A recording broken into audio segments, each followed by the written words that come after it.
Oh, I'm back. Now, this was a hell of a drug, huh? All right, we have to maintain the joke while people filter in.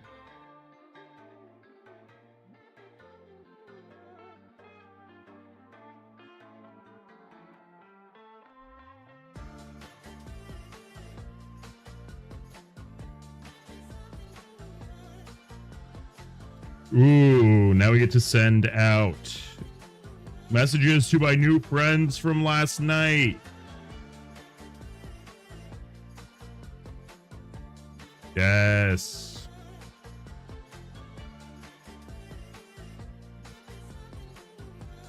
Oh my fucking god, I immediately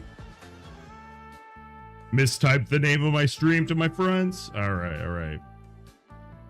Promise this isn't my first time going live. All right. Today, we're going to be tier listing some incredibly niche cards. Very excited to do this. I'm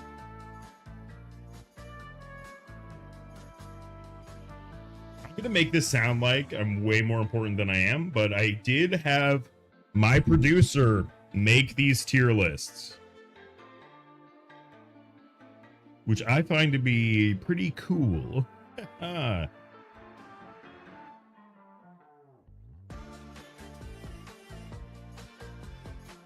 my god. This is great though. My list of people who ask me to let them know when I go live is growing, and it's very sick. Didn't we have another person from last night? Yeah. Yeah. Fuck yeah.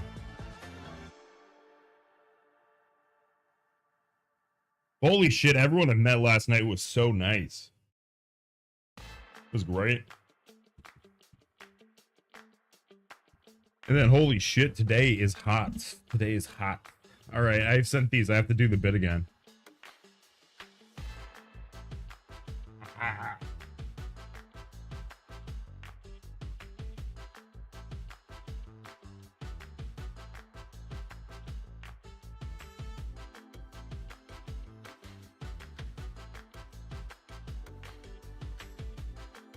All right, bits over, bits over. We're gonna wait for people to filter in, of course. Nothing crazy, nothing unusual here.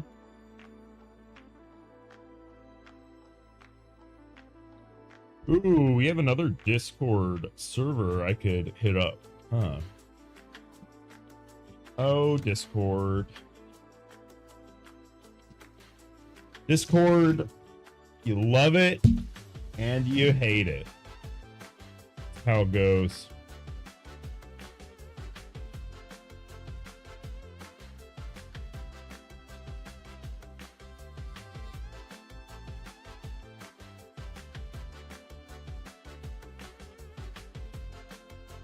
I also got invited to a Discord where I can just straight up promote myself.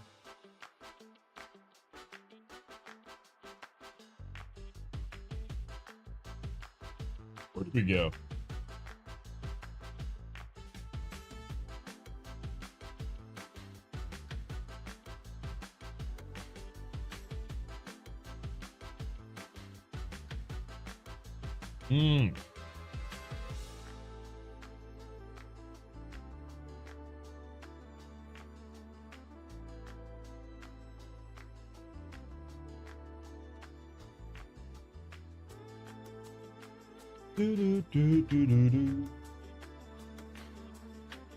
Test 1 2, test 1 2 is the sound good, test 1 2. What's up, Strawberry? How are you? Today we're doing some tier lists. We are doing some tier lists. Yeah, this card actually is not a win con. It is an enabler. I thought about actually like what would be like a fun ad nauseum deck that actually like played it fairly. But of course, when you're playing ad nauseum, your ideal goal is to draw about 30 cards. right? So fundamentally, ad nauseam only draws you cards, but it draws you a lot of cards. I will admit to that. I am a card draw enjoyer with ad nauseam. But in terms of it being a win con, I don't know if I would quite call it that. I would just say it is the best card draw spell perhaps ever printed, provided that you heavily build around it, which I also think is a really interesting quality of ad nauseam. Now, the thing I don't understand about ad nauseam is this giant word in the bottom left corner that says instant. Sorry, why is it an instant again? Could someone riddle this to me? You know what I mean?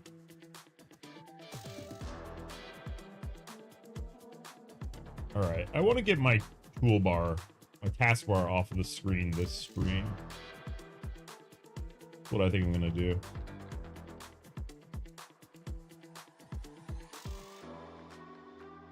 That's a little too overkill.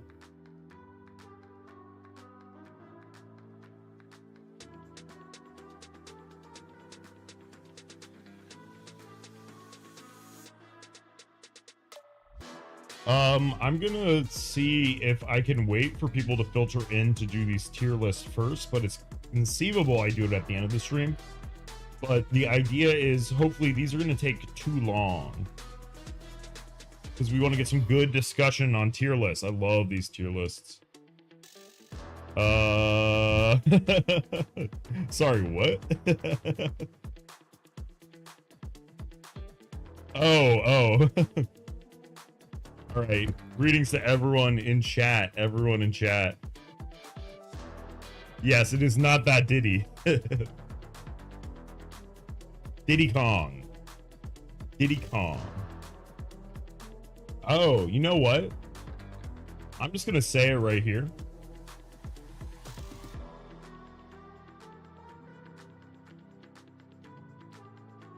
Y'all see that Endless Space 2 is free on Twitch? Everyone see that? I would love to have a LAN game of Endless Space 2. Haha, Kritom. Got that.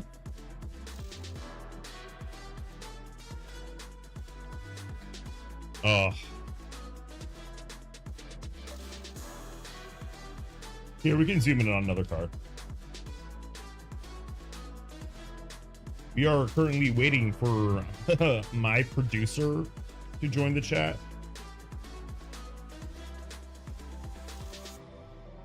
Yeah. Yawgmoth's Will. It's my favorite art of all time. Do I have this on me?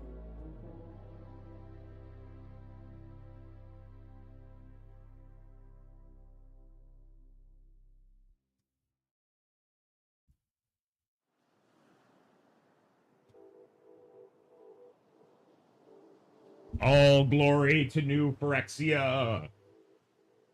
Glory to New Phyrexia. All right. Infamous card for a good reason. I have actually sort of changed my stance of what I like really want to collect.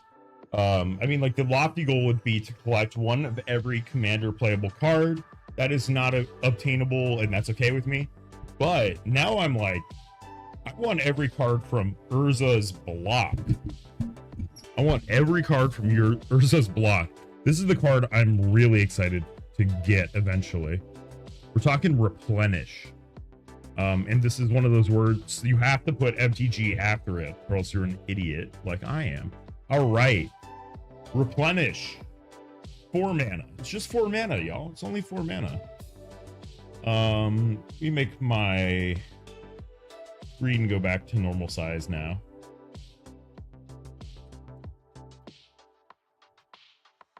There we go. Then is my chat box in the right place? Yeah, we're good.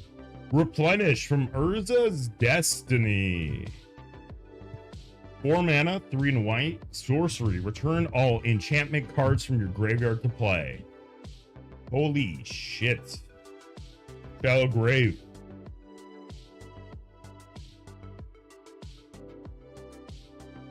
All right, I don't. What set is this? Oh, it's Mirage. Okay, close enough.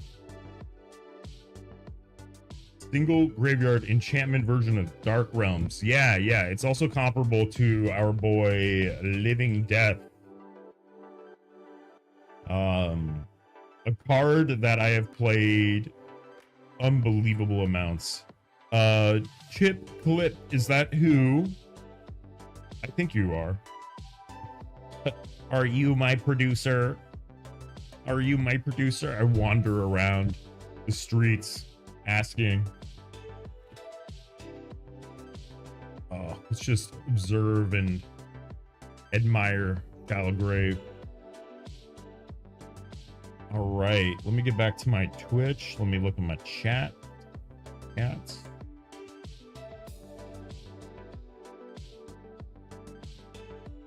All right, we have my producer in chat. Oh, yeah.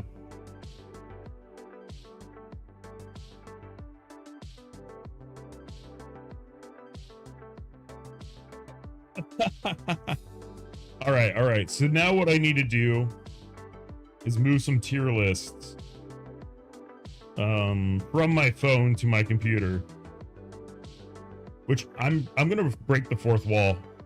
I'm sending them to myself on Facebook. I'm sorry you had to find out this way. I'm sorry.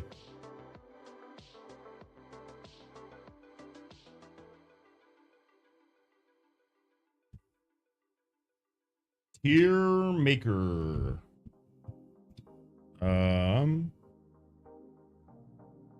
All right, fine. We'll enable ads, but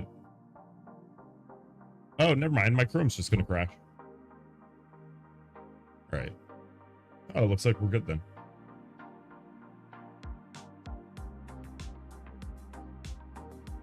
Let's see. So we will need to zoom in on these.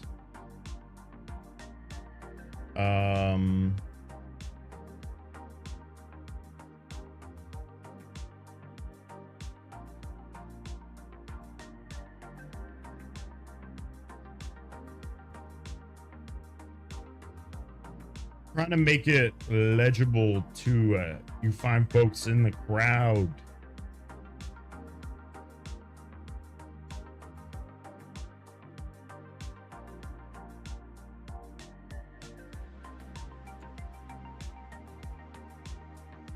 Let me copy one more thing. Just do this. Then over here in this. All right, in the self-promotion tab.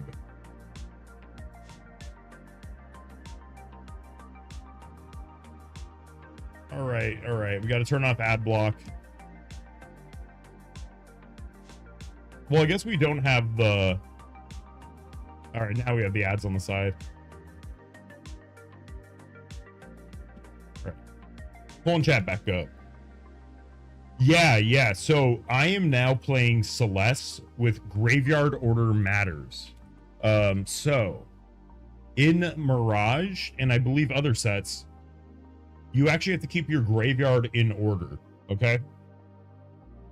So now, when I'm playing Celeste Rune Knight, okay, my cedh deck, I'm playing Shallow Grave in it, and I have to keep my entire graveyard in the correct order the whole time. That means I have to discard in the correct order. That means I have to mill in the correct order. All these things are, they must be tracked to maintain a proper game state, okay? So as a pre-game action, it's my responsibility as a player to say, my graveyard order matters. You know what I mean? If I do not do that, I don't even think I'm legally allowed to cast Shallow Grave if I've rearranged my library.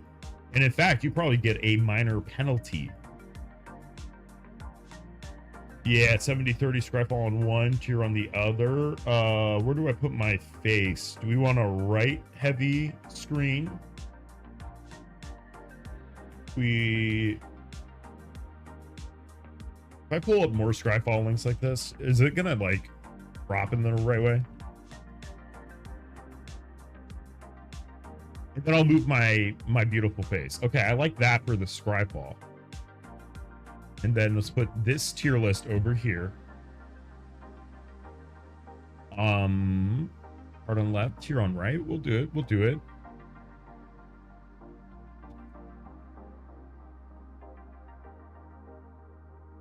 Then where do I put myself? Where do I put myself?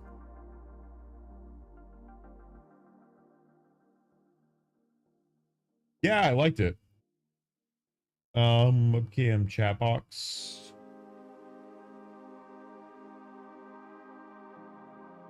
Face to the text box of the card. I mean, left or right side for my face. I don't want to cover up too much of the Scryfall. I could also make it smaller. I could also float myself in the top middle if I'm feeling crazy. Yeah, watch out for the plane.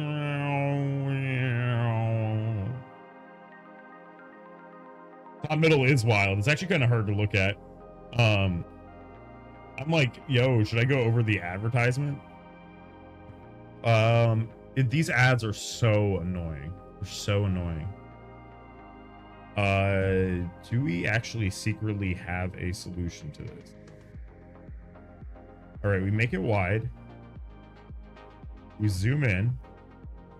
We zoom way in. Now you might be asking, hey, Matty, can you do this off stream? And if you say that, I have no response to you. Okay, we have another vision. Make this way bigger. All right, then we line it up kind of like this. Yoink this. Scryfall on the left side. Scryfall overlaps. Oh shit, presenter mode? Wow, I really could have just done that. Oh my god. Wait, ugh. This makes me like tier maker even better. Look, it's such a good size too. You can almost just straight up read the cards. All right. Ah, that was so easy. Again, I'm just sad that I put in all that hard effort. All right, now the next question is, I'm gonna remove my toolbar a little bit. Then once we get started, I'm also gonna cut the music. Cut the mics, cut the mics. A little too close for comfort.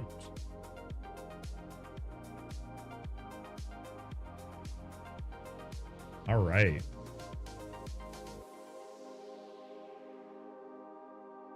Where's my face going? That tier list is incredible. Yeah, okay, we do bottom right. Cat box.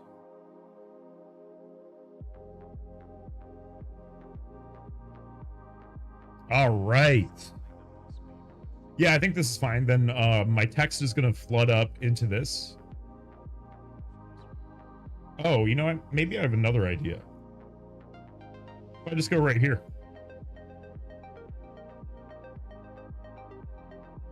Cinema.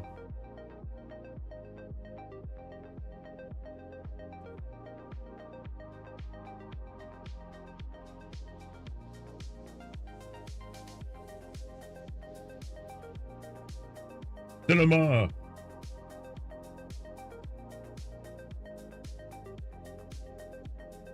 All right, tell all of your friends. Tell all of your friends.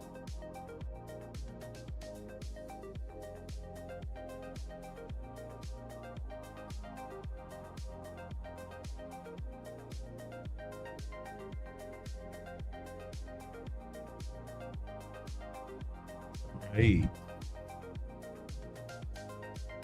Incredible cinema.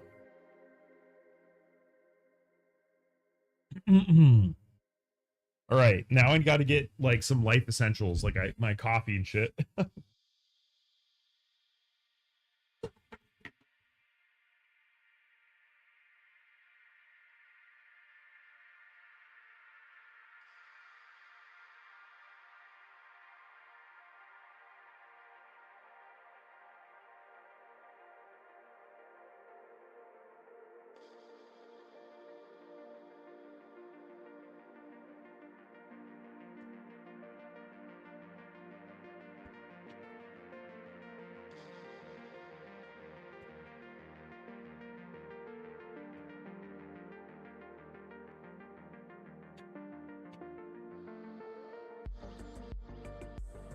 Oh, yes.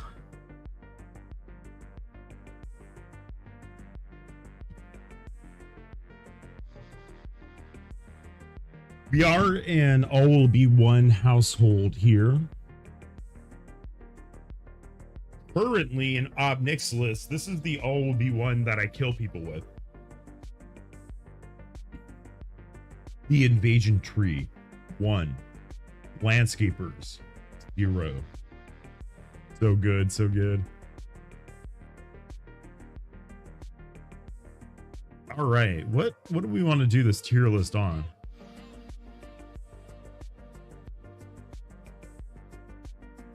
What's a good through line? There are some really good commander cards here. Commander playability is very nice. I think that's what we'll do.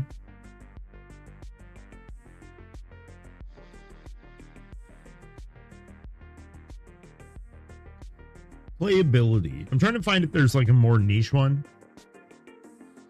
Is there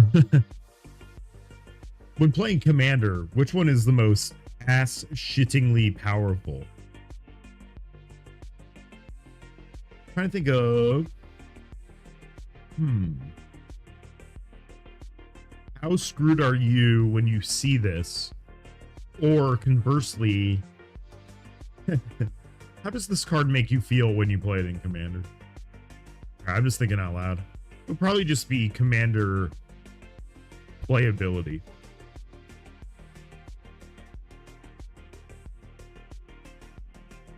And when we define Commander today, we're going to be talking about brackets.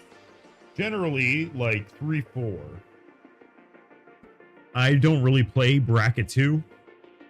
I play a shit ton of bracket 5. Then I know the most, probably just straight up about bracket 3-4.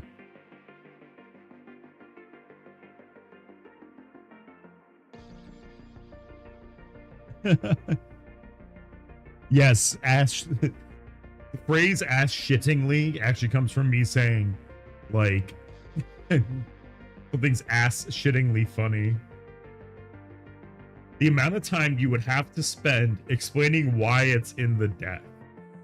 That's really funny. That's really funny.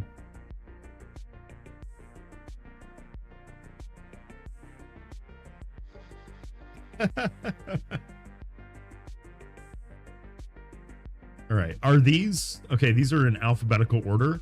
I'll try to do them in a random way. How many cards do we have?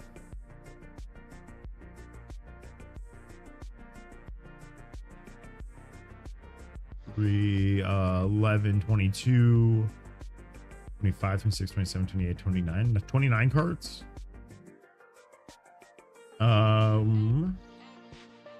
Try to pick commanders for each card. Okay.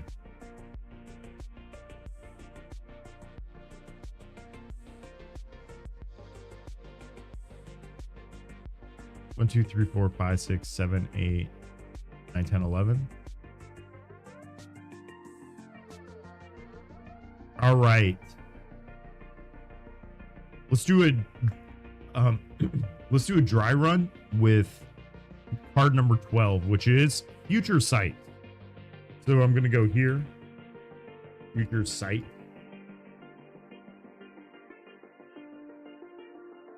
You can look at the old version of it. This is a beautifully simple card. I'll make a little notepad document to my side.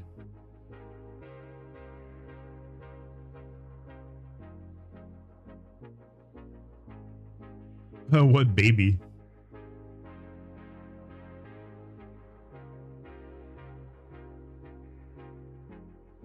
Oh, that baby.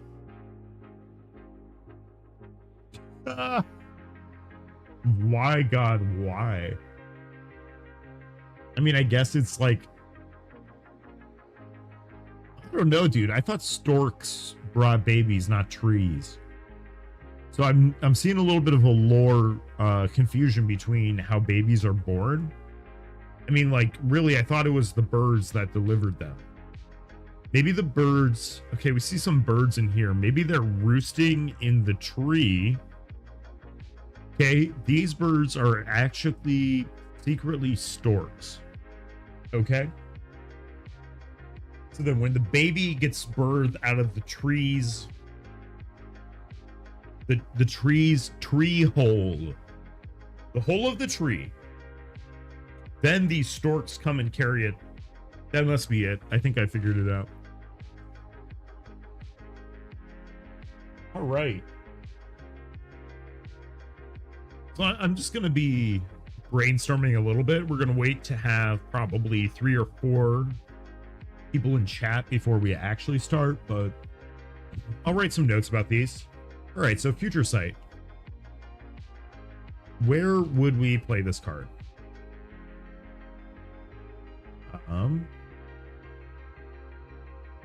So it's a deck that wants top deck manipulation. This would be a redundant piece for like Elsha of the, oh my god, Infinite. I have my leg just hanging over my desk trying to type over it, don't me.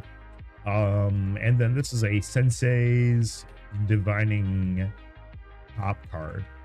And then yeah, I really actually explicitly do not like this art the more that I look at it. We can go back to the other one. Elsha of the Infinite. You know what would be fun? Let's look at EDH rec. Who's playing Future Sight? Maybe it's Fibblethip. Right? Kellen the Kid. That makes sense. Kellen cares about casting spells from underneath. 1 for commanders and 1 for the card I am discussing. Yes, we care about playing from outside the hand. You know, I'm just going to make this note here. And then that's going to be enough for me to know all about it. Yes, we'll put 1 tab will be Helen the Kid. All right, so we go Future Sight, Helen. I could actually just stack up my tabs that all I do is just close the active tab. Now, the other question there was, why are people playing this in Urza? I do not see what the interaction between Urza and Future Sight is. If you look at Urza's activated ability, the first word is shuffle. The first word on it is shuffle. Anyways, but Flubs playing it is also wicked sick. The thing about Flubs playing it, oh yeah, I could go on this whole diatribe for ages. With Flubs, you always have to have an odd number of cards in your hand. That is to say, if you have 1 card in hand, you play it, then you discard 0 and draw 1, okay? But if you have 2 cards in hand, you play 1 of them, you're forced to discard the other, and then the loop ends. Okay, if that makes sense. And by loop, I mean the non-deterministic Flub Storm. But if you have 0 cards in hand, you play a card using Future Sight, you draw the next card. Very nice. Okay, so then Flubs. Dryfall. Love Flubs the Fool. What a homie. All right, we're gonna start with number 12, but then not to confuse myself, I'm just going to put the rest in order. Aether Revolt. Wow, I just cannot type today. And then Aether Revolt.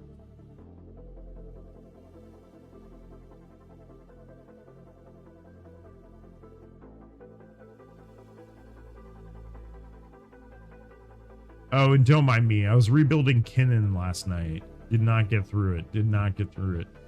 Aether Revolt.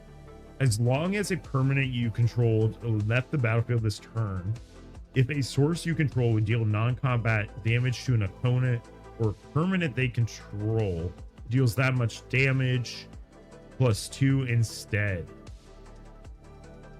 Additionally, whenever you get one or more energy, either revolt deals that much damage to any target.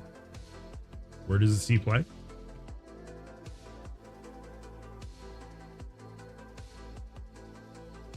Yeah, Puja. All right, Satya makes a lot of sense. The Motherlode Excavator.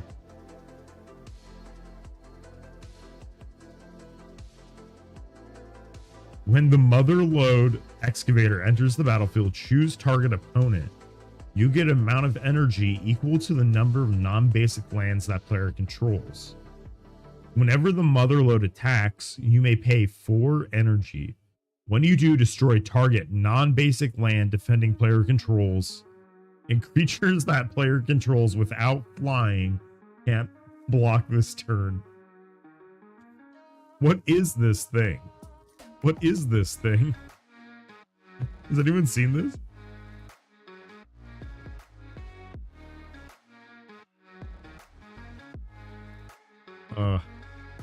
Yeah, so I'm gonna leave all these tabs in the top left open. Yeah, dude, like, why does Motherlode Excavator exist? Like, maybe that's just the Fallout I haven't played. Motherlode Excavator.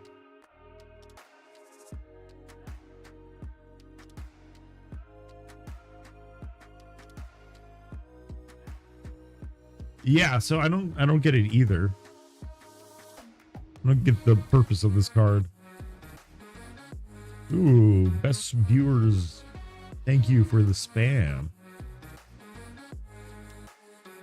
People talking about this like it's actually good for for Commander. All right, this is definitely a flavor win, but Fallout 76. It's Fallout 76. Of course it is. I'm sitting here thinking, I'm like, oh my god, did I miss this in New Vegas? It's like, did I actually miss a thing in New Vegas? That was gonna freak me out. So it looks like they want to play it for the energy component of it. This is actually kind of like the all will be one of energy. This is the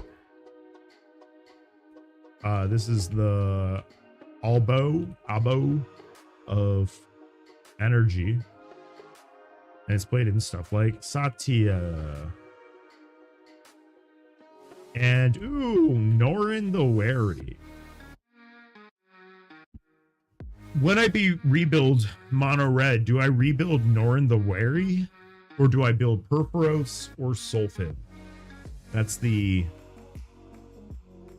the true dilemma. Satya or... Okay. Then I don't want to make too many notes. Satya or...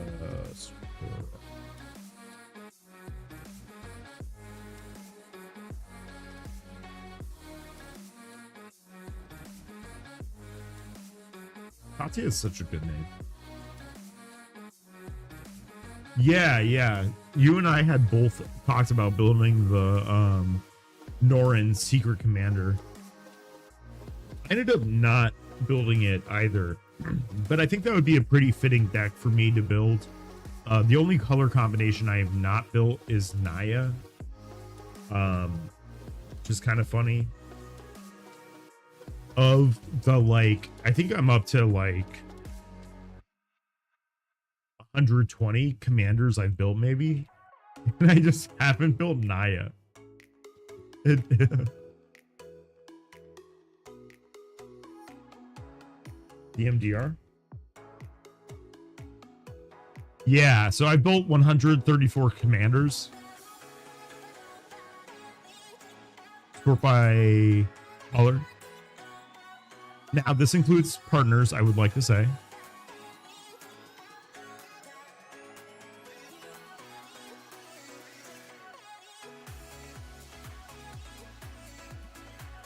So it's pretty safe to say I've got a hole in my heart that could only be filled by building Naya at some point.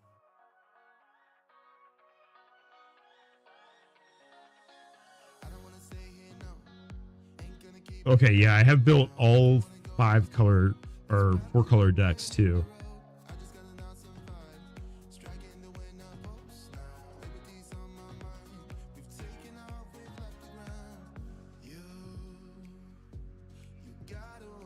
Okay, we do have Galadriel on this list, so it is updated. Ish. And Alistair. This is a normal, sane number that everyone should not bat an eye at. 134 command. All right, really don't think about it. Okay, so great. We're back to Satya. And then we go into the next one. We get the myth, the legend. All will be one. I don't want to spoil anything, but I think this one's going to go pretty high on the list because I'm also going to be looking obviously at Ob Nixilis.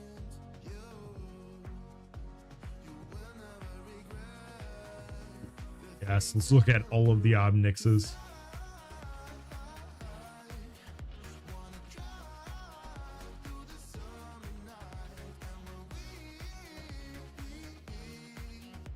Man, do I not like the art of any of the Ob Nixilises.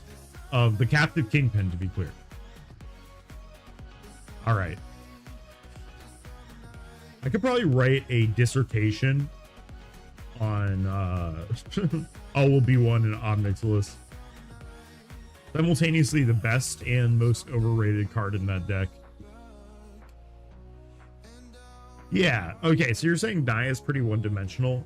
I would like largely agree with that, except that when it is like seemingly one-dimensional, all of a sudden that in itself is a fun thing to subvert, right? Like when I was playing Flicker Mardu before it was cool. I gotta say, I love it.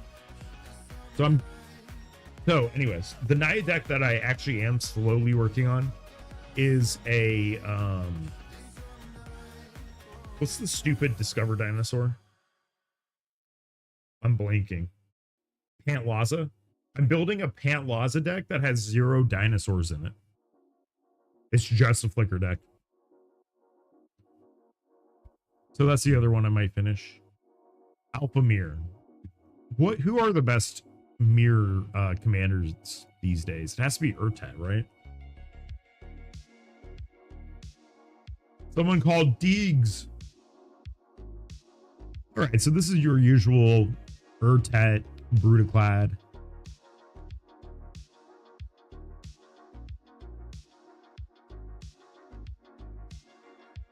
I've been one-tapped by Brutaclad before. Yes, Arkham Dagsum.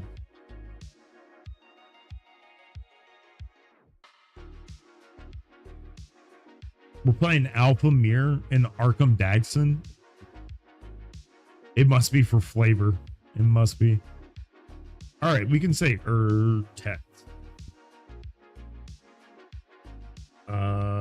Urtet. Alpha Mirror counts. I think so. We got to get alpha some way. We can't use alpha from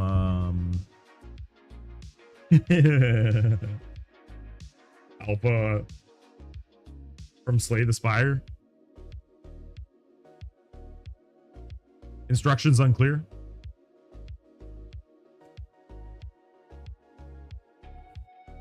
All right. Alpha Mirror. Apocalypse. This one needs to be Urtet.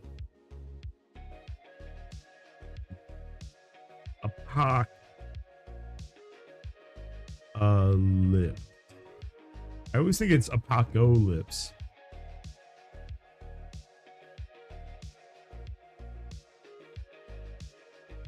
Exile all permanents. Discard your hand.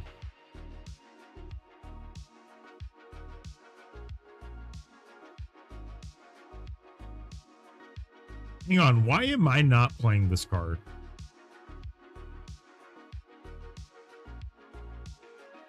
Why am I not playing this card?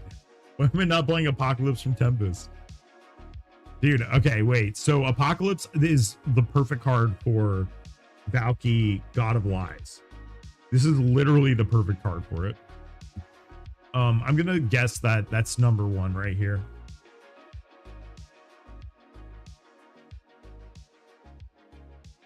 Okay, Joria, Child. It's not even on there. Are you joking me? Anyways, okay, so Valky, God of Lies. Yeah. So the idea is you wipe the board entirely and then you lose your hand, but we play it in Tybalt Cosmic Imposter because as Tybalt enters the battlefield, you get an emblem with you may play cards exiled with Tybalt Cosmic Imposter. You may spend mana as though it were as though it were mana of any color to cast those spells. All right, so the idea is his +2, exile the top card of each player's library. We then do not play any of those cards, right? We only play cards from our hand to maintain card advantage. Once we have, say, 12 of our opponent's cards in exile, which is going to be a couple lands, maybe a mana rock or 2. Then you cast Apocalypse. Run loses everything. You even lose your Tybalt. But guess what? You have like 12 cards in exile. So the idea is you spend all of the cards in your hand first. Then ideally the last card in your hand is Apocalypse. And then all you have to do is play stuff from exile and laugh yourself to the bank. Because Tybalt, once you tick him up once or twice, does not give a shit about doesn't care about being on the board at all because he has that emblem. Here's the other thing we could do with this. We could also just pair this with Outpost Siege. Sorry, no, we can't because it's not Whirlfire. Yeah.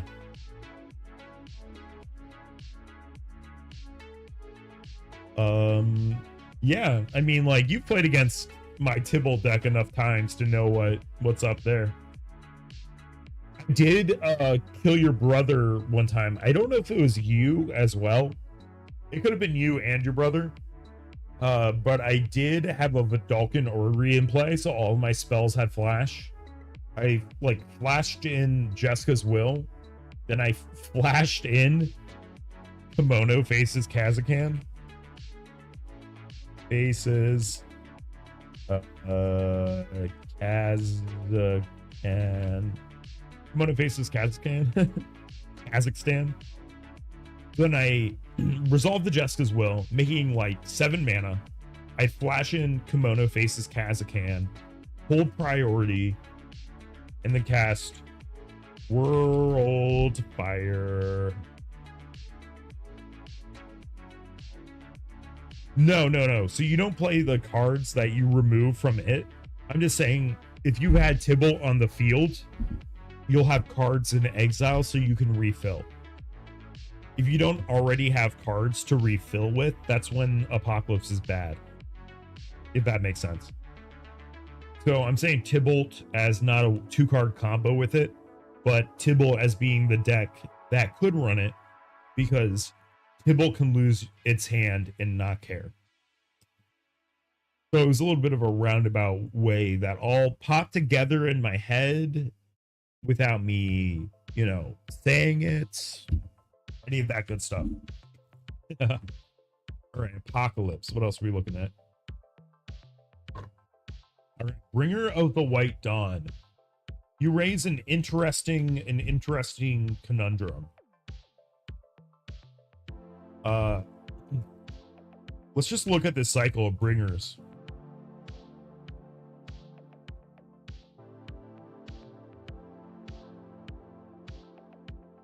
All right, now you might already know this. You may already know this, but the bringer cycle, okay? The bringer cycle, you may pay Wooburg rather than pay the mana cost, okay? So when we do that, we declare the spell, we are paying the alternate casting cost of the bringer that we are casting. Avatar Aang on the backside. Spells you cast cost Wooburg less to cast. So I think that we all know that the deck that we deserve people to make is the bringer Aang Maskwood Nexus deck.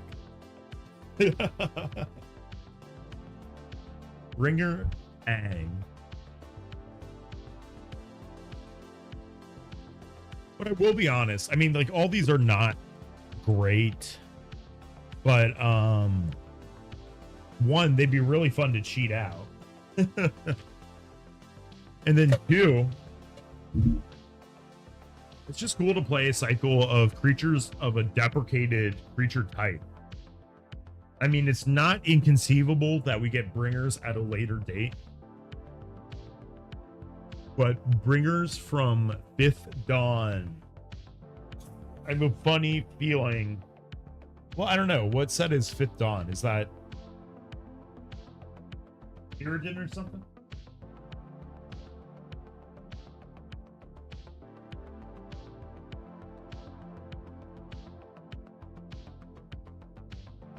All right, don't mind me.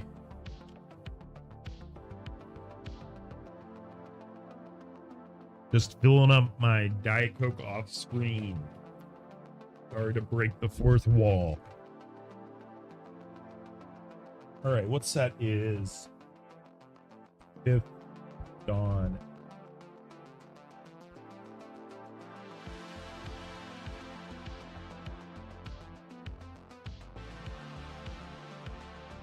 Okay, it's the last set in the Mirrodin block.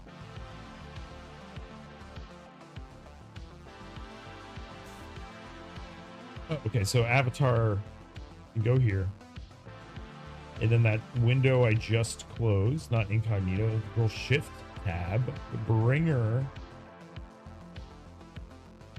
And then what dawn is it?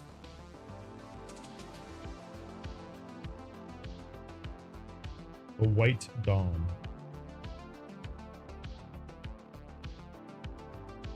In representing, yes, Fifth Dawn. Okay. We'll bring up Avatar Ong. Yo, I love, you know, Avatar is one of my favorite movies. I think M. Night Shyamalan might be my GOAT. One of my favorite movies of all time, with Avatar Ong. The Brothers of War create 2 Power Stone tokens. Now, all I gotta say, if someone is making too many Power Stone tokens, you know they're up to no good. Choose 2 players. Until your next turn, each creature they control attacks the other chosen player able. And final one, the Brothers War deals X damage to any target and X damage to any other target, where X is the number of artifacts you control. Damn, this card is just gated by being a saga. This would have been a really cool artifact enchantment saga, but I understand if they don't want to make that kind of card. Insane Take, the magic card that turns you old.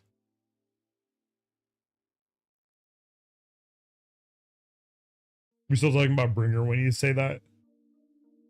This is an insane ability, by the way. This has to be the best Bringer. Return target artifact card from your graveyard to play. Holy. Someone thought that up. Okay, so I assume the Brothers War is going to be a theme card.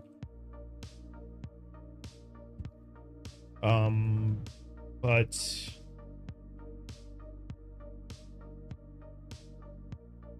oh, whoops, I searched by Brothers War theme. Not the Brothers War card. All right. Chisgoria, #1. I mean, I believe it. Roxanne, #2. That makes sense. Tom Bombadil doesn't make sense, but it is indeed a saga. Imskir is a pretty cool choice, actually.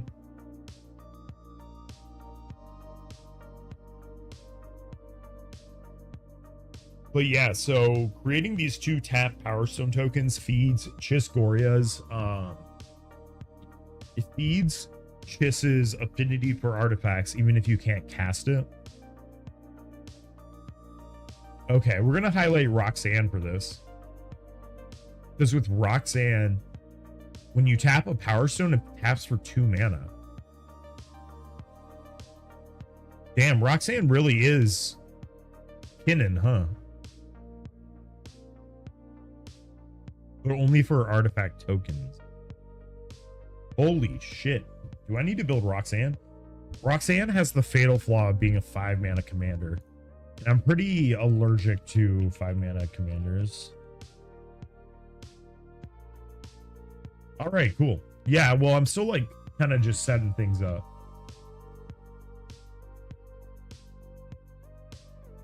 I was hoping my catchy title was going to attract more people.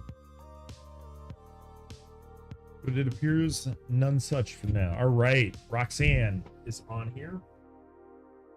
That is so fucking nuts. All right, we can speed this whole process up. Cold Snap. Tripod. Not to be confused with Warm Snap, the blue spell.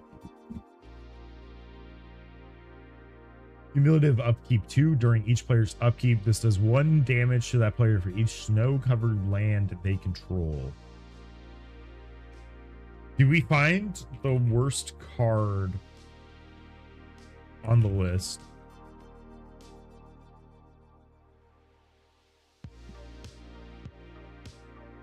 Hey, Strawberry, it's Darian. Darian apparently can play this card. During each player's upkeep, it does 1 damage to that player. So you want to damage yourself by having a lot of snow lands. There you go. Strawberry, you got a tech card. If it isn't already in Darian, or I believe Marth it was. All right, it is Darian. That is the only card that I can see working with this.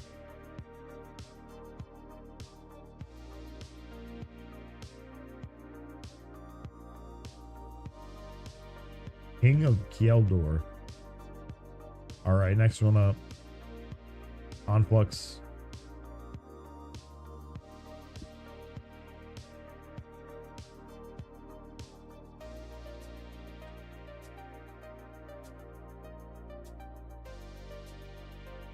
Conflux. Search your library for a white card, a blue card, a black card, a red card, and a green card.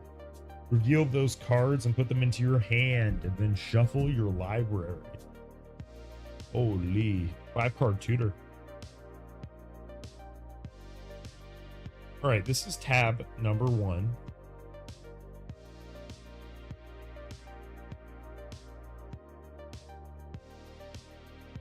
gonna make another tab now.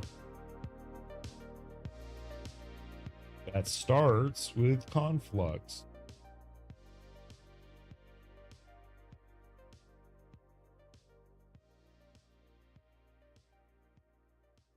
No, where does Conflux see play? That has to be, I'm going to guess right in advance, it is 5-color Omnath. Yeah, right here. Or Joda. Archmage and Eternal. All right, need 10 more seconds.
On we march. On we march.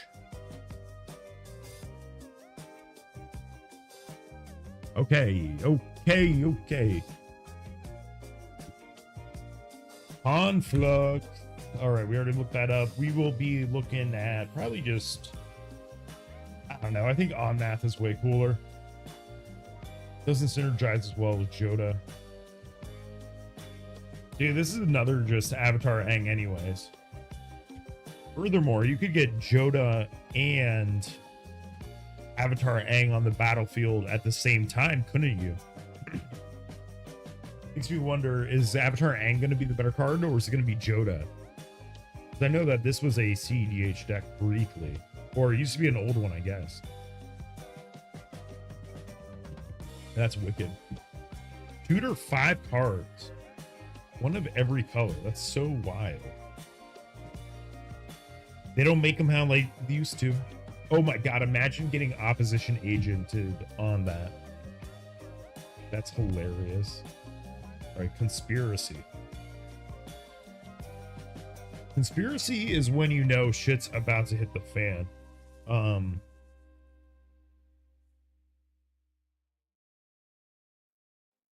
You know what? I'm just gonna pull up my Francisco list. I ran conspiracy.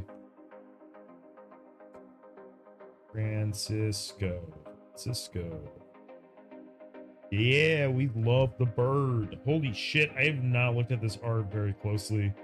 Despite having played this a lot, look how sick this art is. Oh my lord. All right, next up. Dragonstorm. This is also a goated card.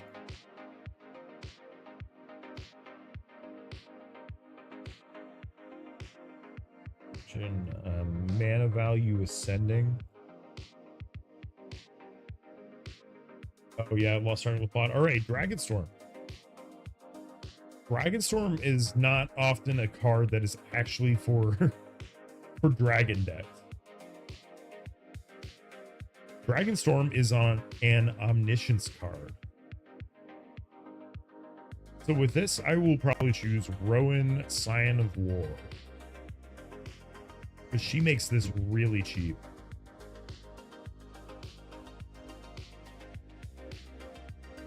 Rowan Scion on War is also just so metal.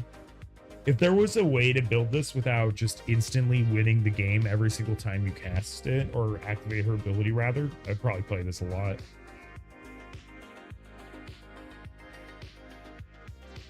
Rowan. Scion of War.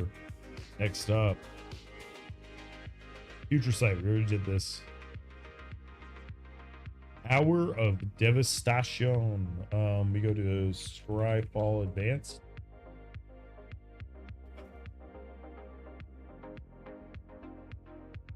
Alright, 5 mana. All creatures lose indestructible until end of turn. Hour of Devastation is 5 damage to each creature and each non-Bolas planeswalker.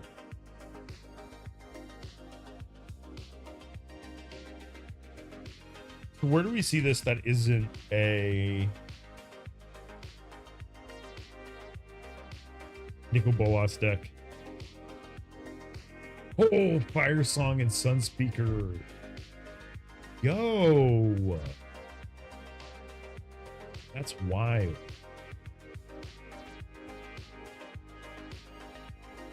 By the way, I have this playmat. I have the Hour of Devastation playmat. I got it from either, I think it was SCG Con.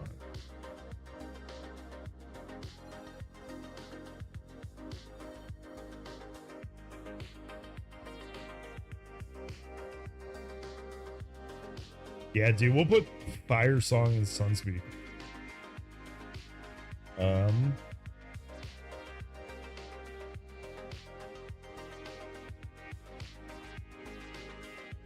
Next.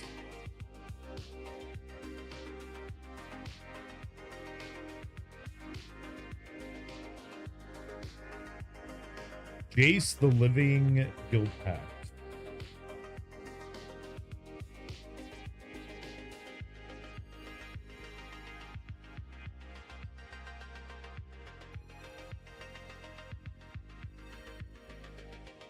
Alright, look at the top 2 cards of your library. One in your graveyard. Bounce something. -8. Everyone shuffles their hand. Everyone loses their hand except you, who draws 7. That's cute.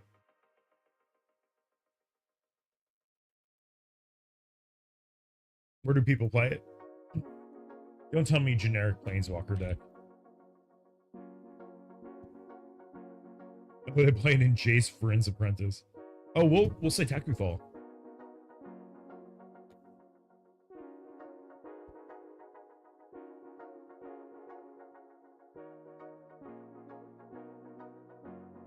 Takufal, which everyone did the little gamble on. Read people were speculating on this card. In fact, they are. It's up to $14. But it's getting reprinted in Edge of Eternities.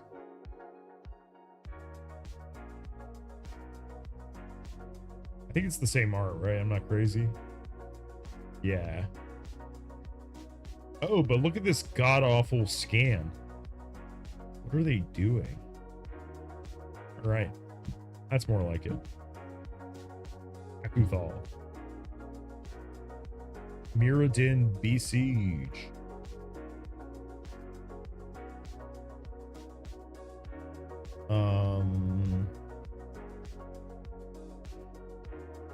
Mirrodin Besieged.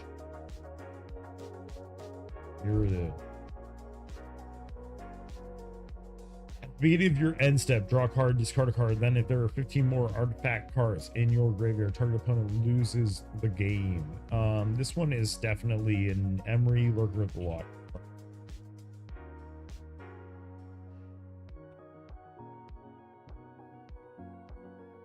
I lost to Emery in Brawl like yesterday.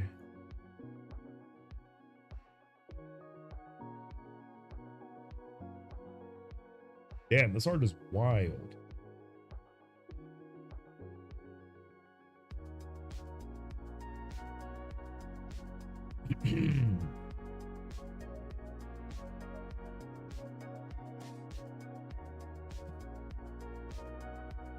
Another Scry's Fall Search.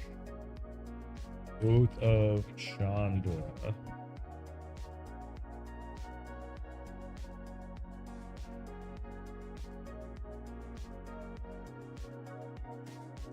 ETB, 3 damage to target creature an opponent controls. So ETB is bolt something.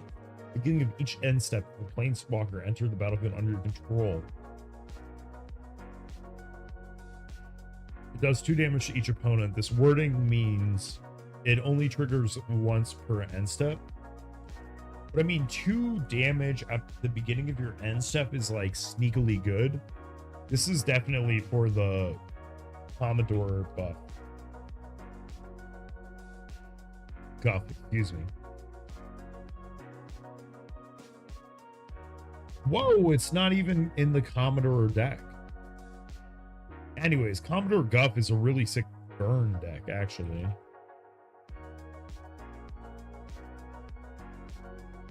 Well, Onslaught.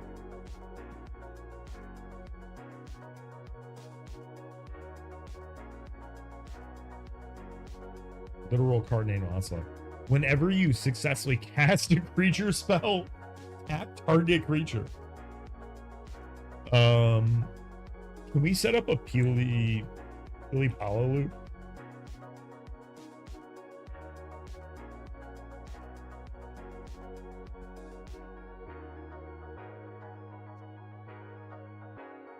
Pili Pala. Whenever you cast a creature spell, tap Pili.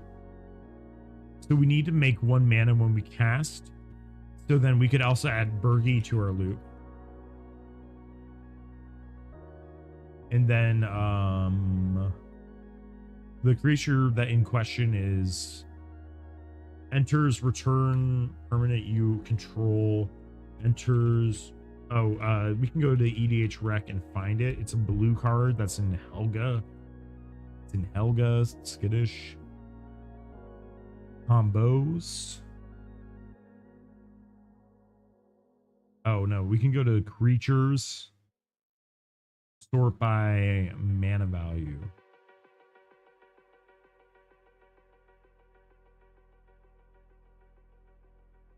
Where is it? It's like a 1 mana blue creature that returns permanent you control. Okay, blue creature return.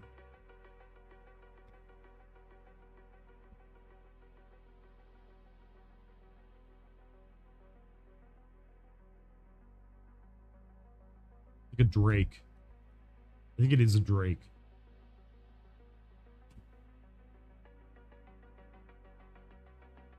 A blue Drake.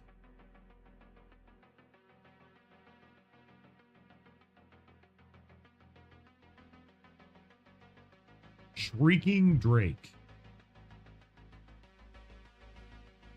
There we go. We just made a combo. Lol.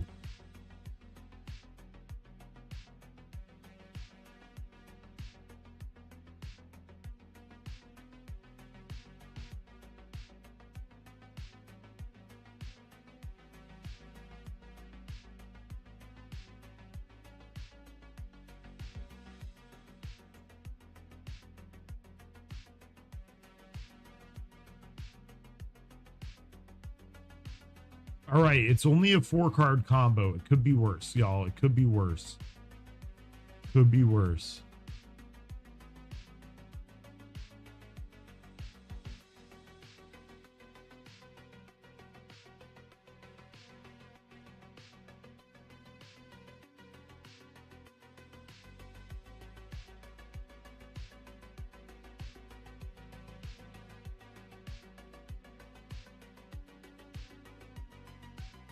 Alright, I have made a mistake.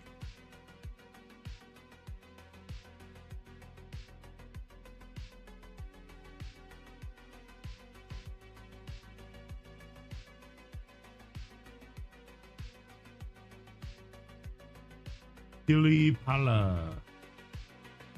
And then Onslaught. Look at this combo.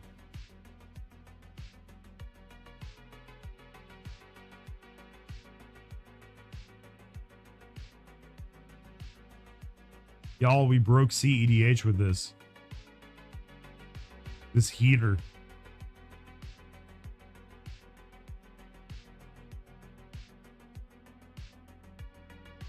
pile, save as.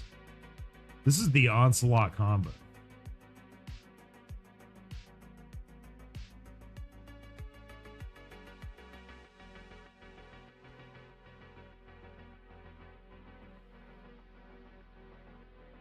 Right, how does it work? We cast Shrieking Drake, generate 1 mana with Bergie. Onslaught trigger. Tap Pilipala. Untap Pilipala using the 2 mana. Or using 1 extra mana in the pool. Onslaught trigger, tap Pilipala. Shrieking Drake enters the battlefield, returns itself to your hand. You've generated 1 blue mana with Pilipala. Spend 1 blue mana from Pilipala. Alright, alright. Don't think about it too hard. Or do. So in Paint, I have my Onslaught combo. Planar Chaos. Planar Chaos is one of my most loathed cards. It leads to such an unfun play state.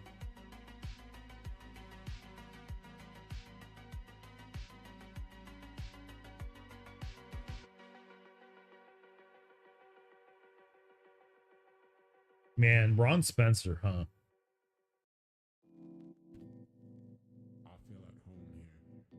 Ron Spencer, what a goat.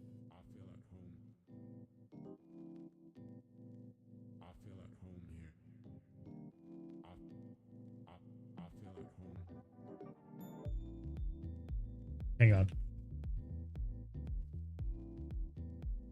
All right. We're getting closer. Prophecy. Oh, Planar Chaos. It's a coin flipping deck. We can just put Zinder Split. Whatever.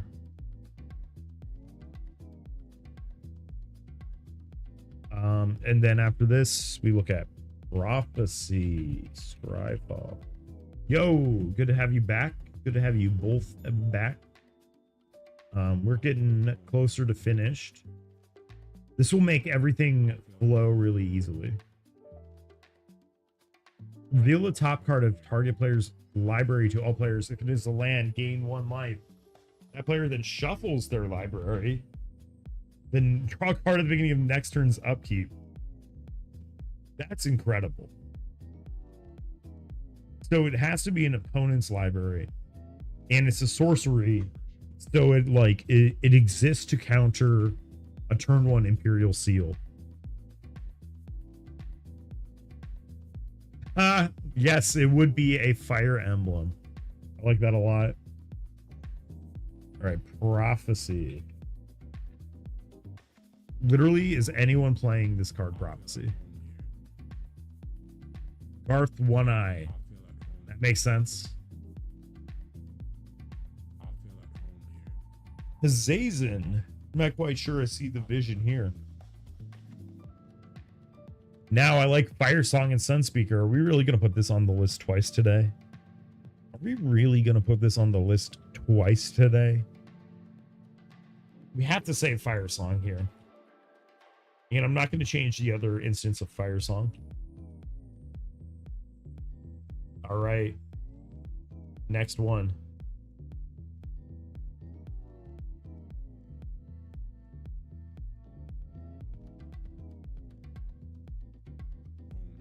Fire Song.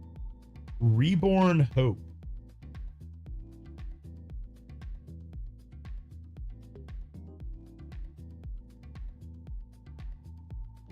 Reborn Hope. I've never seen this card either. That seems pretty good. I have a funny feeling it's like a Sithis card. Oh my god, you paired this up with the Lesnia card that tutors.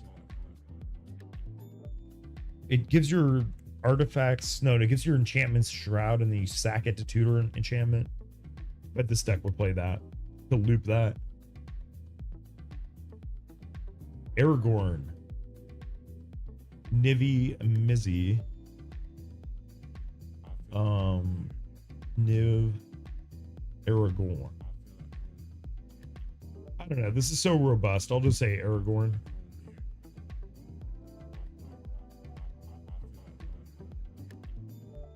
But you would think, oh, this could be like a saga card too.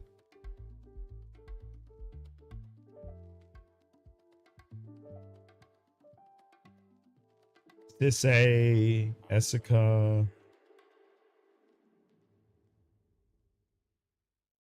First legendary spell. This card is also busted in half in standard. The first legendary creature spell you cast each turn costs 2 less. Who thought that up? Garth is the protagonist of a standalone novel in Magic lore, the first Magic novelization, Arena, by William Worston, that didn't factor into the plot of the gameplay much, but works as a standalone pulp fantasy story. That's pretty interesting. I have never read a Magic book, quite unfortunately. I don't really know where to begin because a lot of them seem to fall off a cliff at the ending of it. Aragorn Uniter, Scryfall.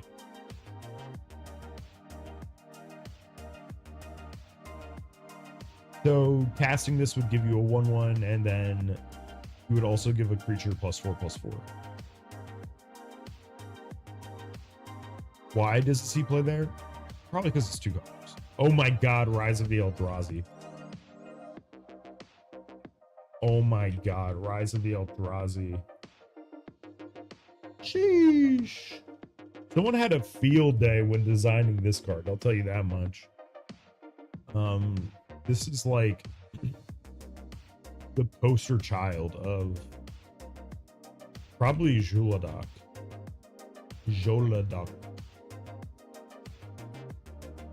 Oh my god. You know, maybe I'll figure out that typing in the name of a set will give me a set result. You can play this in Ultima. Probably realistically, this is a Juladak card. It is from that recon. We'll highlight like Liberator for it though. Nah, we run just good old Juladak. SP. Is the face commander this expensive?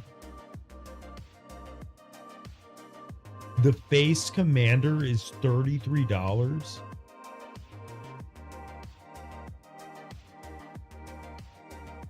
Holy.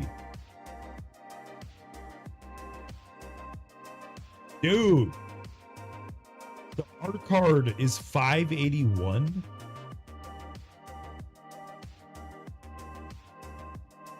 Oh my god.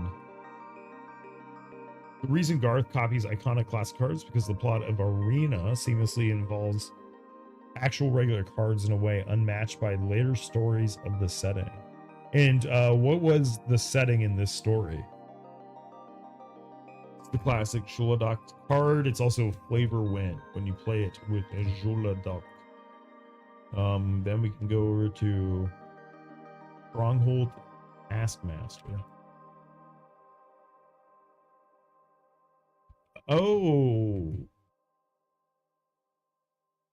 You know where I played Stronghold Taskmaster? This is a Massacre Girdle card.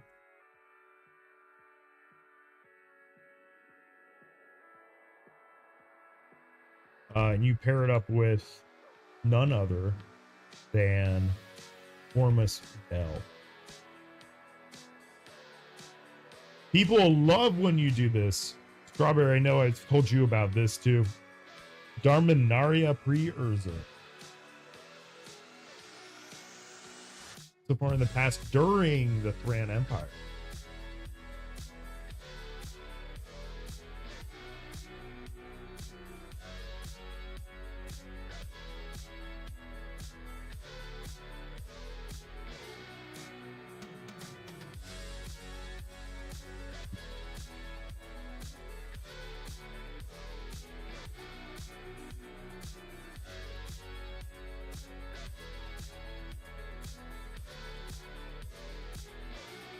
I love Throne of Eldraine.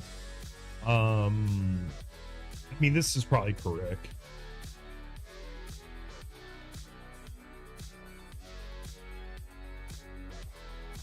Okay, I can see Giada making a lot of sense too.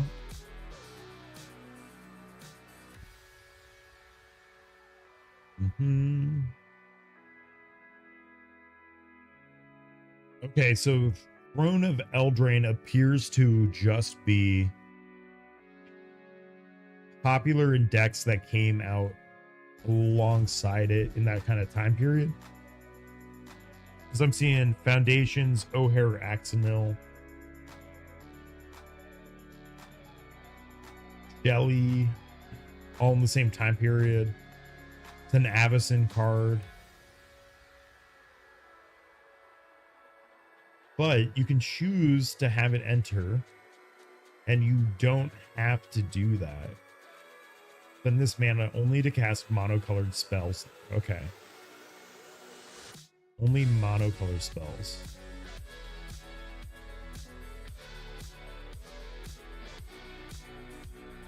Damn, this is a 6 mana creature that transforms for 6 mana also. Fights one person. Add 4 red. He has 3 or more lore counters on it. Exile it, then return it to the battlefield. Do ritual twice with it. But it's a 9/9. And then it comes back to the front side. Oh, so with Clive, you're trying to flip him over and over again. That looks cool. I could play Clive if they unban Paradox Engine. For this one, I'm just gonna so simply say correct.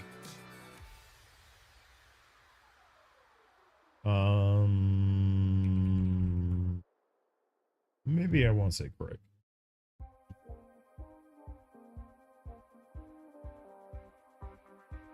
Oh, yeah, never mind. He's on the list. Okay, I thought I was going crazy.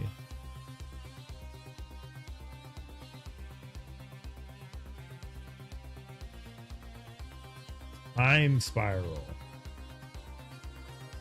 All right, so Time Spiral has the interesting limitation that you want 6 land.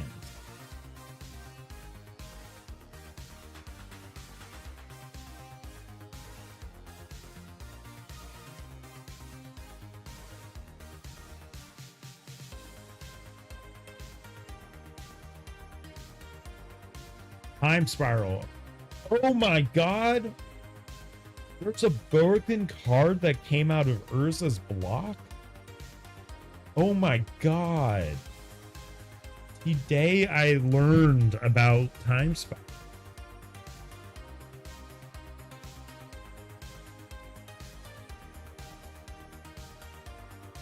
Time Spiral. My guess is Nekuzar's number 1.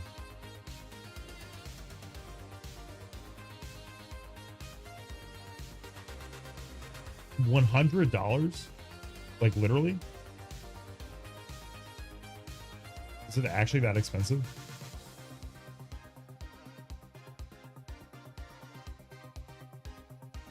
I was gonna say, I could have sworn that there was a cheaper printing of this. Not that I'm buying anything. Damn, $66.9. Probably reserve list. All right, Time Spiral. Yeah, dude, Time Spiral is insane. I I like how this card was supposed to be the fixed Time Twister.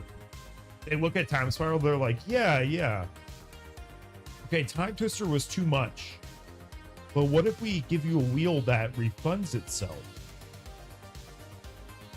What if you give you a wheel that refunds yourself? Yeah. Time Spiral is in Nekuzar's number 1. Did I call it or what? I'll just say Nekuzar and Zyrus.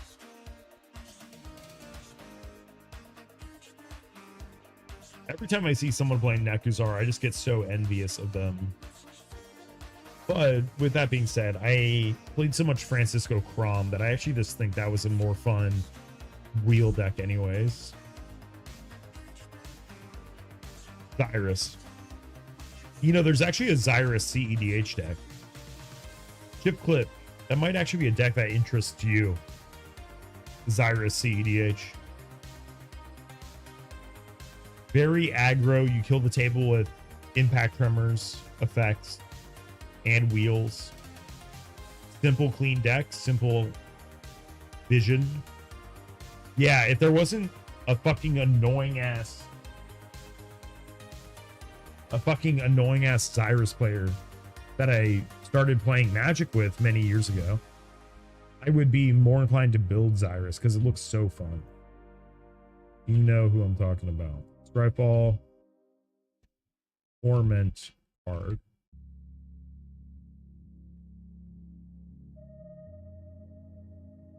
Ooh, it's a black card. Enchanted creature gets -3, -0. Whoa. Okay. What are we playing it again? So this is like the black pacifism. Hey, isn't that a you deck? Chip Clip, isn't that you? Producer Chip. All right.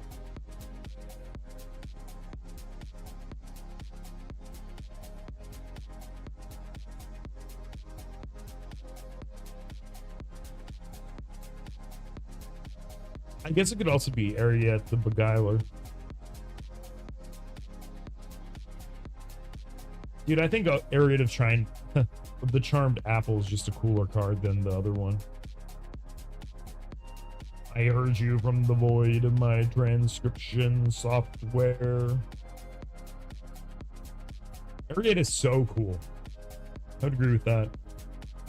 The Beguiler is like even cooler, but the issue with auras in Esper is that all of your 5-cost auras already say you control target permanent or creature or enchantment, etc. So I think Ariette, both of the Ariettes are gonna scale well into the future. That's bad phrasing. They're gonna get a lot of new toys as stuff comes out.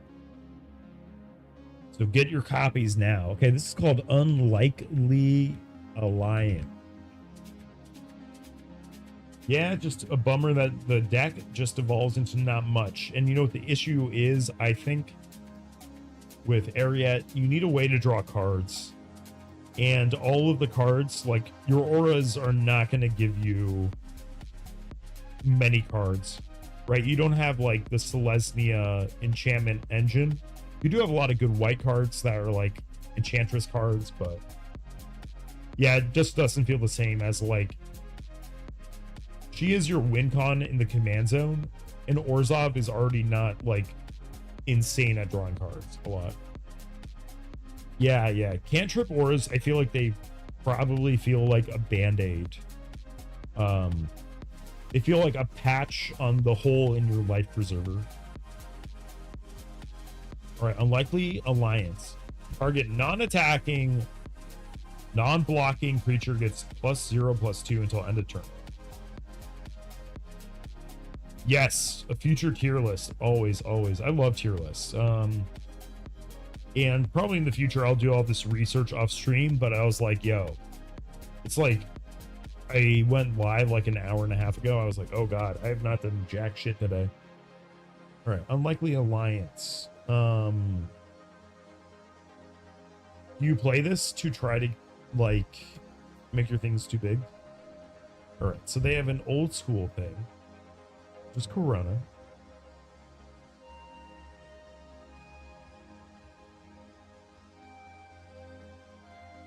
That's probably not it. Rasad Dungeon Dweller. All right. We can do that. Rasad is emblematic of any emblematic of any toughness matters commander. That's enough for me. What about Unmask? Unmask. Is unmasked Mercadian masks. Fucking bet. You may exile a black card in your hand from the game instead of paying its mana cost. Look at target player's hand and choose a non-land from it. That player discards that card. It is so sad that we that this isn't a card we're talking about in 60 card right now. You know what the best card for this deck is, though? It would be Zevlor. This is literally a perfect Zevlor card.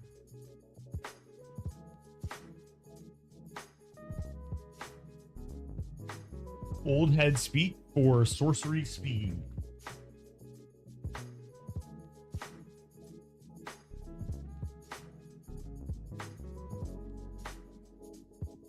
Sorry, I don't think I'm following your comment on old head speak for sorcery speed.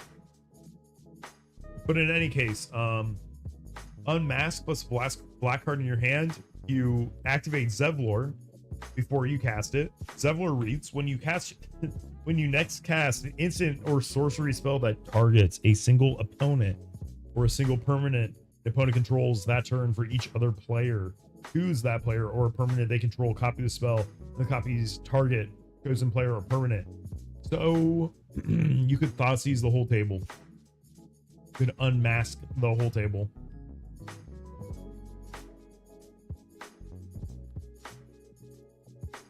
I'm sorry, y'all. It's Thursday. I have a scratchy voice. Just how it goes. I'm recording games the night before. All right, we're on Urza's Saga. The, like, easiest S tier of all time.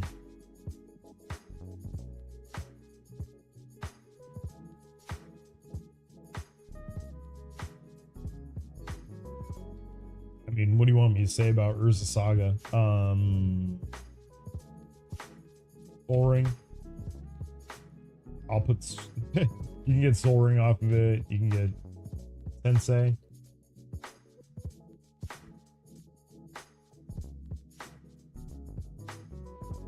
You can get Lion's Eye Diamond.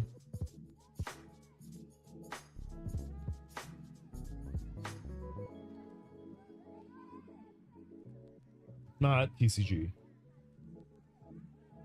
Anyways, Urza Saga is designed to get anything. But I'll put Walking Ballista. 2, because you cannot get Walking Ballista off of Urza Saga. No matter how hard you try. Urza Saga says explicitly mana cost 1 or 0, not mana value 1 or 0.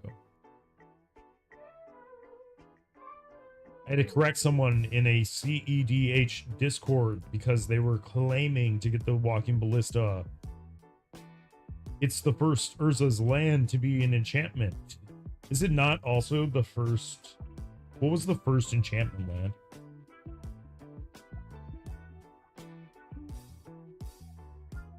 It's probably still the only Saga land, right?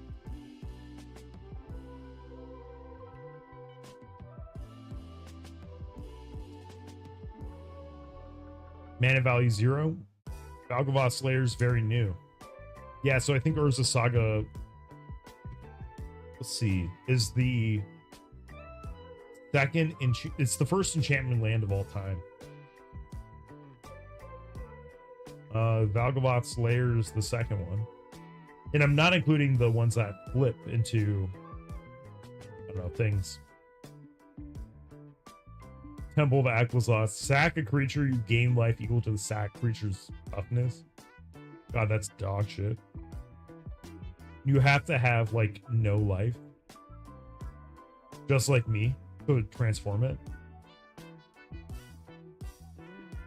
Cool. Well, anyways, that's really sick. Visions. Okay. You may then choose to shuffle it. So you look at them, you keep them in the same order, and then you may shuffle. Visions. Visions, visions, vision. You may look at the top 5 cards of any library. So what's a white deck that cares about the top of their library? What's the odd, even commander? Esper. An Esper commander that cares about odd, even? Yannette. It's Yannette. Yannette would play this card. No, because you don't even want to do that. Because this doesn't let you stack it in any order.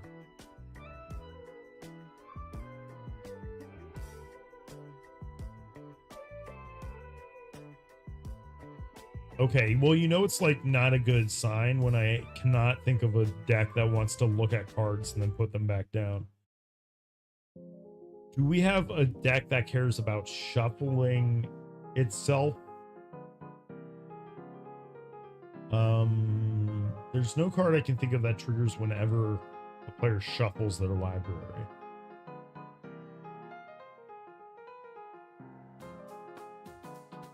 Yeah, it would be anti-worldly tutor, but this one's sorcery. That's my concern. This is another card that just, it fits on Imperial Seal is what it does.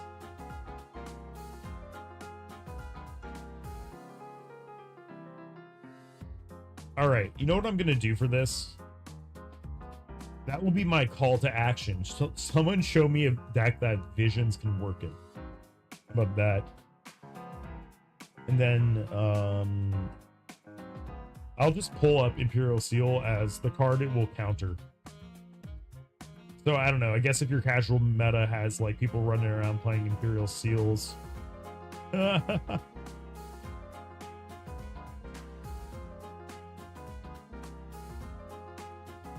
Oh, I want the Portal 3 Kingdoms Imperial Seal so badly. I can't justify fancy printings, unfortunately. All right. Very often.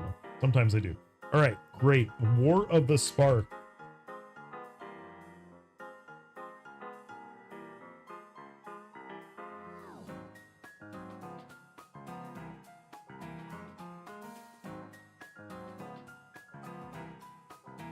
War of the Spark. 4 mana. Each player may put a planeswalker or zombie card from War of the Spark. This is real? This is a real card? Each player may put a planeswalker or zombie card from War of the Spark from their hand or graveyard onto the battlefield. Sacrifice any number of creatures and or planeswalkers. Each opponent sacrifices that many creatures and or planeswalkers. Exile up to 1 target Bolas. Proliferate 3 times. Oh, okay, that's... Oh, this is a... Okay, this is a Heroes of the Realm cards. Okay. Okay, we get how it works now.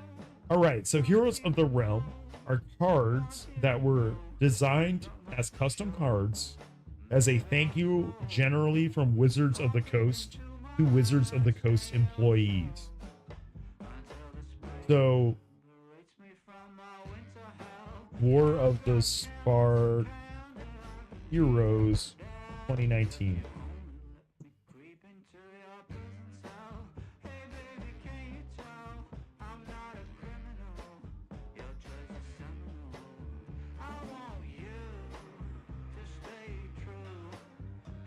Yeah. According to Mark Rosewater, you know, we shouldn't distinguish between real and fake cards. Dude, this is wicked. I just want to rule 0 this and play this. I would love to play this in like a... I don't know, if I ever rebuild like 5-color Planeswalker. Or like if I build mono black Planeswalkers. This is a sick card, dude. This is sick. Then I don't even... Okay, so the source is Melissa DeToro.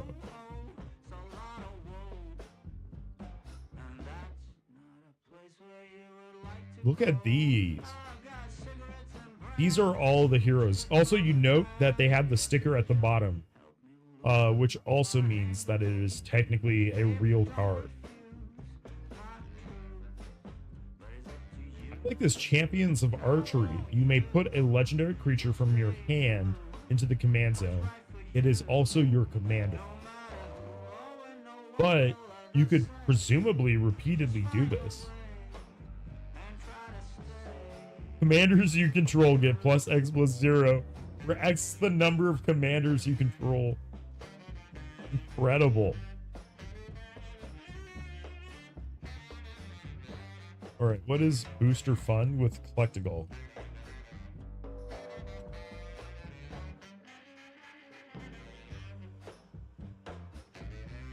It's the catch-all for all alternate art treatments and extendo arts.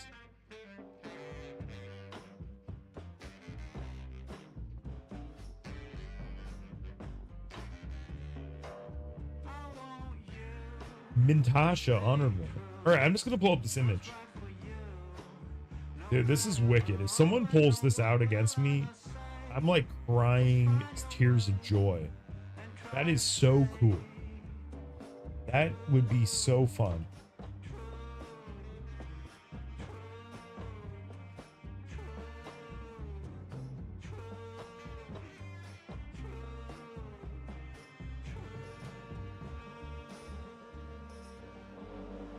Weatherlight.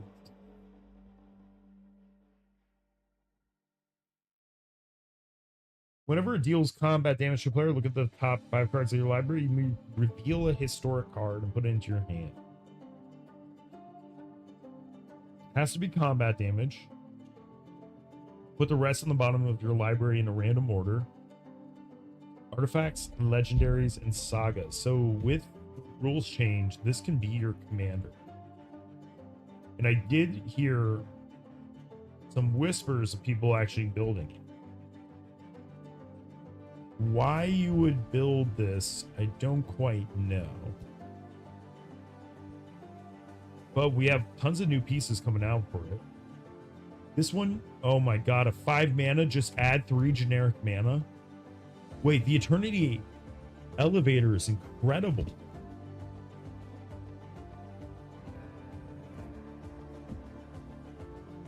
Now, I have a fun fact. I'm sure that everyone is trying to learn fun facts about space elevators, but let's look at the Eternity Elevator. And let's talk critically about it for 1 second. So, the reason that there are not space elevators on Earth is because when you have a pole rotating around Earth, as you go higher on the pole, the further away from Earth it is, and therefore, basically, the faster the top of the pole has to move in the circle. When you think about the top moving in a circular motion, that is a centrifugal force pushing outwards on basically the top of the elevator. Maybe it's centrifugal. I don't know. I don't really know what I'm talking about there. But anyways, so then the top needs to move dramatically faster than like the base of it. And then the other problem, okay, well, anyways, if you then try to figure out what is the maximum height you could have out of one of these like massive pillars, about like 37,000 feet or 27,000 feet. So space elevators are very cool, but they're not, unfortunately, realistic. Which I'm sure that's all everyone cared about.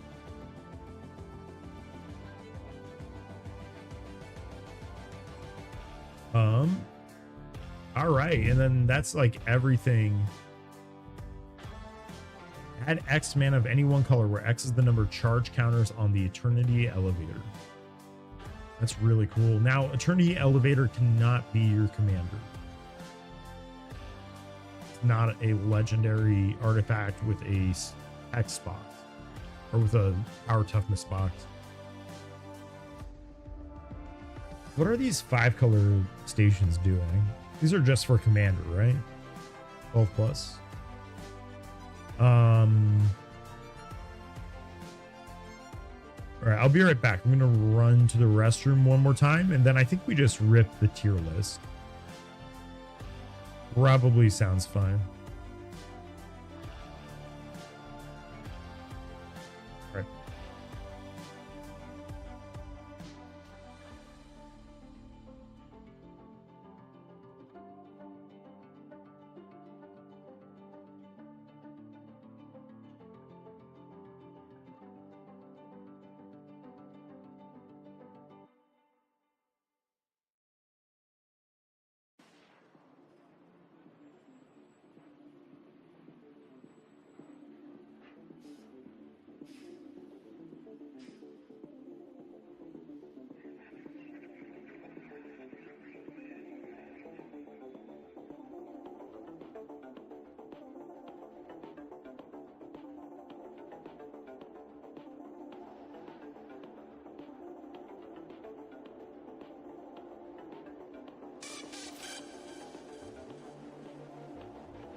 right. Hilarious timing.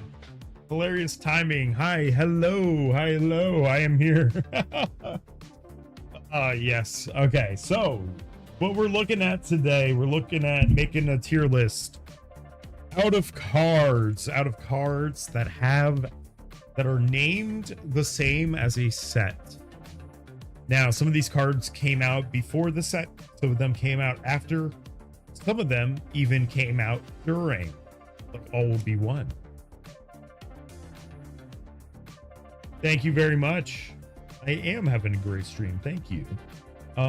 Great. So I think we're good to start ripping this. Okay, so let me put these. These are all in alphabetical order.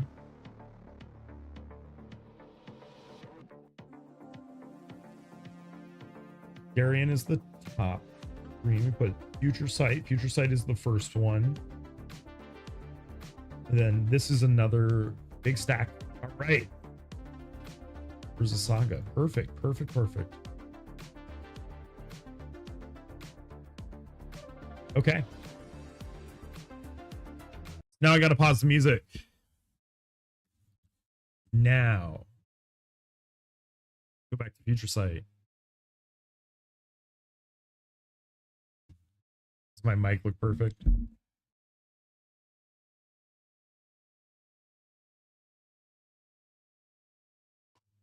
All right. Hello and welcome. Today we're making a tier list out of cards that share the name of a set. Now, a lot of these cards either came out before or came out after.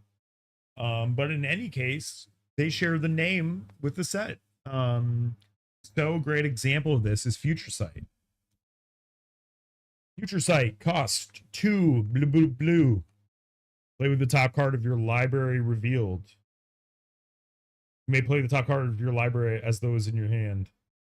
All right, and this is where we make the edit. What's up, YouTube? So today this tier list is going to be basically how scared are you when this hits the table? Our rating system is S, A, B, C, D, where S is it is ass shittingly powerful to hit the field. You see this card on the field, you're going to die. Someone's going to die. Or you're going to roll your eyes a whole lot. So we're going to start out with Future Sight. We already read through it, but we can do it one more time. Future Sight is an enchantment. 2 and blue, blue, blue. Play with the top card of your library revealed. You may play the top card of your library as those in your hand. S equals shitting your pants powerful. R equals really bad. R. No. We have an F. I think C is... I don't think we're going to have anything in the B tier, but we're definitely going to have something in the C and D tier. Is... Right, we have S, we have A, we have C, F, and S. Oh, whoops. R. Really bad.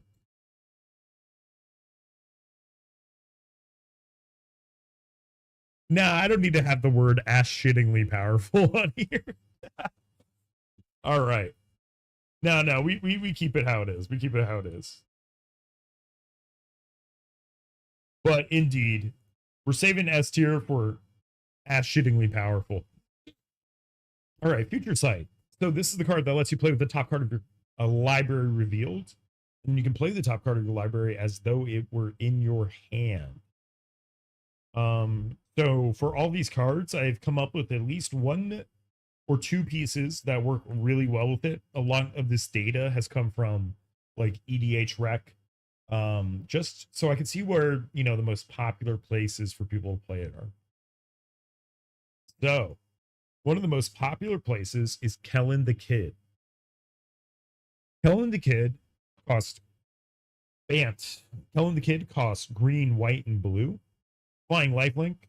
Whenever you cast a spell from anywhere other than your hand, i.e. the top of your library, you may cast a permanent spell with equal or lesser mana value from your hand without paying its mana cost. If you don't, you may put a land from your hand onto the battlefield. So when you have Future Sight in play, you can just free cast from the top of your library. Well, you don't free cast, but you can cast from the top of your library to dump the cards in your hand onto the field. That means that probably the strongest thing you can do is cast card draw spells from the top of your library, putting permanents from your hand onto the battlefield, and then forming that like soft loop. Now we have a fatal flaw in Future Sight. It costs 2 blue, blue, blue, so it's almost definitely being played in decks that one have an extremely advanced land base. In the case of like Count the Kid, you really want to have at least your fetches and your shocks, if not more, to be able to pay for blue, blue, blue. But the effect is really strong, but it is hampered, alas, by its mana cost and restrictions. I think we give it a solid B. Now, I do not want to believe in grade inflation. You know, I'm not a grade inflation user. So what we're going to do, I'm going to put things perhaps a little bit lower than they might seem, or a little higher. But then after, excuse me, never higher. But then after this, we're going to go back and we're going to re-look at how these have all fit together. So don't worry, these are not permanent placement. So Future Sight, we're going to give that a B. The combos you can do with it, the things you can do with a Sensei's Top in it, right? With Bergie and like Sensei's Top, you could draw your whole deck. A lot of great options. Oh, and another really good deck for this is Flubs the Fool. Flubs the Fool has an interesting problem where you really don't want to have even numbers of cards in your hand. The reason for this is if I have one card in hand, I play it, Flubs sees 0 cards in hand, and I draw a card. But if I have 2 cards in hand, I play one of the 2 cards, I have 1 in hand, I have to discard that to Flubs, and then usually that means your turn is over on Flubs. That being said, if you have an even number of cards in your hand and you have Future Sight on the field, you can use a card from the top of your library to then discard 1 card from your hand, setting you then to an odd number of cards in hand. So this is also a great Flubs card because it lets you manipulate with this in combination with Flubs lets you manipulate your draws very strongly. And it makes you not just like run out of cards and, you know, jam. So it's highly specific. That is the thing. Aether Revolt. All right. This is 2 red, red. This is from Modern Horizons 3. This is from main set Modern Horizons 3. Direct to Modern. An enchantment. It has Revolt. As long as a permanent you control left the battlefield this turn, if a source you control would deal non-combat damage to an opponent or a permanent an opponent controls, it deals that much damage plus 2 instead. I see in the chat, boo, MH3. I totally agree. You know, like as a commander player, even, MH3 was like juiced, but not in an interesting way, I think. You know, it's just like a bunch of Eldrazi shit and a bunch of energy shit that was all just like cobbled together. So how scared am I of this card? I don't know, probably not that scared. The second ability, whenever you gain 1 or more energy, Aether Revolt deals that much damage to any target. Now, I do know that gaining infinite energy is trivially easy. It is trivially easy. So, how scared am I when this hits the table? I'm going to put this one in A tier. This, I feel like, will require some hoops to jump around. And this has the other, you know, kind of... The other piece of this is that a lot of people will play this only for the first ability, right? The non-creature damage buff. So a deck like Norn the Wary is not going to combo with it for infinite energy, but instead a deck like Norn the Wary will just make the impact tremors deal 3 damage. So if Aether Revolt hits the battlefield, yeah, it's not going to take that long. Yeah, it's scary with the right commander. But with the right commander, I lose my shit. Maybe this is a B tier. Yeah, let's put this in B tier for now. Is it better than Future Sight? It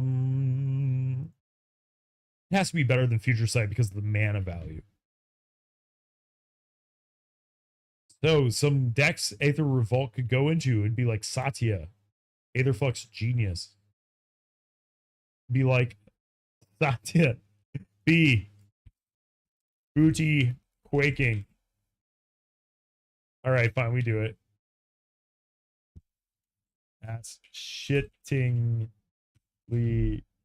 powerful.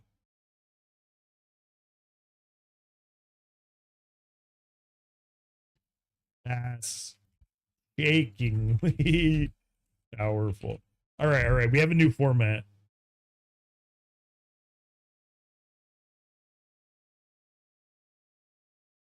Booty Quaking. We need one for C. R is so simply really bad.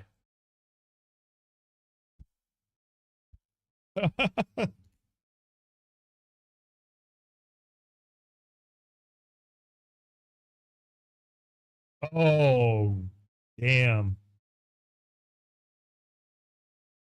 This is the most over-engineered word I have ever seen. Nice. And it copied the highlight because I absolutely just copied and pasted your chat message. Booty Quaking. What is C tier? This is probably like cobbled together with scraps in a cave. I don't know if that's too specific of a reference for you, but but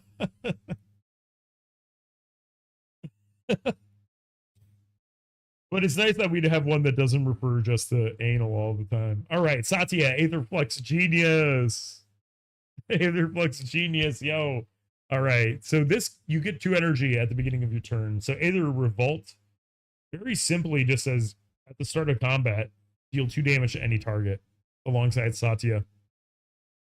So yes, any energy deck would like this, but additionally, any sort of like Norin the Wary deck would like this for the clause of 2 additional damage. And I should also mention about Norin, it entering and leaving the battlefield really helps out with the revolt part of this. So I'll put this in Booty Quaking tier in B tier, and I'm going to put it above Future Sight because of the less prohibitive mana cost.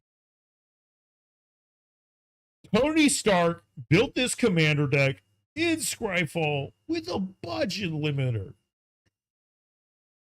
Shut up, Justin Hammer. God. All right. All will be one. Oh. Now, notably,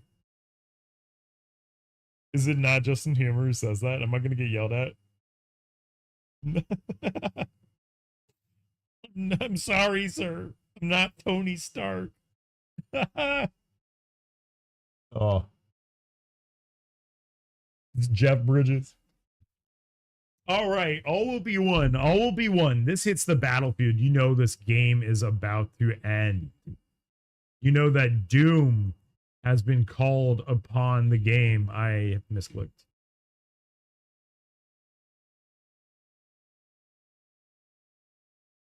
There we go. All right. Sorry for the misclick. All right. All will be one. All will be one. When all will be one hits the field, someone is going to die. This is take 2. Someone is going to die. Man. All will be one combos with a stiff breeze. It also combos with a ham sandwich. It combos with the debris at the bottom of your kitchen sink. And best of all, it combos with Ob Nixilis Captive Kingpin. So let's actually read All Will Be One. All Will Be One reads, whenever, okay, so All Will Be One is a costs 3 red. It's an enchantment. Whenever you put one or more counters on a permanent or player, All Will Be One, I will refer to this as Abo, deals that much damage to target opponent, creature an opponent controls, or planeswalker an opponent controls. Whoa, so this isn't any target. So this cannot deal damage. No, it can deal damage to like a space station, but only once it is a creature. It's interesting. Oh, because it can't do damage to a battle. Because this set was right before battles. I bet that's why it is. Anyways, so OB1 is a 2-card combo with Ob Nixilis Captive Kingpin. Ob Nixilis reads, whenever one or more opponents each lose exactly 1 life, put a 1/1 counter on Ob. Exile the top card of your library. Until your next end step, you may play that card. So you put a counter on Ob that triggers Abo. Abo pings 1 person for 1 damage. 1 opponent, that is. That triggers Ob Nixilis. That triggers Abo. Bounce between these two. Now, All Will Be One is not the only one, or rather, Ob Nixilis isn't the only card that also does this. Also, the Red Terror does this. The Red Terror, MTG. Whenever a red source you control deals damage to 1 or more permanents, put a counter on it. So whenever All Will Be One does damage, you put a 1/1 counter on the Red Terror, which triggers All Will Be One, etc. I think All Will Be One is our first S tier. When All Will Be One resolves, someone's going to die. It's just how it is. Someone is going to die. And then you have to think, okay, is someone going to die or is the whole table going to die? Because it could go either way. It really could go either way. The other thing that's really funny about All Will Be One combos is if you manage to land the 2-card of like Ob Nixilis and Abo, or you land the combo of the Red Terror and Abo. Maybe I won't call it All Will Be One anymore. Maybe I won't call it Abo. When you put these together on the field, you have to set off the loop in some way. So for Ob Nixilis to set off the loop, you have to have someone lose 1 life, or you need to put a counter on a permanent, if that makes sense, or on a player. So it's kind of funny. This can lead to the hostage situation where it's just Ob Captive Kingpin on the field with this, and you don't have like gut shot in hand to set it off. Anyways, point still stands. All Will Be One. Someone's gonna die. Hopefully it's not you. Hopefully you're the one playing the All Will Be One. All right, so now we're looking at the set alpha. The set alpha. All right, producer, you're busted. This one is a stretch, my friend. This one's a stretch. All right, Alpha Mirror is a 2 mana, 2 generic mana creature. It's an artifact creature. It is a mirror. It is a 2/1. I am gonna say this card is perhaps not the greatest. It is an artifact creature, and you can skull clamp it. But if you want to skull clamp it, you're paying 1 for the skull clamp, 2 for the Alpha Mirror, and then 1 for the equip cost. So that's going to draw you 2 cards. I think it's fair to say this is our first really bad.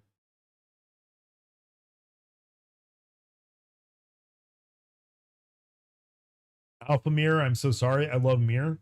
But why can't you be a little bit more like your brothers and make some mana for me? You know? Is it that hard for you to tap for a colorless? You're already a colorless creature, my friend. Are you too lazy to learn how to mana sculpt? Perhaps. Maybe this is just a lazy mirror. In any case, that goes into the really bad tier. It is an overcosted Savannah Lions, okay?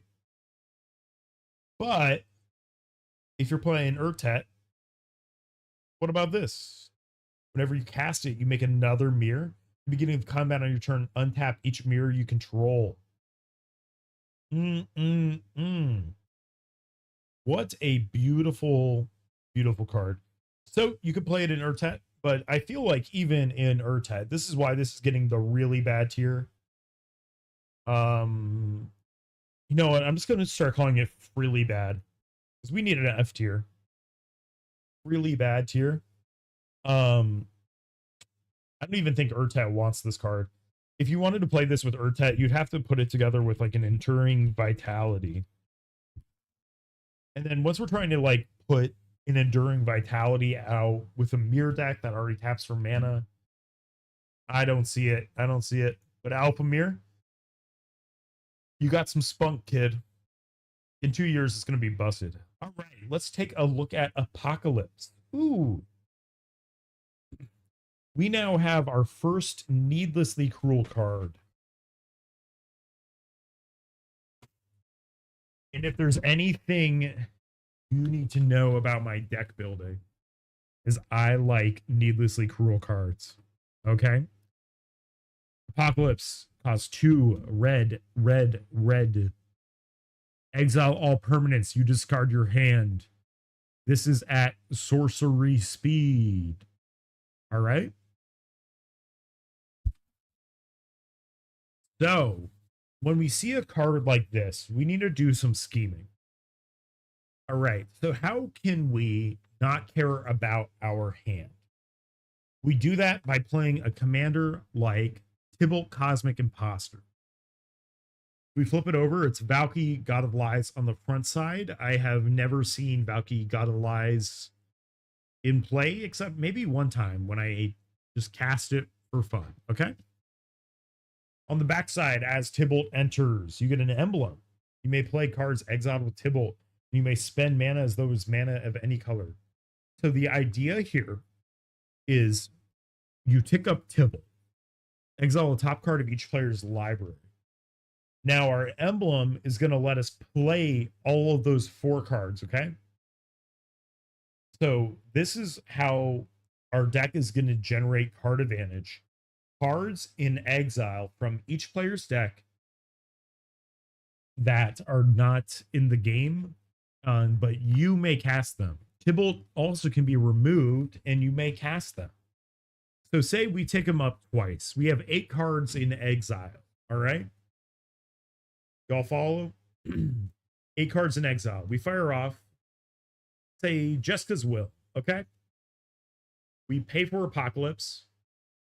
We exile all permanents, including our Planeswalker, but that's okay. And then we discard our hand. Everything on the board is now gone, except with Tybalt's emblem. You can now play from all those cards. So if you want to float mana and then Apocalypse and then still have a full hand of cards that are basically just in exile, and you can play all of them. So anyways, the idea is put a bunch of cards out of your hand and then exile everything, then play all of your shit from exile. Now, one point of clarification, Tybalt will not let you play any of the cards that are exiled with Apocalypse, only cards exiled with Tybalt. But yeah, this is where I can see Apocalypse. Apocalypse is genuinely right in the bucket of some of the worst cards, but I think we have to put this cobbled together with Scraps in a Cave. Why do I think that? Because I think that this card and, well, I guess almost no others. This could be a really good win con in Tybalt. Like, I think C tier is, it has like a home. We have found one home for it to be good in. I guess you could also play it in like Omnixless Captive Kingpin too. A card like this really asks you to play fast mana so you can rebuild really, really quickly after. Anyways, that's enough about Apocalypse. A singular house. All right. Bringer of the White Dawn. This is our 5th Dawn card. Now, if you don't know, Bringers are a 5-card cycle. We had that cycle pulled up before. All right, so all of the Bringers, they all have the same clause. You may pay Wooburg rather than pay for its mana cost.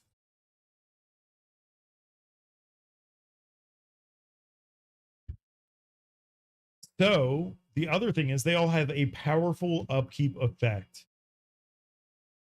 Beginning of your upkeep, you may pay 2. If you do, search your library for a card and put it on top.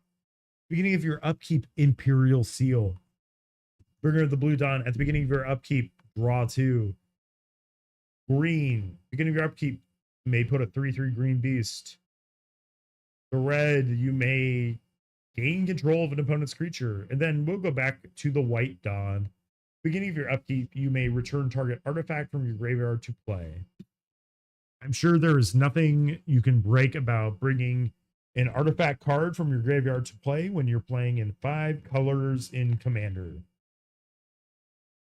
Go get your Citadel Queen.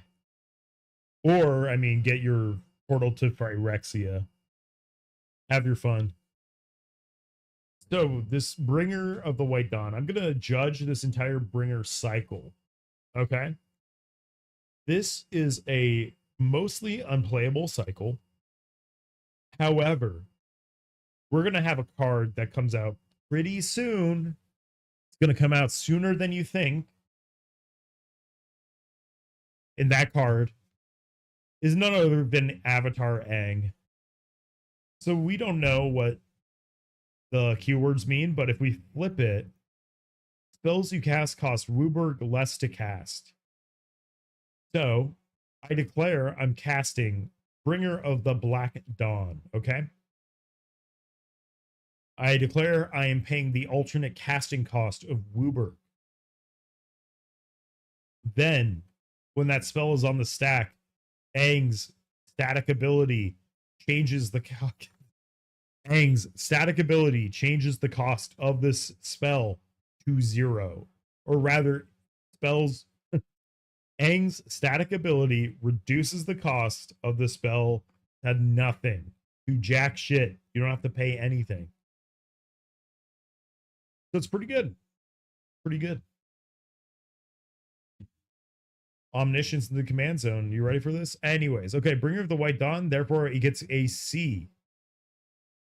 Now, something like Apocalypse, I feel like only has like 1 deck for it. Bringer of the White Dawn, you could also play Joda, Archmage Eternal, alternatively, to play a card like this. Or the Bringers, you could also just reanimate them. So the prohibitive Wooburg symbols in their casting cost make them basically C tier. The upkeep triggers are not quite good enough to make me lose my mind. So yeah, I would say the Bringer cycle is a little bit better than Apocalypse. All right, let's look at the Brothers War now. The Brothers War. Step 1. Create 2 tapped Power Stone tokens. Chapter 2. Choose 2 players. Until your next turn, each creature they control attacks the other chosen player each combat if able. That's funny. It even has baked in support for multiple combats. Then we go to step 3. The Brothers' War deals X damage to any target, then X damage to any other target, where X is the number of artifacts you control. Okay, so here's the issue about this card.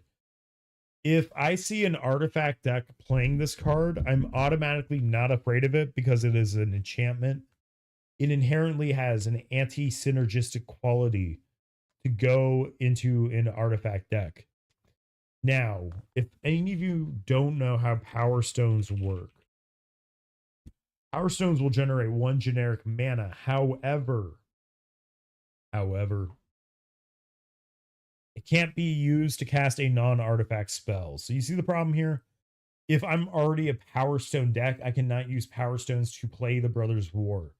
Even though chapters 2 and 3 are ridiculously powerful, and theoretically chapter 1 pays for 2 Power Stones, so it refunds 2 mana. So I would say this is not a great card unless your deck can take particular advantage of Power Stones, okay? So, what is a deck that takes particular advantage of Power Stones? It would be Roxanne. All right. Whenever Roxanne Starfall Savant enters the battlefield or attacks, create a tapped colorless artifact token named Meteorite with Meteorite enters the battlefield, deals 2 damage to any target. It also taps to add 1 mana of any color. For anyone who doesn't know, Meteorite is an actual card in the game. It costs like 5 mana. It does exactly what is on this card. Here's the thing. Whenever you tap an artifact token for mana, add 1 mana of any type that artifact token produced. Okay, so when you tap a Power Stone, add 1 generic mana is what that is saying. All right. Now, if we go into the rulings, Roxanne, this is just like Kinnan. This is just like Kinnan with a Kinnan with a Delighted Halfling. Roxanne doesn't care about any restrictions or riders the artifact token put on the mana it produced. The additional mana Roxanne produces won't have any restrictions, okay? So if we go back and we look at Roxanne, Roxanne and Power Stone. Power Stone will add 1 generic mana. Then Roxanne will add 1 generic mana that can be spent on anything.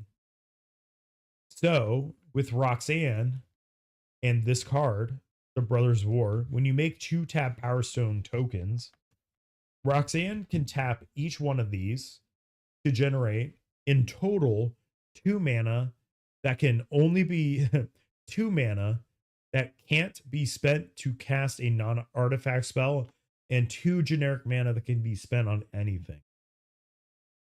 So the Brothers War is really good when you can break parity on these tap Power Stone tokens, when you can fix the restrictions on these tapped Power Stone tokens, and your deck has enough mana to afford an enchantment like the Brothers War for 3 and a red, and you can pay for it with, sources that are not Power Stone tokens.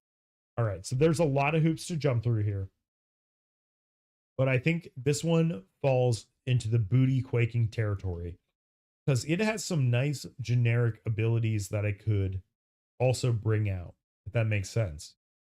Right? Because you could just be a humble artifact deck and all of a sudden step 3 either kills people or it nukes 2 creatures. You know what I mean?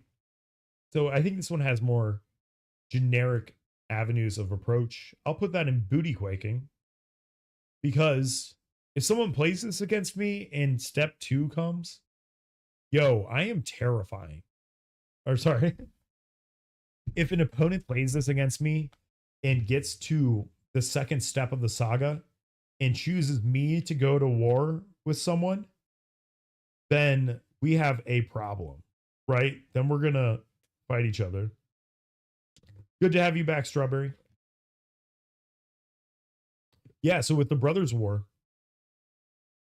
if you get targeted to launch all your attacks at someone and then you are after them in turn order or vice versa, I guess it's more scary when you're before them in turn order because you attack into them and they have bigger stuff. You lose all your shit. And then since your opponent hasn't attacked yet, they attack into you and just, fucking kill you. So the Brothers War has some nice generic applications as well. All right, Cold Snap. Strawberry, it's fitting you're in the chat for Cold Snap.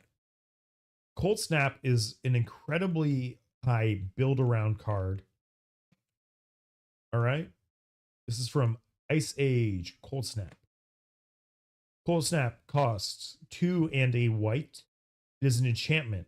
It has cumulative upkeep 2. During each player's upkeep, Cold Snap deals 1 damage to that player for each snow-covered land they control.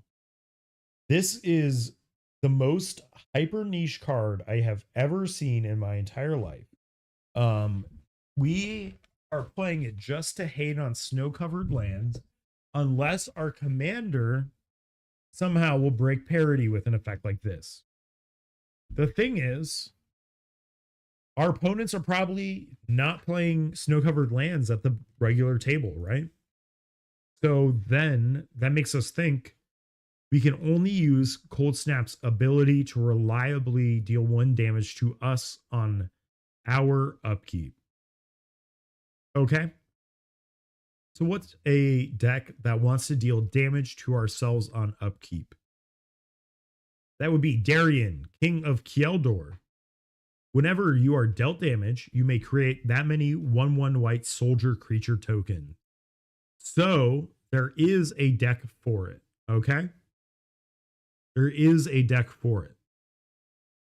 Now, the issue with Darien, you would have to really go crazy on mana rocks. And I mentioned Strawberry because Strawberry showed me one of their decks that was a Darien deck. This is, I cannot think of another place to play this card. But if you're playing a 6 mana commander, you might already be playing enough mana rocks to support it. Yeah. So if you see this come up, unfortunately, Cold Snap lacks the raw power for me to lose my shit. If you see Darien at a table, though, you know someone's fucking around and someone's finding out. So for this reason, Cold Snap goes also into the bottom of C. There's some argument to being an F, but we did find a piece it is synergistic with, and therefore it is not in the freely bad. It's cool though. I mean, this card looks really cool. Fuck around with the glaciers or some shit. So Cold Snap goes here. Darien, if Darien was on the list, would probably be an A. But unfortunately, it's Cold Snap, not Darien getting raided. All right. Let's go then to Conflux. Conflux. I have a tab for Conflux. Tab for Conflux. This is R. Tab for Conflux.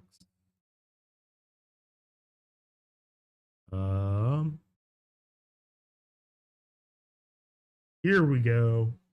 All right, too many tabs open. Too little time. And I just realized that my little bar at the bottom of my screen.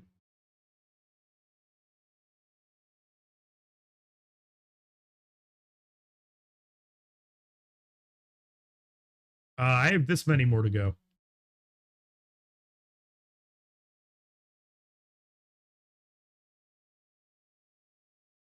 Webcam group chat box. All right. Let me just move myself down here. All right. There we go. Radical restructuring. All right. We have Conflux. Search your library for a white card. What's up? Time Spiral's right here. Conflux. Sorcery. Search your library for a white card, a blue card, a black card, a red card, and a green card. Reveal those cards and put them into your hand. Then shuffle your library. All right, so we're paying 8 mana for a sorcery. To tutor, of course, 5 cards. 5 cards. Now, I think this is pretty apparent that this is an absurdly Timmy card. It's really funny because I wonder if the original intention was like, oh, yeah. They're not demonic tutors because you have to reveal them.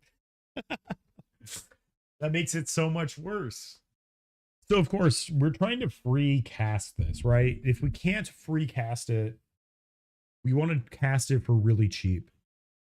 So a card you could play with this is Joda Archmage Eternal.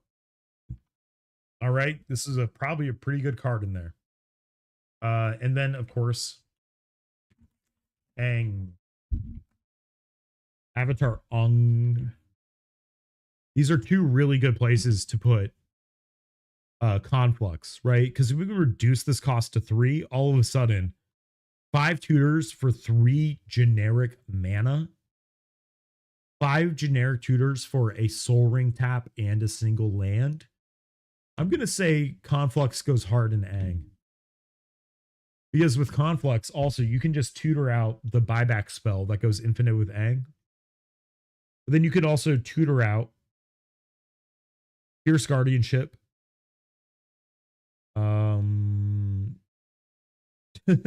what white card? Grand Abolisher, Fierce Guardianship,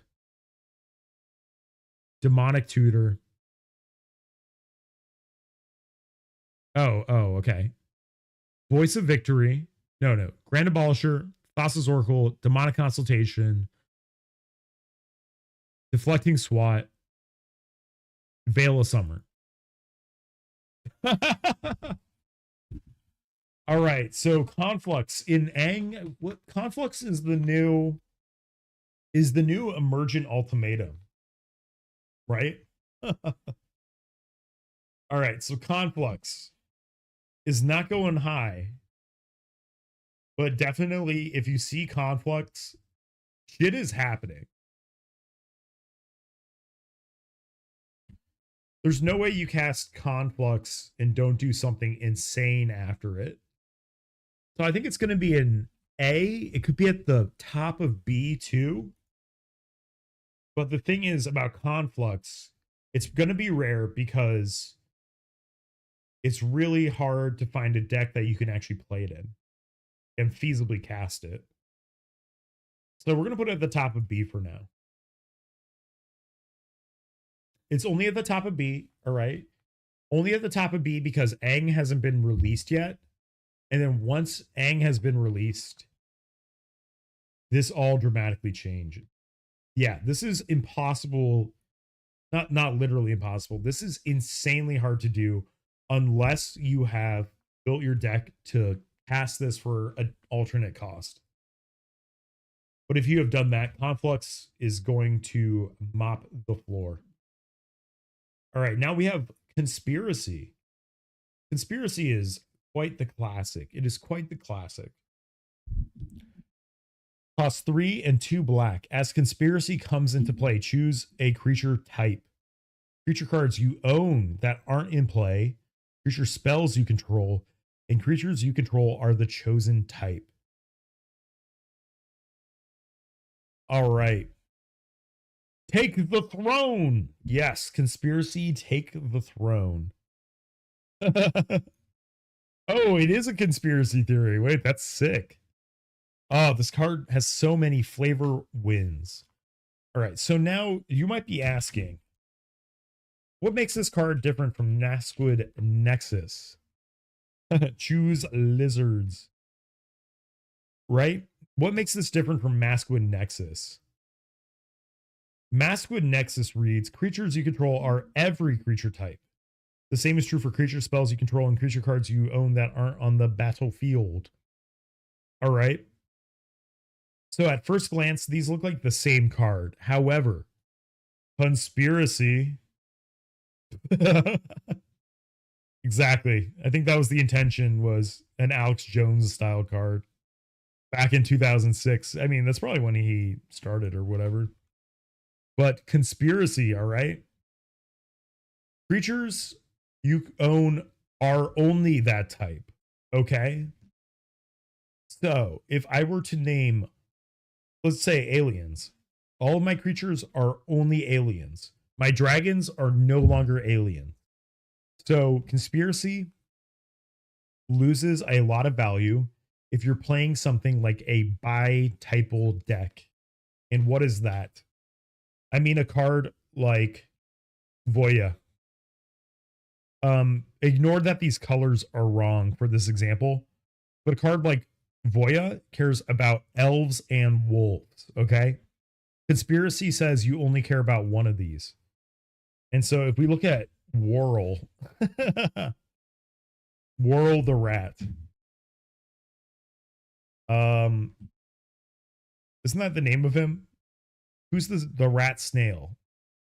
The rat snail. Wick the World Mind. Whenever Wick or another rat you control enters, create a 1/1 black snail creature token if you do not control a snail. Otherwise, put a 1/1 counter on a snail you control.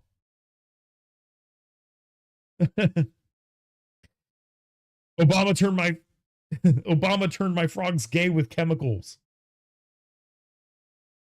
All right. Wick the World Mind. Whenever Wick or another rat you control enters, create the snail. All right. So do you see what happens here? If I say conspiracy and I choose the creature type rat, all right, Wick enters the battlefield. It creates a 1/1 black snail. However, it is not a snail. Conspiracy overwrites the type of snail. And so now you've created a 1/1 rat. Trigger Wick. Try to create a snail. It doesn't create a snail. Instead, it creates a rat. Trigger Wick. What we have here, we have an infinite loop that is unstoppable.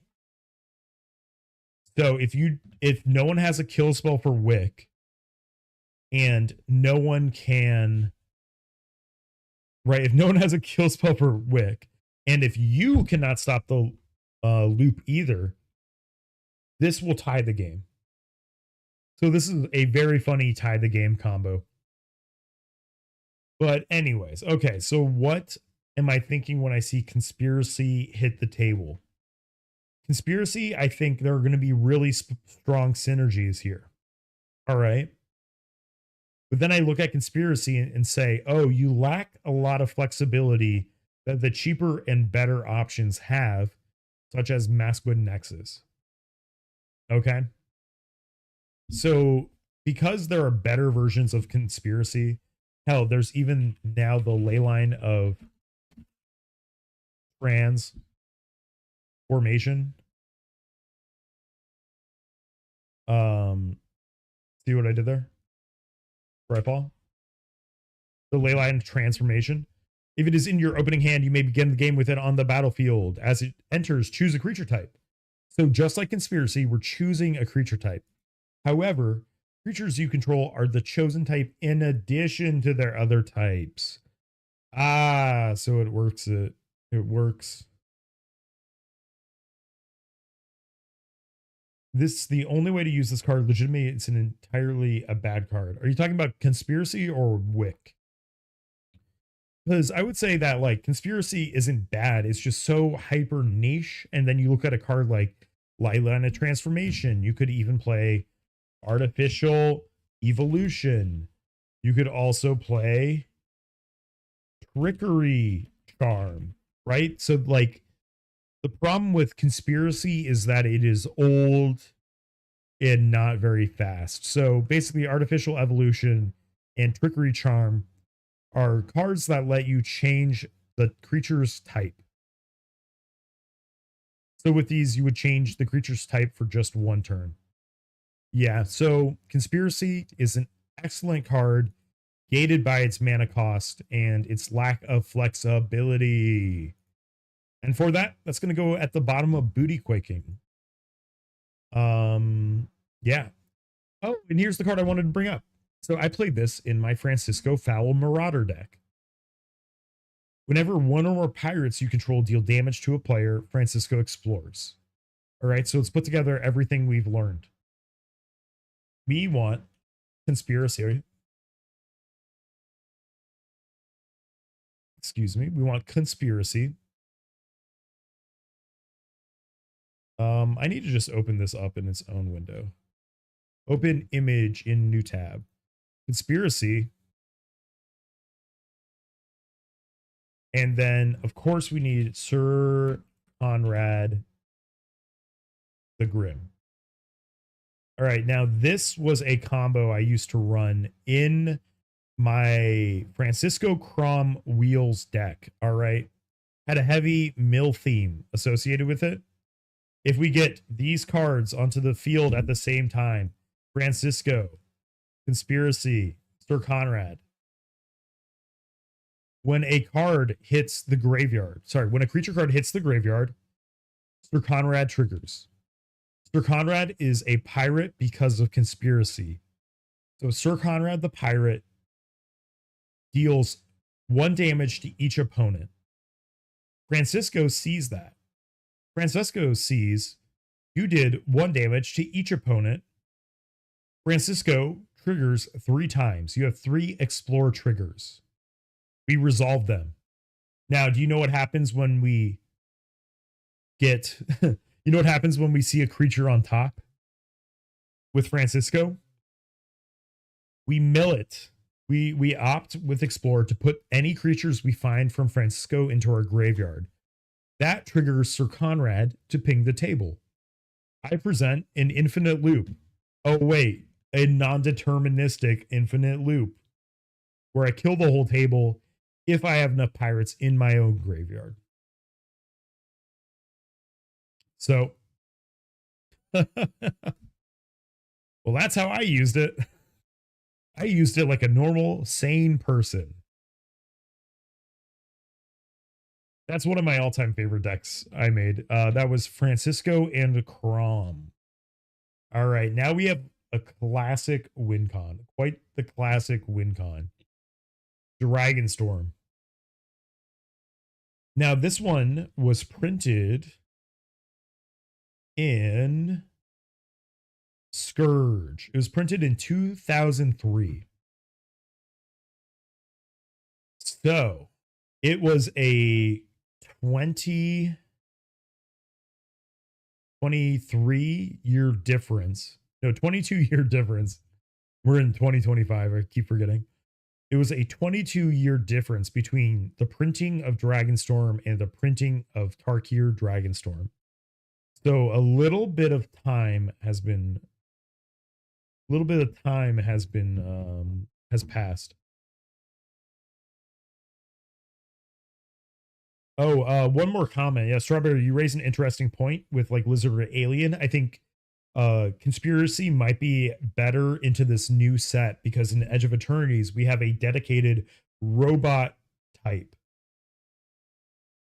Right, we have a dedicated robot type in Edges of Eternity, or rather Edge of Eternity, and therefore more cards that make robots such as like Mr. House, those kind of creatures.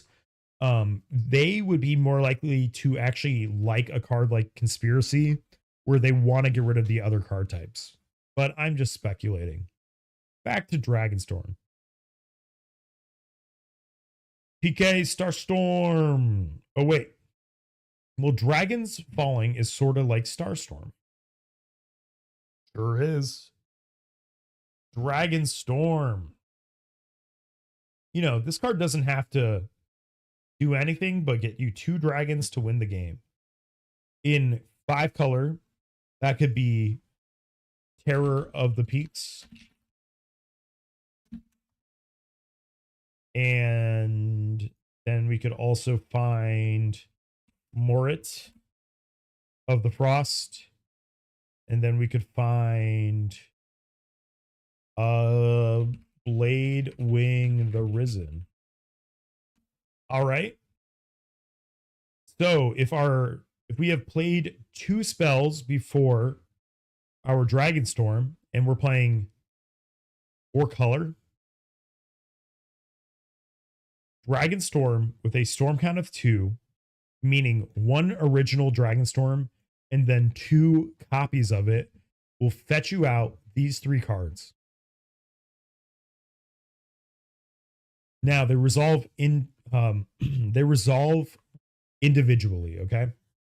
So first we put Terror of the Peaks on the battlefield. Next, we have Bladewing the Risen enter, bringing back up to 1 dragon from our graveyard. Okay, so first Terror hits the battlefield, then Bladewing hits the battlefield. Bladewing may or may not return something, but then Morit of the Frost enters as a copy of Bladewing. Bladewing dies to state-based actions. Because it dies to state-based actions, Morit of the Frost can target Bladewing that just died. Okay. So then Morit brings back the original Bladewing. Then we have Morit of the Frost die to the legend rule at state-based action speed. And then that's the loop. Bladewing and Morit bringing each other back. So yeah. So it definitely is way too much mana. But we're playing red. And red has Mana Geyser. It has Jessica's Will. Dragonstorm on the stack should end the game almost every time. And for that, Dragonstorm has to be near the top. Am I more scared of Dragonstorm or All Will Be One? Now, that is a good question. We might have to come back to this. But I can't help but notice the word storm. So what I showed you was a small fraction of what you can do with this card. Because you could tutor out a 3-card combo, right? But if your storm count is like 8 and you have the 9th original, I mean, that's just 9 of your best creatures from your deck. In casual, if you can land a Dragonstorm, good for you. Very happy for you. I kind of want to put this into my Dragon list now because that list is basically an Academy Rector Omniscience list. Turns out Storm goes pretty well with Omniscience, and 9-cost cards also go well with Omniscience. Right, so that's where Dragonstorm is. Next on the list. Oh, I also thought we could play this in Rowan Scion of War. Rowan has a lot of cards that go really well with Rowan. So, I mean, grass is green. We found a 9-mana card that works with Rowan. Hardnaw, glad that you're here. Wake up. Wake up. All right. Dragonstorm near the top. Next up, Hour of Devastation. It costs 3 red. All creatures lose indestructible until end of turn. All creatures lose indestructible until end of turn. Hour of Devastation deals 5 damage to each creature and each non-Bolas Planeswalker. All right, so where would we see a card like this? So losing indestructible is a nice, happy thing. I don't think it's that big of a deal. But I suppose, owing to how the stack works, no one could respond to this and give something indestructible. So I actually do think that this is pretty good. A 5 damage board wipe for 5 mana. I genuinely don't think it's that bad, but it's exactly the problem. There are better wraths in red, right? We can talk about something like Blasphemous Act. We could talk about, I don't know, like Fury Storm. That's not it. Like Pyroclasm is situationally better than this. A 5-mana red sorcery is not that scary. It's just a good board wipe. But there's a place we can play it where it would be really sick, which is Fire Song and Sunspeaker. All right. If we have Fire Song and Sunspeaker on the field and we cast Hour of Devastation, gain 5 life for every creature on the battlefield, destroy like half of them. Nothing can have indestructible. It will straight up kill the enchantment Indestructible Gods. And then you laugh yourself to the bank where you have lifelink on it. So I would say this is pretty mid. The thing about this card is that it is a generically useful card, which is better than we can say for some other cards. So for that reason, I will put that at the bottom of B. B might be for boring. Next up, we have Jace, the Living Guild Pact. This is from Magic 15. Yeah, I've seen this one before, the black and white one, or the black and blue one rather. Very cool. This one kind of counts. Could you clarify that, please? All right. And then I'll give you a proper response. All right. Jace, the Living Guild Pack, costs 2 blue. Planeswalker Jace, nothing surprising here. Oh, it's for Ravnica Guild Pact. I got you. Oh, no, this definitely counts. It has the word. I would say the Bringer of the White Dawn was a stretch, but I liked it being a stretch, you know? I would rather have one that is sort of a stretch than not have it. You know what I mean? So Jace the Living Guild Pact. You can +1, look at the top 2 cards of your library, put one of them in your graveyard. Then -3, return another target non-land permanent to its owner's hand. Then -8, perform the first half of Time Twister. Each player shuffles their hand and graveyard into their library. Then you complete the second half of Time Twister. You draw 7 cards. No one else does.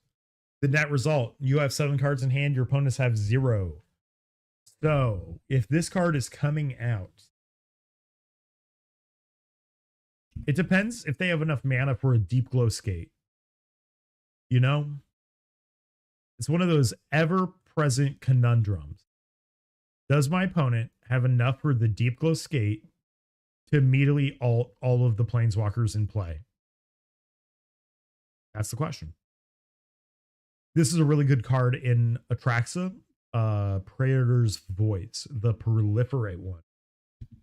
Get a lot of cards this way. I like the flexibility, the -3.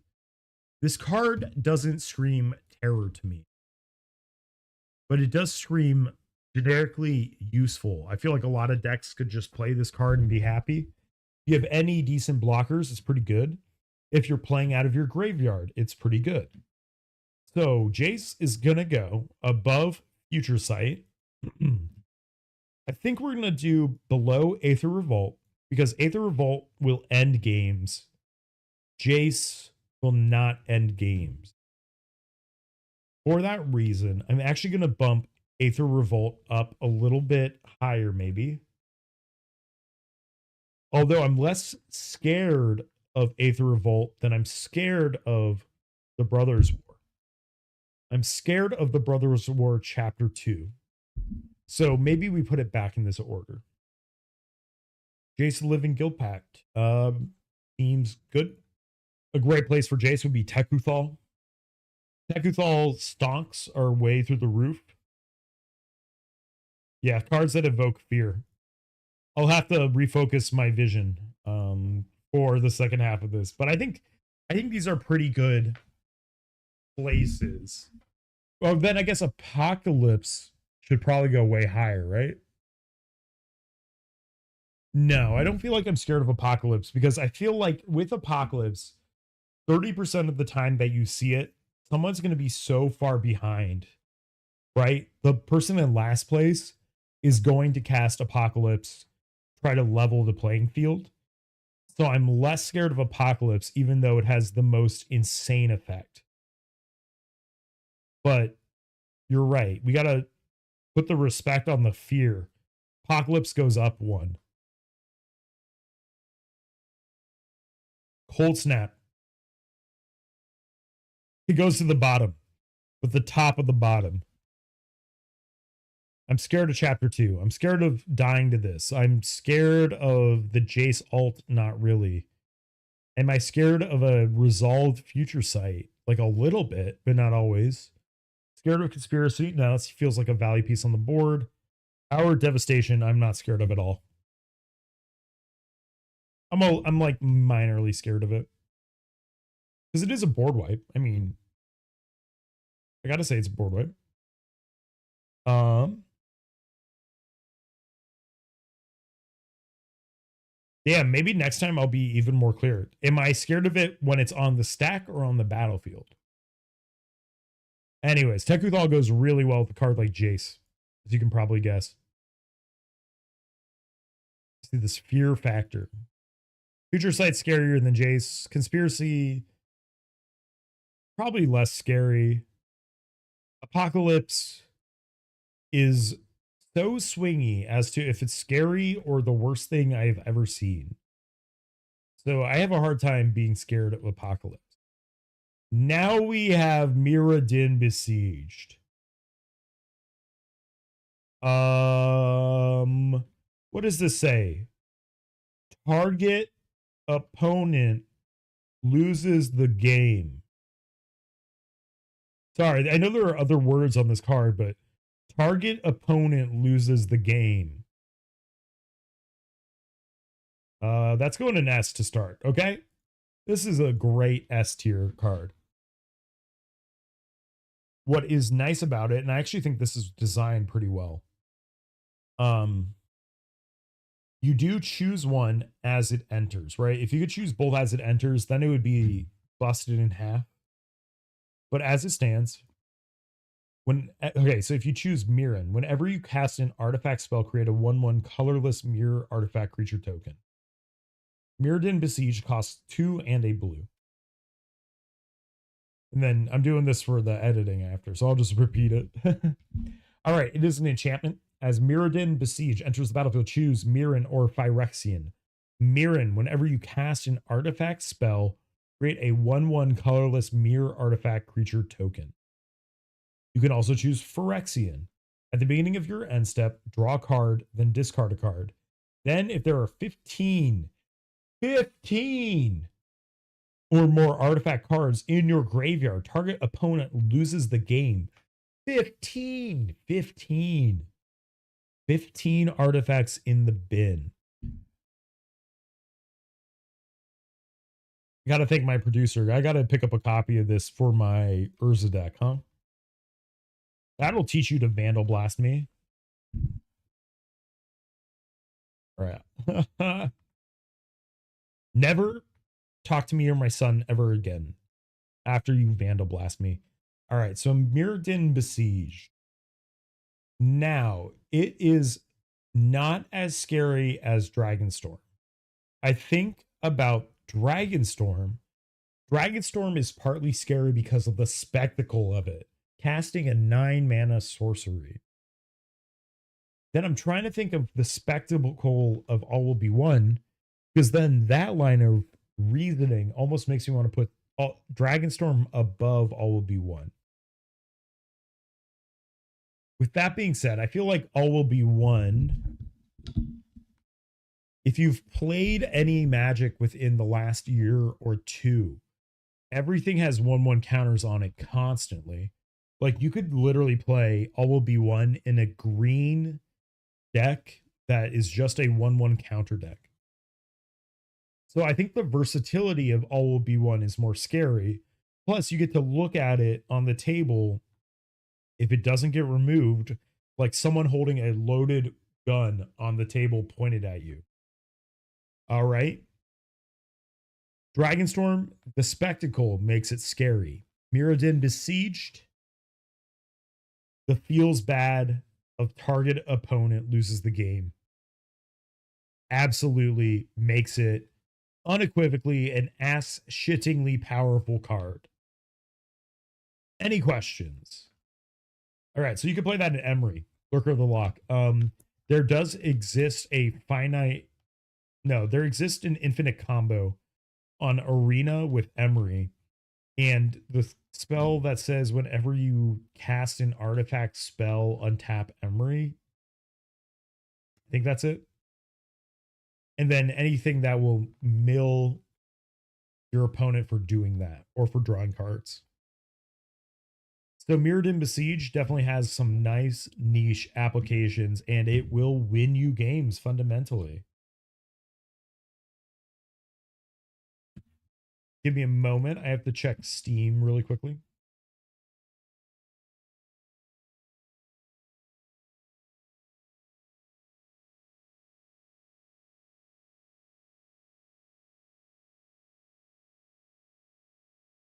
I got the notification on my phone.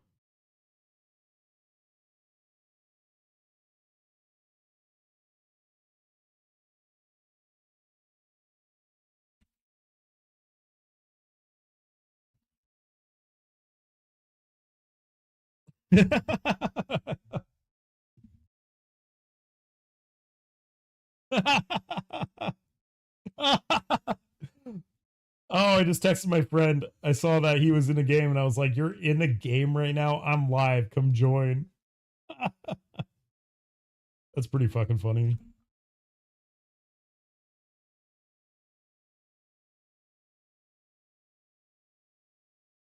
All right. All right.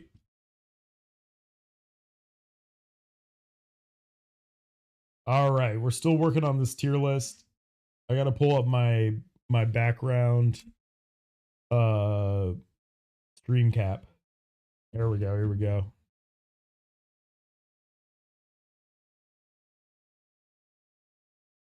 All will be one with nothing.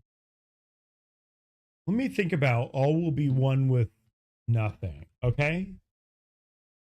Whenever discard 1/1 counter. Whenever you discard a card, put a 1/1 counter on a creature. Does anyone know what would do that? Archfiend of Ifnir. Whenever you cycle or discard another card, put a 1/1 counter on each creature your opponents control.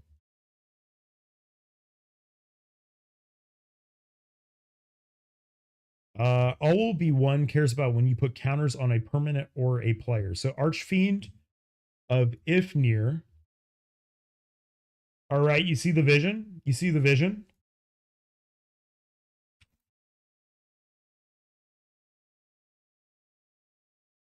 Yo, wait. I might be able to pull this combo off. One with nothing.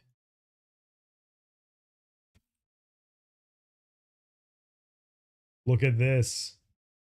Look at this. If you wanted over engineered, you got it. You have it for me today. Holy shit, that's a funny combo. This is a whole different level of inefficient. So in other words, this looks like a pretty perfect one for me to play in Corvold, right? No, sorry, it's going to be the Hearth Hole. I'm going to contain myself, but that already has the that has Corvold in it. It's one of the first Corvold reprints. So one with nothing being added. Then we are adding also Archfiend of Ifnir. We're going to put the Archfiend onto the maybe board because I think I can find a more efficient version of Archfiend. But the idea is in this deck, we're trying to draw a huge hand. Then we're going to use our single game changer, Lion's Eye Diamond, to discard our hand. Then when we discard our hand, Archfiend of Ifnir is going to trigger, putting a 1/1 counter on each creature my opponents control equal to the number of, and yeah, okay. It'll put -1/-1 counters on each creature's my opponent's control. And if the total toughness of my opponents is less than or equal to the toughness of creatures my opponents control, we one-shot the table. All right. Yeah, so we're listing for casual. We're talking about cards that are ass-shittingly scary to run into. So when someone puts an all will be one on the table, that is ass-shittingly scary. But we are... Okay, so further context. We're ranking all cards based on... Sorry. My producer chose this list based on cards that have the same name as a set. All right. I need a little more Diet Coke. I can feel my concentration slipping. So, for instance, all will be one is number one now because when that card hits the table, someone is going to die, etc. But anyways, we got to march on. We've been taking forever on this. All right, we have Oath of Chandra next. When Oath of Chandra enters the battlefield, it does 3 damage to target creature an opponent controls.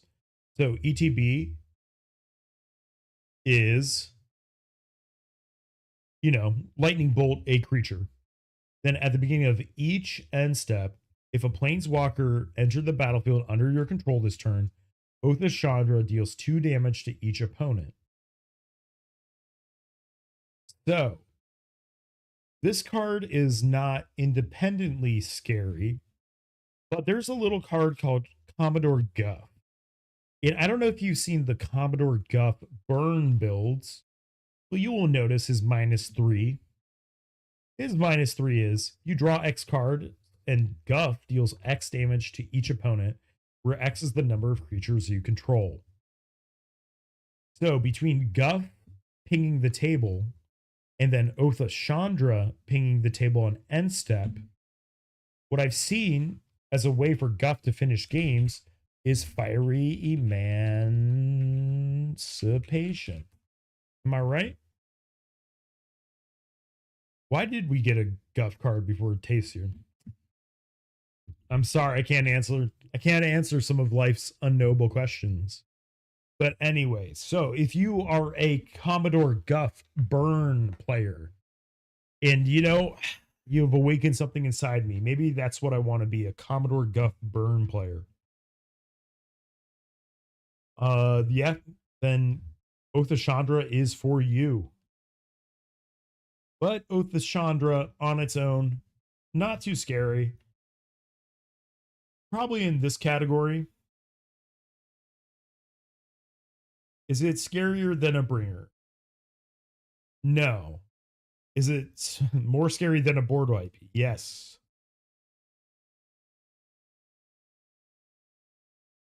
Yeah, so Guff is the most fourth wall shattering. I hate fourth wall breaking. I loathe fourth wall breaking. So Guff Rewrites History is not only one of my, well, I think it's actually a really fun card, but Guff Rewrites History is one of the worst storytelling mistakes that has ever been told in Magic the Gathering. You lose me there. You lose me there. Like, literally, if you don't think there's a way for the main characters to win, let them fucking lose. Yawgmoth should have won the fight. You know what I mean? Should have won the battle. And then we could do all this Phyrexian shit a couple years later. Am I right? But instead, they took the lazy way. Guff rewrote history. I fell asleep of boredom. I got a ton of slobber on my shirt because I was passed out from it. Anyways, Oath of Chandra, Commodore Guff, Burn, etc. Tasier was literally not only the only walker on Urza's power level, but it was also the only walker ever to use all 5 colors equally. That is pretty sick. Yeah, Urza's block speaks to the power of Urza, I suppose. I said this earlier on stream. I was like, yo, I really want to collect every card from Urza's saga. Or Urza's block, rather. But on we march. Okay, Onslaught. Whenever you successfully cast a creature spell, tap target creature. All right, so I got bad news for everyone. This is not very good. Because 1, you have to be a creature deck to play it. And then 2, you have to play enough creatures to tap down enough creatures to give your stuff free attack. I presume that's the intended design of this card, right? Is to play it and then you tap down all of your opponent's creatures, then you swing to combat and you heroically kill them with aggro.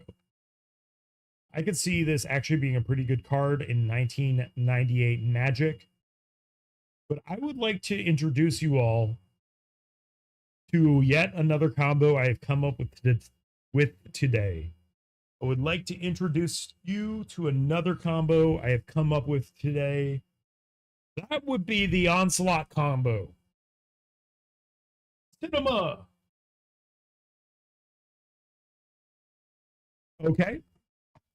So we need a Shrieking Drake. We need Bergie. We need Pilipala. We need Onslaught. All right. Prerequisites. Bergie is on the field. Pilipala does not have summoning sickness. Onslaught is on the battlefield. Cast Shrieking Drake. Trigger Bergie. Add one. Trigger Bergie. Add one red pip. Is there a better way I can represent this? We want to fill. Trigger Bergie. Add a red pip. Okay. Something has gone horribly wrong.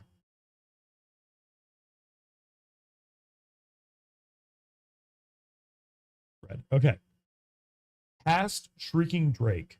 Trigger Bergie, making a red pip of mana. Say you already have one pip in the pool too. That's part of the prerequisites. We spend this one red pip on Pilipala's ability. Then, with our other mana, we untap Pilipala, generating one blue mana. Shrieking Drake enters the battlefield, returns Shrieking Drake to your hand, because it can target it itself. Cast Shrieking Drake. By the way, we generate, one blue off of this, so it pays for itself. Anyways, here is my bad combo of the day. This gives you infinite ETB, LTB, storm count, not sacrifice.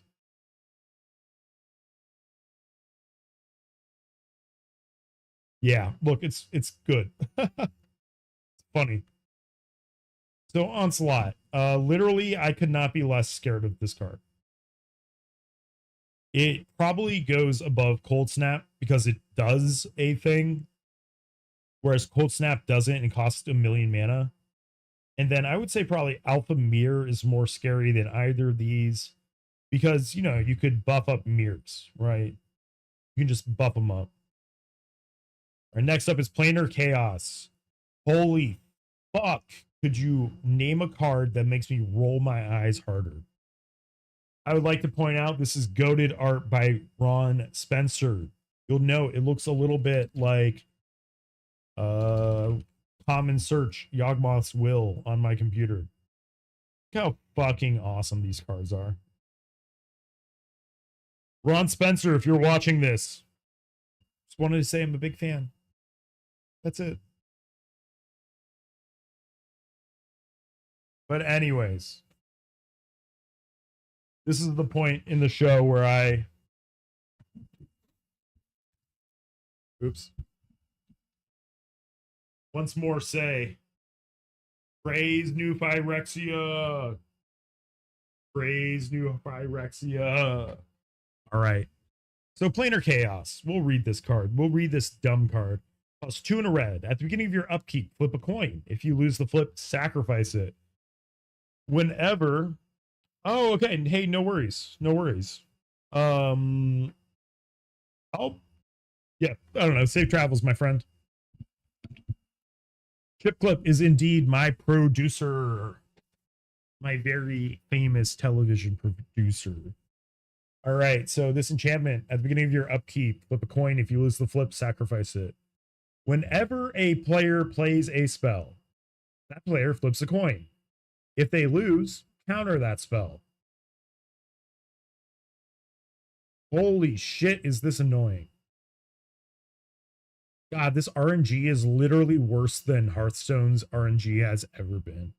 Okay, so when I see Planar Chaos, I don't know if I'm scared of it or if I'm just insanely irritable after I see it. So one thing to know about Planar Chaos, the player, thank you for the follow. Much appreciated. So Planar Chaos is not like, hey, and my notification worked too. Nice. Planar Chaos. It's not scary. It is more irritating than anything. So what are people doing with Planar Chaos? They're breaking the parity with Cinder Split. Whenever a player wins a coin flip, draw a card. Then you can rig it with cards like Krark's Thumb.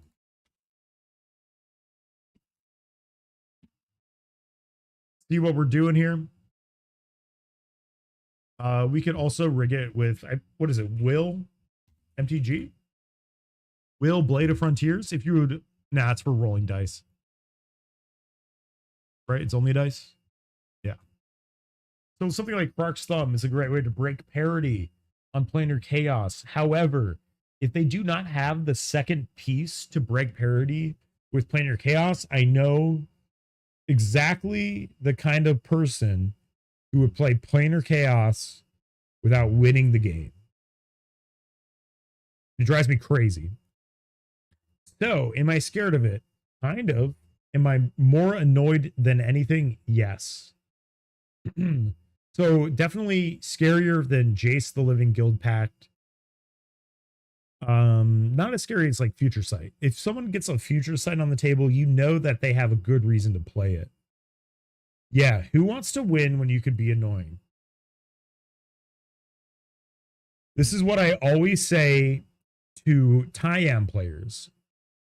Why win when you could fidget uncontrollably? One of the most important lessons my father ever taught me, really. All right, Prophecy. Ooh, Prophecy is going to be a fun one too. Reveal the top card of target opponent's library to all players. If it is a land, gain 1 life. That opponent then shuffles their library, draw a card at the beginning of next turn's upkeep. Okay, so now this one, I genuinely had a hard time figuring out anything to do with this. So I would like to point out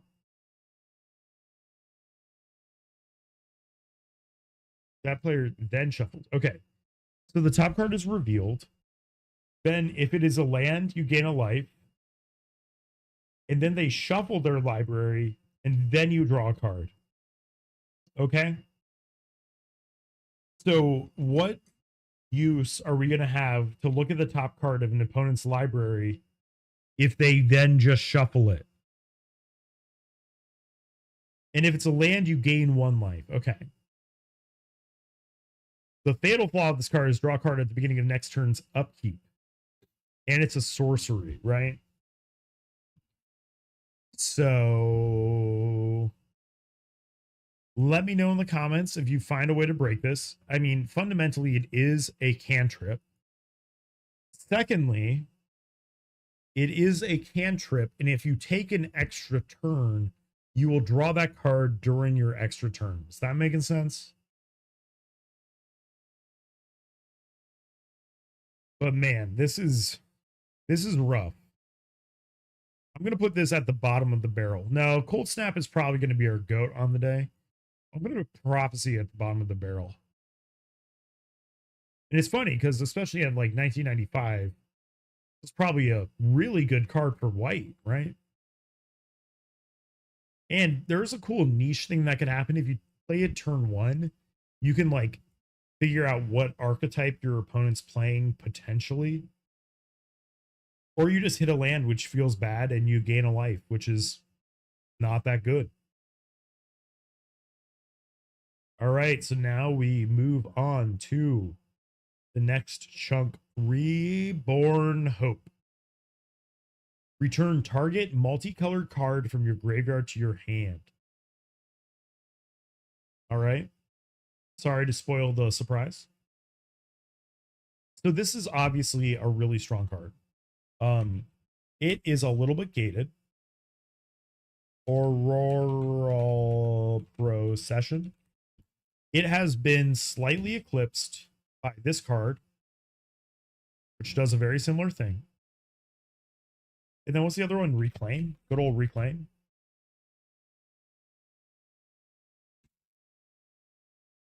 Okay, Reclaim puts it on top of your library. Is it recycled? No, that's different. Anyways, I think there's a blue card that just puts it right into your hand. Cards like Witness. Regrowth? Is that what I'm thinking of? Yeah, okay, so this is functionally Regrowth, but gated. And Auroral Possession just came out too. So this card is fighting for some viability amongst giants. Therefore, this card is probably actually only good if it is being played alongside Regrowth and alongside Auroral Possession. Okay. So let's talk about colors that include Bant, that include Self Mill. Okay. Is that making sense to everyone? So what decks have a good Self Mill strategy? Because basically Reborn Hope is like the third strongest of this effect, if you're talking about right to hand. And then our colors need to include Bant.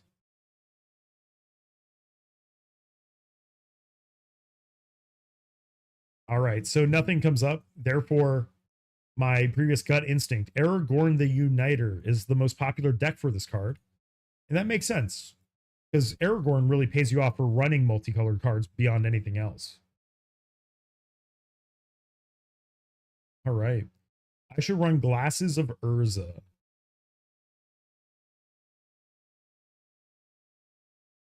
Now, I had a question for you. Why would I play Glasses of Urza? Why would I play... Why would I play Glasses of Urza when I'm gonna... when I already have a couple copies of Telepathy coming in the mail? The Telepathies are already on their way here. So I'm sorry. Maybe I won't play Glasses. But come on. Look at this face. This guy's face, you could trust this guy. Are you kidding me? Yeah, dude, it's going to be one of my favorite cards pretty soon. With a face like that, I have to trust this person. Am I right? Or am I right? Anyways, all right. So Reborn Hope, so niche. I'm not scared of it at all. If you're playing it, it's already like tier of what you want to do. It is actually good though. So it is going to go into the cobbled together with crafts in a cave category. All right. Next is Rise of the Eldrazi. This is another immediately to the top card. This card is even more scary in non-Eldrazi decks. Because in an Eldrazi deck, you are literally going to make 12 mana off of your 35 artifacts. However, if you see this in a if you see this in a non-Eldrazi deck, they are free casting this shit. They will never pay for this. They are evading taxes. They will not pay for one drop of the 12 mana that this requires. And therefore, Rise of the Eldrazi is ass-shittingly powerful. It'd be one thing if people actually had to pay for this spell. It'd be another thing if it was actually hard for people to. And it's not like Conflux, where you can only play it in like 4-color decks. You can play Rise of the Eldrazi in any goddamn deck that you please. That is part of the strength of this card. Rise of the Eldrazi definitely goes to the top. Extra turn moves it up 1 slot. Is Rise of the Eldrazi more scary than Dragonstorm? Dragonstorm wins the game. Rise of the Eldrazi lets that Eldrazi player, or let's be realistic, red or blue player. Once this thing gets free casted, it doesn't win the game. Nor does it have the words target opponent loses the game. But I think the spectacle of Rise of the Eldrazi has it scarier than Mirrodin Besiege. I think that's clicking in my head. Because I think the spectacle is pretty important of these. Not unlike Urza's spectacles. Anyways, Juladak plays this card. Yeah, fucking no shit. If you're trying to like free cast this card, I don't know, we could run the Omniscience route, we could play Behold the Multiverse, we could play all sorts of things to free cast this. Not to mention, this one can go to a graveyard. I believe all of the Eldrazi that have these lines of text, those are all the Shuffle Eldrazi.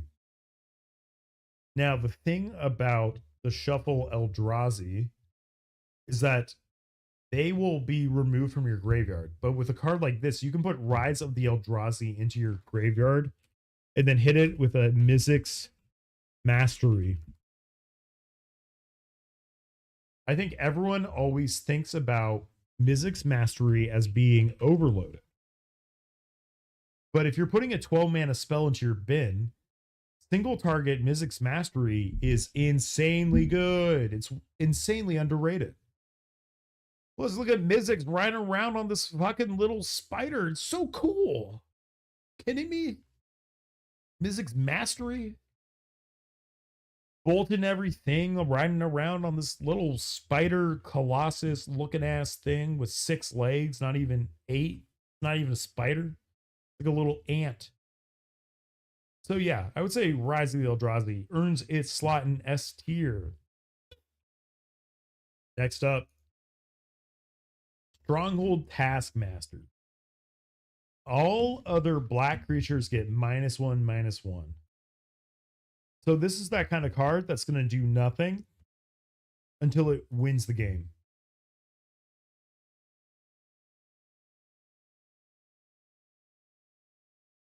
Ooh, it doesn't even work how I thought it did. Okay, so all other black creatures get -1/-1. My gut reaction was this would work nicely with Massacre Girl. But now I'm kind of thinking, oh, that's like a little bit of a non-bow. Because Massacre Girl likes to have like a Blood Artist alive. This kills Blood Artists. All other black creatures get -1/-1. So this is like an unholy build around. Now, my gut reaction was to pair this with Cormus Bell. All swamps are 1/1 black creatures that are still lands. Okay. All right, I was correct in my initial assumption. All swamps are black creatures. Okay. It has been eroded. Almost had a heart attack right there. Okay, so this is a great Massacre Girl card. You can pretty clearly see what the intention is. All other black creatures get -1/-1. We play Cormus Bell. We animate all swamps into 1/1 creatures. We do that using Urborg. Urborg Tom. Urborg, Tomb of Yawgmoth.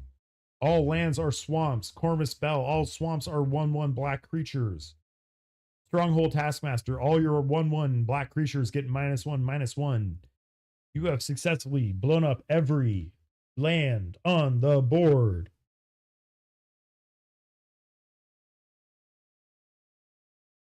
There's a card that does the inverse of this. There we go. So if you pair this with Ascendant Evencar, yes. Cormus Bell combo advice. Did you catch all of what I said? I can just repeat it right now. So in Massacre Girl, we animate lands into we change all lands into swamps. We change all swamps into 1/1s using Urborg and Cormus Bell together. Then you need a positive anthem for yourself. Oh no, this is not for yourself. my creatures. Oh, you're in Trader Joe's basement? I assume that's in Manhattan. Godspeed. Godspeed. Anyway, so the idea is in Massacre Girl, you also run things that will buff your board by 1. You play your own anthems so that you can like toxic deluge everyone else. Black Anthem.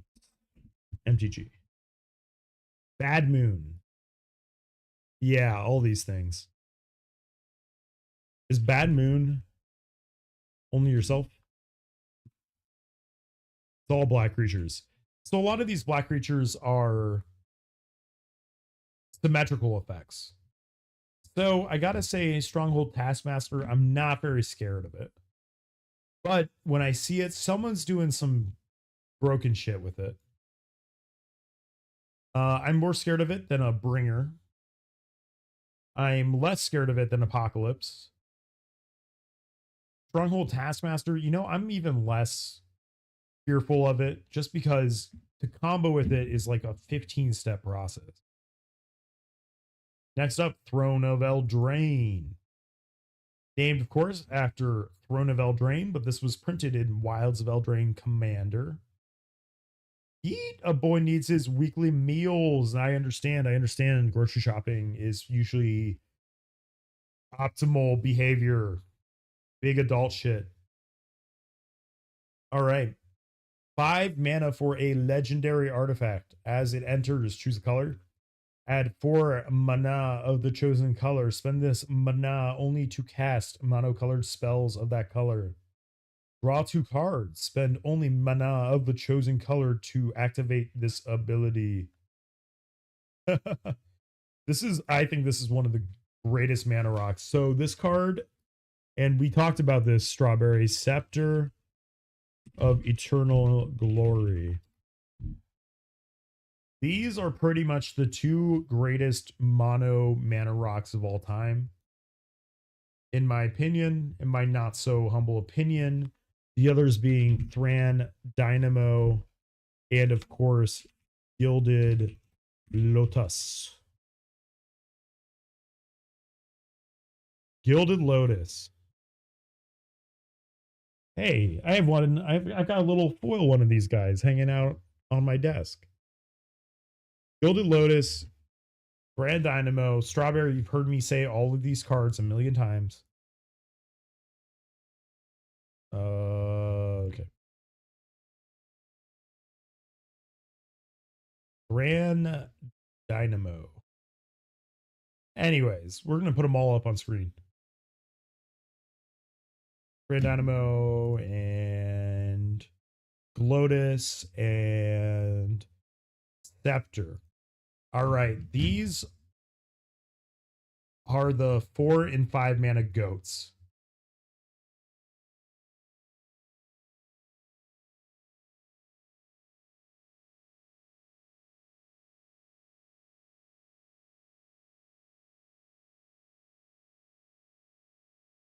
Ah, yes.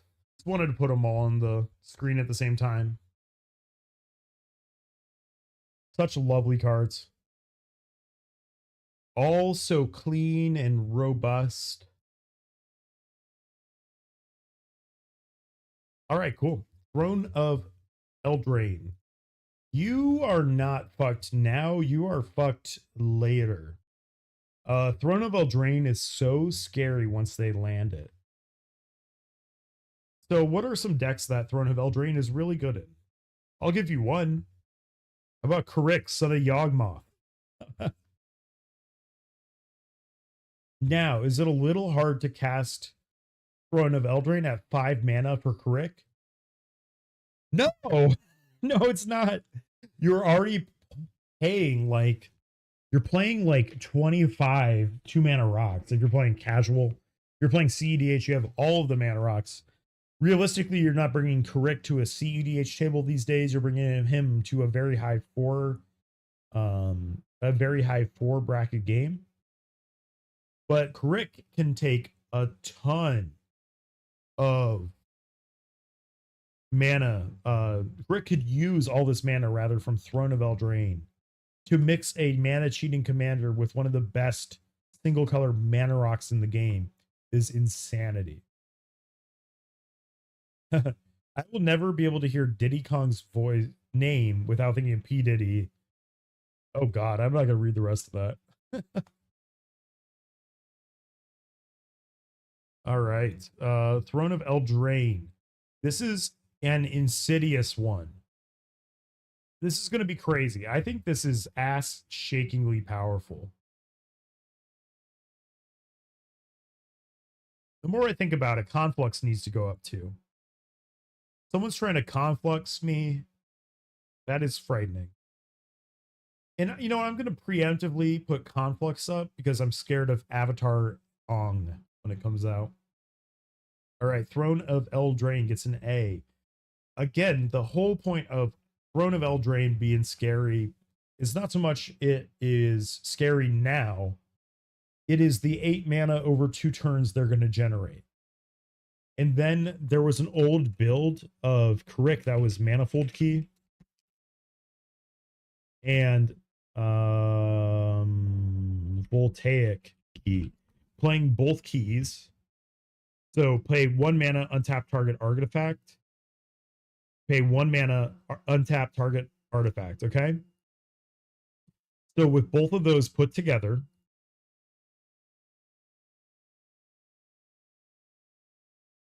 you could use 1 key and Throne of Eldraine to generate 7 mana. You could use 2 keys in Throne of Eldraine to generate 13 mana. That's crazy shit, y'all. Oh, I did this math wrong. 7 mana. And then we add 4 more onto 7. Okay, it's 10 mana. Add 4, spend 1, 3. Add 4 up to 7, spend 1, 6. Add 4. Okay, with 2 keys, it's 10 mana. Hey, 10 mana. You almost have enough to play Rise of the Eldrazi. If you have a Thran Dynamo, you could. Yes, and 1 more mana. Anyways, Throne of Eldraine is insidious. It's not scary now, it's scary later. All right, Time Spiral. Cost 6 mana. Exile, Time, Spiral. Each player shuffles their hand and graveyard into their library, then draws 7 cards. So in 1998, in Urza's block, they thought, oh my God, Time Twister is definitely too powerful. We need to print a weaker version of Time Twister. So let's make it later game. It's going to cost 6 mana. I sure hope no one can cast it earlier than turn 6. You untap 6 lands? Surely no one's going to need to untap 6 lands. They're only going to play this once they have 6 lands, right? Anyways, if you're playing Time Spiral, you know you're up to no good. The most popular deck that this is in is the classic Nekuzar. Nekuzar the Mind Razor. Each player draws 7, takes 7 damage. Classic. Each opponent, rather. But here's another cool commander for it. Xyrus, the Writhing Storm. Have you heard of have you heard of making 21 snakes? And then furthermore, where are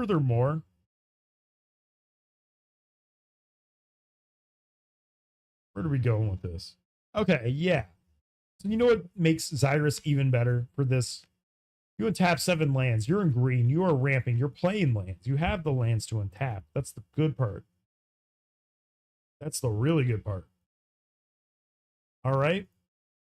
So for Time Spiral, I know you're up to no good, but it doesn't always win on the spot. So you're in the A tier. And I don't have too much terror in my bones when I say Time Spiral, because you have to have a really good second half of it, like Sholdred or like I don't know, Cataract Parasite. You would need another piece to pair with it before it's scary.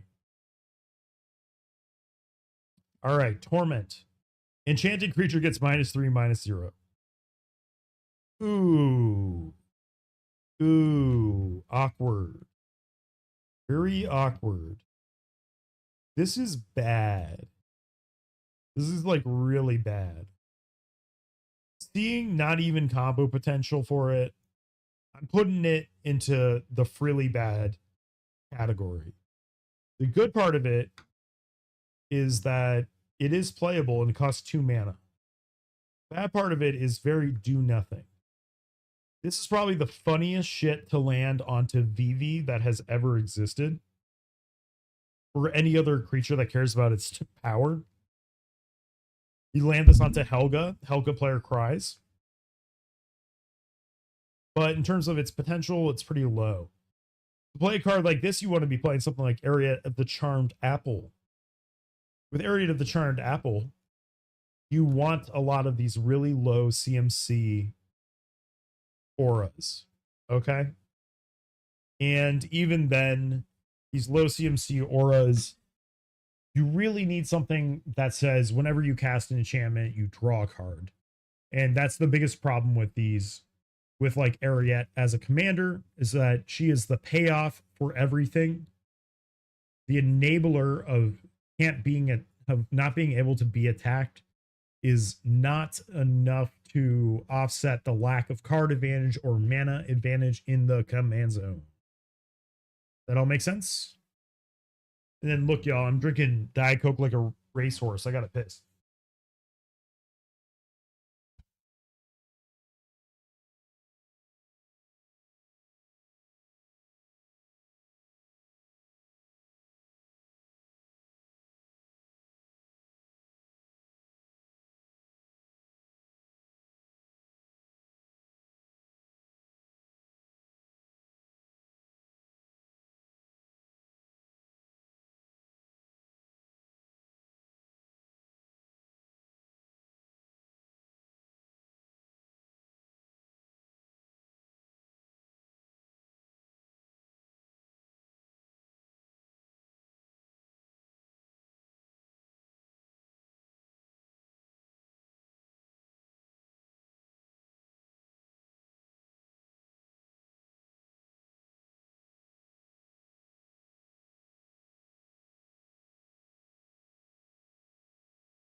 Yo, I don't know if the doorbell came through.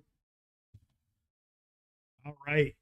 So Area of the Charmed Apple is pretty much the only place I could see Torment. And then Torment, again, is only really good if you have something to like really fuck over in particular. Like, fuck you, Vivi.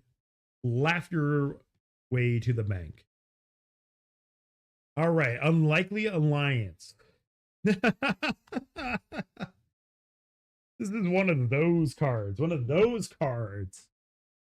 Unlikely Alliance, 1 in a white. Enchantment. Has an activated ability. Target for 1 in a white. Target non-attacking, non-blocking creature gets +0/+2 until end of turn. Oh, fuck. Wait, do you see it? Do you see the flavor text? Wait, do you see the flavor text? It's King Darien. We looked at this card earlier. Look at this. Look at this. The flavor text from Unlikely references Darien. That's wicked cool. We put it all together. The stream has come full circle. Yes. All right. Unlikely alliance. Strange alliances are alliances still and provide the same protection. He's right. He's right. You know he's right. Okay, so we have to think about these constrictions, all right? These restrictions, rather. Target non-attacking, non-blocking creature gets +0/+2. So what it's saying is we can basically do it outside of combat.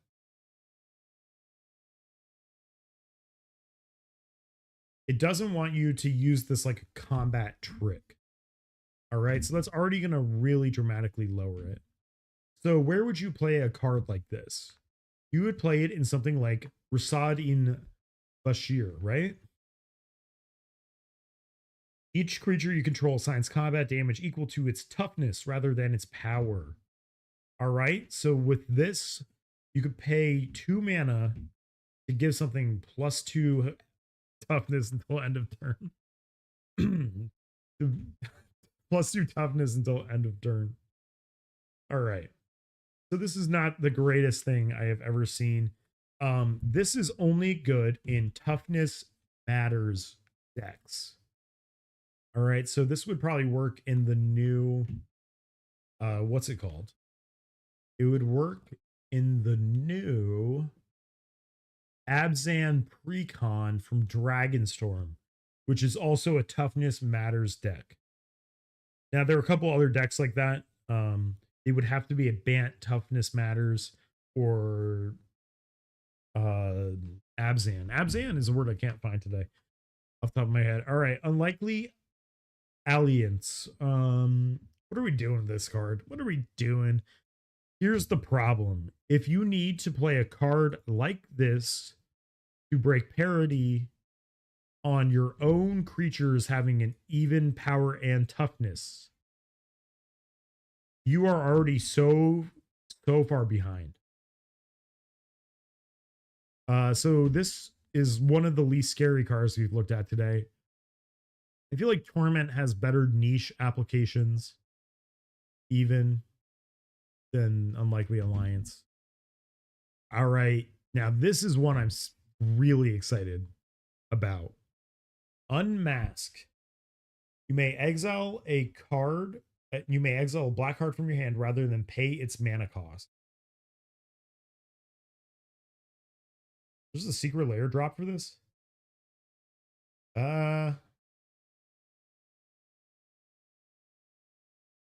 Is this Kaito? Who is he fighting? What was going on during the secret layer? SLD 413?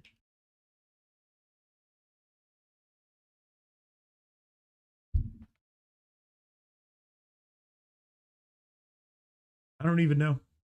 Anyways, Mercadian Masks. And yes, it is a stretch that Mercadian Masks is on here. This is representing it. But you know what? My producer doesn't care either. Yeah, you could make an Unlikely Alliance with me any day you want. Okay, so then Unmask. Okay, if you're playing targeted discard in Commander, you are up to no good. You know who you are if you're watching, but targeted discard in Commander is widely regarded as not being super great, but let's be real about this. It is basically a preemptive counterspell that will sometimes bait out a counterspell. All right, so Unmask is free, though. What goes well with a free spell? Copying it. because oftentimes when you copy it, the copying of it takes mana. So if you can free cast this and then copy it in some way, it'd be really good. So what if we just copy it for each of our opponents? There, I said it. I said it. Let's just copy it for each of our opponents. Zevlor for 2 mana, when you cast when you next cast an instant or sorcery that targets a single opponent, blah blah blah blah blah. Choose that player, blah blah blah. That copy targets the other 2 players. Okay, so activate Zevlor, cast Unmask, and then copy it for each opponent. Okay. Zevlor should be Grixis, and Zevlor will be my other gleeful gleeful glutton. Zevlor will be my Corvold gleeful glutton. Oh, but I understand what you're saying. Yeah, the entire effect of Zevlor makes no sense. This is pretty clearly pointing to the dual cast skill in the sorcerer D&D tree. And actually, so in Baldur's Gate, like the video game, which came out a year after Zevlor was released, of course, in that game, I would dual cast, or whatever it's called, where you spend, I forget how you do it even. I have not played Baldur's Gate in a while. But the spell that will copy for another opponent if it only has one target, literally in my head, every time I'd say, I'm going to Zevlor this spell. Okay. And then you meet Zevlor in the game, and he has absolutely nothing to do with being like a wizard, right? Because this card, he should be a wizard for this ability, right? Okay, so he was in early access and was a paladin. Do you think he would have been a tiefling wizard? But I don't really know, because it just seems like this kind of effect is like so wizardry. But I would like to introduce you to some cards that Zevlor works with. And you may have heard of this. This is why I think this deck is not necessarily cEDH viable, but this could be definitely like the Corvold Gleeful Glutton for me. All right. Let me talk about some spells that Zevlor works with. Intuition. Oops. I'm going to spell these all on. Intuition. And Gifts Ungiven. And Praetor's Grasp. Okay.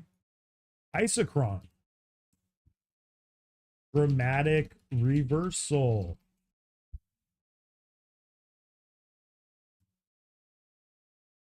Right? So you see how Zevlor could actually really pack a punch here? So the one thing you can do with Zevlor, and the funniest way to win with him, there is a funniest way, it is scientifically proven. You infinitely activate Zevlor using Isochron Dramatic, and then you Praetor's Grasp. It infinitely copies for the other 2 opponents, and then you infinitely search their deck and exile every card from it face down, and you can play all of those cards. Then you have to figure out a way to deal with the other person, because it only copies infinitely for your other opponents. But you'll figure it out. You can figure something out. You now have access of 2 of your opponents, and it's face down, and they cannot play any of those cards. Also, they die on draw. So Praetor's Grasp is pretty good. Damn, that art of Sheoldred, creepy as fuck. Sheoldred weaves every thread of information into a noose to hang her enemies. Sure seems like it, buddy. All right. So we're getting close to the end. Oh, okay. Unmask needs to find its home. It needs to find its home. Unmask is going to be near the top, because if you're playing Unmask, You are playing it in a super efficient way. I don't think anyone would ever play Unmasked in a way that isn't efficient. That being said, it doesn't have the win the game quality of Conflux. It doesn't have the almost insurmountable insurmountable mana advantage that Throne of Eldraine does. And so yeah, pretty good. Okay, next up on the list, Urza's Saga. Urza's Saga is the first enchantment land ever printed in 2021. Chapter 1. It gains add colorless mana. Chapter 2. Gains pay 2, make a construct. On step 3, search your library for an artifact card with mana value 0 or 1. Put it onto the battlefield, then shuffle. All right. This card is from Modern Horizons 2. There is a reason why this is a Modern Horizons card. It is very strong. It can get you anything. Not literally anything, just almost anything. And so, Urza's Saga, also it's a competitive staple, so, I mean, that doesn't help it be any less scary, if you get what I mean. There's a reason why it's a staple. I'm going to say that Urza's Saga, it doesn't have nearly the same level of shock and awe as some of these other cards. So then I would probably say Urza's Saga is near the top. Hey, good for you. Also, I think that I have a little bit become deadened to how scary Urza's Saga is because I play so much cedh. And most of my decks are Urza's Saga decks. I think there's a pretty clear divide in if you're playing Urza's Saga or not. Help. I'm like so happy for you. Urza's Saga was one of those cards that I didn't buy for a long time. Then I waited and I waited. And finally, when I got into cedh, I was like, oh, I guess I got to get one. But it has like consistently been one of my favorite lands in the entire game for a long time now. And I don't think they can reprint it willy-nilly. I would love, dude, wait. Mystery Booster Urza's Saga is like $10 cheaper. People fucking hate this. It's crazy. Crazy. Y'shtola, that's a good place to play it. For sure. All right. Urza's Saga. Definitely A tier. Goes near the end because it is a land. And then I wanted to show you some cards you could fetch out with Urza's Saga.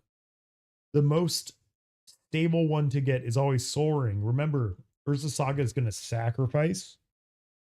When this one sacrifices, it's nice to get a Sol Ring to recoup that mana. Now, it could also get a combo piece, like Sensei's Divining Top. The restriction on Urza's Saga is an artifact card that costs 0 or 1. That is not to be confused with something costing.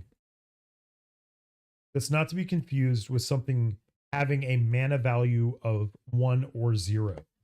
Okay? So, Walking Ballista, X equals 0 in every zone other than the stack. However, its mana cost is XX. Its mana cost is not 1 or 0. Its mana value is 0, but its mana cost is not that. Anyways, so what I'm trying to say is get Lion's Eye Diamond off of Urza's Saga. We're trying to win. Get the LED off of it. But Urza's Saga having a toolbox tutor on a land is insanity. So it is scary, but it is not overtly scary usually. Visions. Oh my God. You may look at the top 5 cards of any library. You may then choose to shuffle that library for 1 mana. For 1 mana, you get to look at the top 5. You do not get to put them in a different order. You get to keep them in the same order that you had them in. And then you may shuffle that library to get rid of all of them. It is bad, bad, bad all around. That being said, the art is wicked cool. Oh my god, the art is so cool. And let's try on this flavor text for size. Visions of glory, spare my aching sight. Ye unborn ages crowd not on my soul. Thomas Gray, the Bard. So I guess that's pretty cool, the flavor text. I don't think I can give points to flavor text in this ranking system. Visions, genuinely, I do not know what to do with this. Okay, so I had a thought. Visions might be there to counteract something like Imperial Seal. Weak flavor text, really bad. So the only thing I can think of is Visions. Your opponent casts Imperial Seal at sorcery speed, and then on your turn, you hit them with the Visions to shuffle it away. Did you shuffle it away? Because there's still literally a chance that they could redraw it. So I don't know what we're doing with Visions here. This one is also ranking near the bottom, but owing to it not having a prohibitively high mana cost, it could at least go above Cold Snap. Does it go above Prophecy? No. Prophecy does almost exactly the same thing, but you draw a card at the start of the next upkeep. Holy. So Visions is ranking. All right.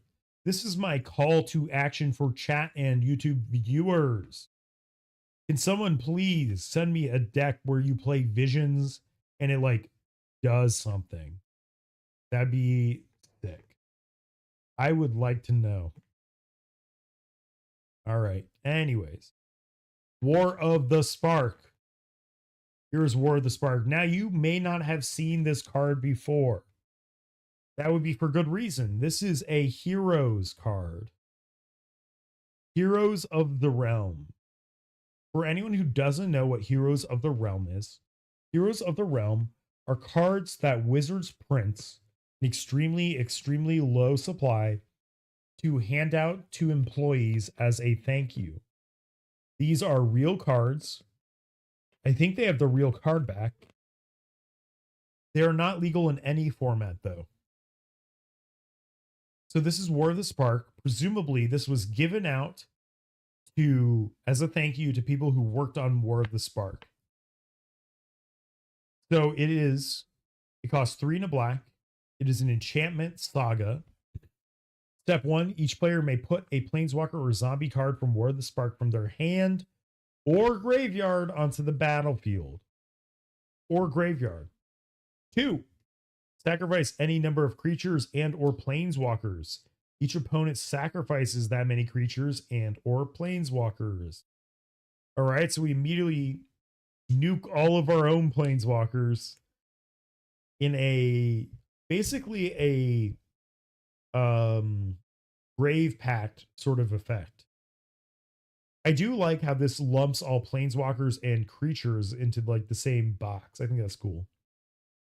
Step 3, exile up to 1 target bolas.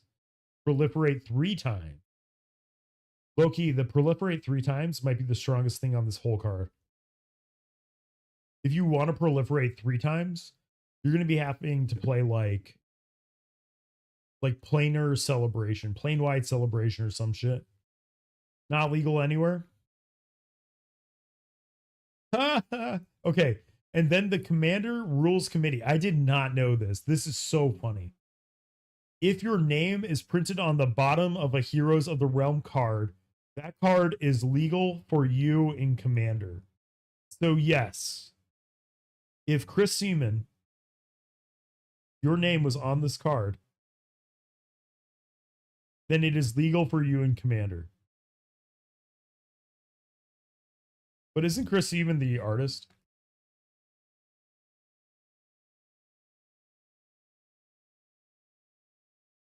Yeah, that's the artist. So I wonder. This doesn't say who it was the given to. Yeah, that's crazy. Sorry, I didn't mean to say your full name in chat. Anyways, I took the liberty of pulling up some of these other cards earlier today.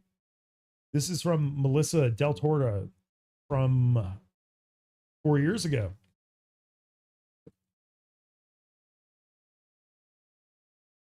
The project that these cards represent are Throne of Eldraine, War of the Spark, Booster Fun, Modern Horizons, and Secret Lair.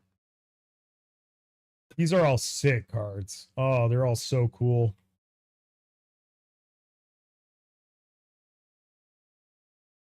I could talk about any of these like all day too.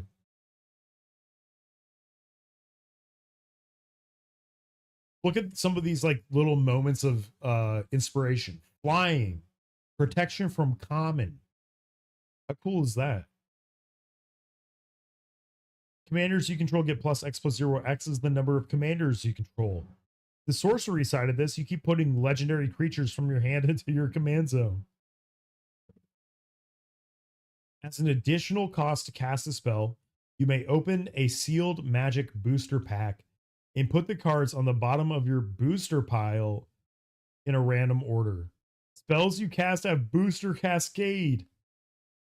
It's like Cascade, but you use your booster pile instead. Mintasha is like the coolest one here. Ah, so sick. And then finally, the Keeper of the Secret Lair. You may cast Secret Lair spells as though they had flash.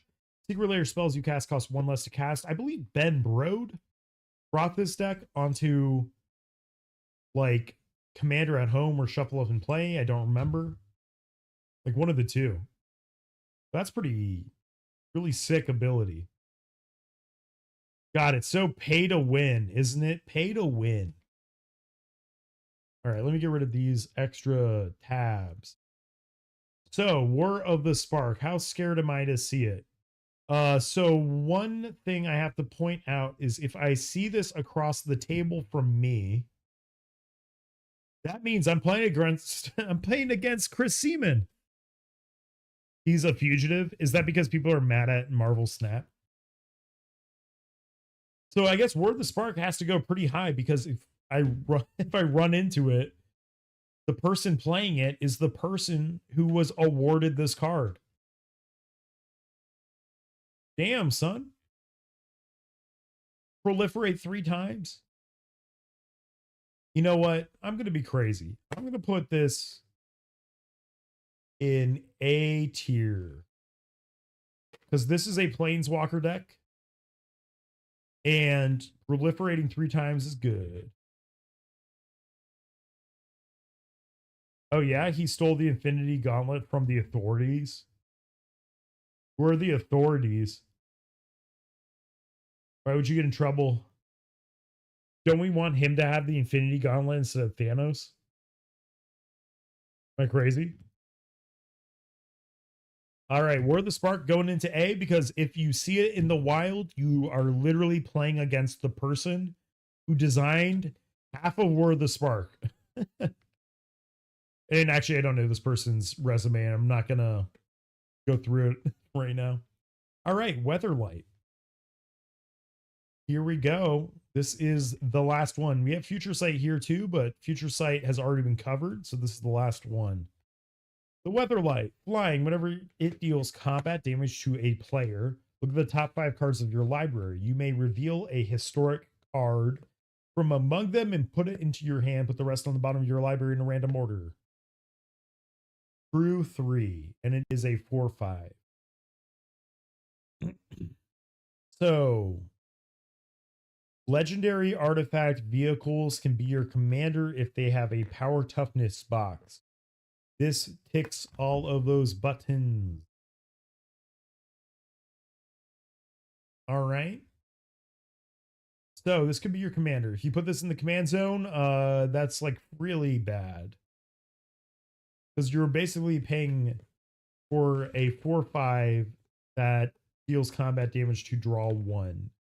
So I would say as commander, that's already going to bias me so low to this card. So where is the Weatherlight good? It's good if you're playing it in white and you can give it double strike. It's good in an artifact deck that's playing affinity for artifacts, because you could use your affinity for artifacts to cast a creature that could then crew Weatherlight to then hit someone to then get another artifact or creature to continue the cycle, right? So I think I'm most scared of Weatherlight in a different Historics Matters decks. So I'm thinking of, what's the Abzan one? Legends. Well, Legends as a theme. I think it's Abzan. Yeah, so I'm looking at Tethys of the Hidden Hands, something like that. Like legendaries matter or artifact deck. Those are kind of the two ways. I guess you could also make this a saga deck thing. Yeah, Shanid is like the one I was thinking of here. I think Shanid is probably the best way, or Shanid. Shanide. Sleeper's Scourge. Probably a good one too. Then I guess Tom Bombadil. In terms of scariness, this one is truly cobbled together. This will probably never be scary to me. Reborn Hope, I see that card, and it's so oddly specific, I have to be scared of it. All right, I'm going to put Future Sight next to Future Sight because I don't think I have a way to remove it. So here is our list. These are the scariest cards that share a name with a set. Okay? Our tiers are ass shittingly powerful, ass shakingly powerful, booty quaking, hobbled together with scraps in a cave, and really bad. All right, now we're going to see if I need to move any of these around. All Will Be One is, in my opinion, the scariest card. Dragonstorm, also very scary. Dragonstorm gets a lot of style points for the spectacle of it. All right. Rise of the Eldrazi. Hang on.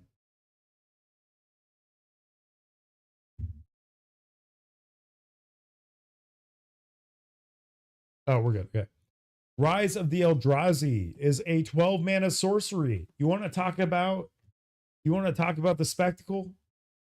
I would say that's a bigger spectacle, but Rise of the Eldrazi is less likely to end the game. So, in my opinion, it is less scary. Miro Din Besieged.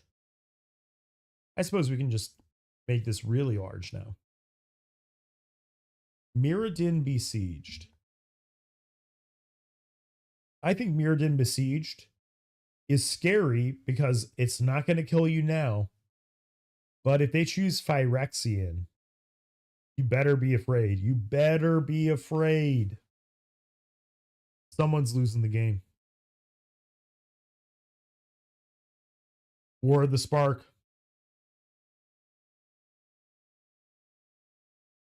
If you play this card against me, that means you are like an employee of Wizards. And therefore, I cannot besmirch your name nor your card. Therefore, I have to call it ass shittingly powerful. Now let's move to the A tier. We have Time Spiral. This card is goated. What am I talking about? I think this one has to go up. You mean I get to wheel and then untap everything? Yeah. I'll put it to the left of Time Spiral. I do think War of the Spark is a wholesome meme to put it in this category. But if this was legal, you would see it because of the proliferate 3 times at the end. 'Cause what you could do is copy it using the copy saga creature and then proliferate to make a copy, etc. Like this would make infinite loops pretty easily. All right. Throne of Eldraine. Oh, Time Spiral. Yeah. Time Spiral, you see it a lot in like Nekuzar, but Xyrus is really good. I think it's even better. It's going to sound really obvious. If you're playing green and you have 6 lands, because you don't always have 6 lands. Thank you if you're just joining us. We're making a tier list of the scariest cards that share a name with a set. All right. So then we have, after that, we have Throne of Eldraine.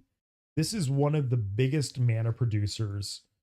And it's one of those cards that almost makes insurmountable mana advantage very quickly.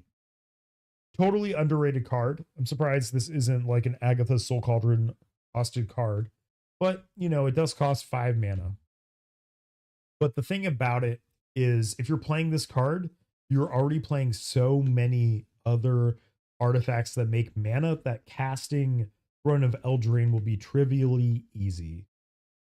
Next up is Conflux. Conflux was not going to be this high on the list, but Avatar Aang has been spoiled. Conflux with Avatar Aang costs 3 generic mana. I'm going to go on a limb and say that's pretty good. So, Conflux reads, search your library for a white card, and a blue card, and a black card, and a red card, and a green card. You reveal them, put it into your hand, and shuffle. The pile I came up with earlier was Silence, Thassa's Oracle, Demonic Consultation, Deflecting Swat, Veil of Summer. Do you have to go that hard? No. But if you're playing Avatar Aang, if all of these cards cost 5 or less CMC, you can just cast everything you find for free. For a reminder, Avatar Aang, Master of Elements, on the backside. Spells you cast cost white, blue, black, red, green, less to cast. Therefore, any 5 cost card you get with Conflux, provided that it doesn't have double pips, basically, is free. We like free. Okay, then we get to Unmask. Unmask is a targeted discard spell. Why is this scary, you might ask? Targeted discard is not that good in Commander, right?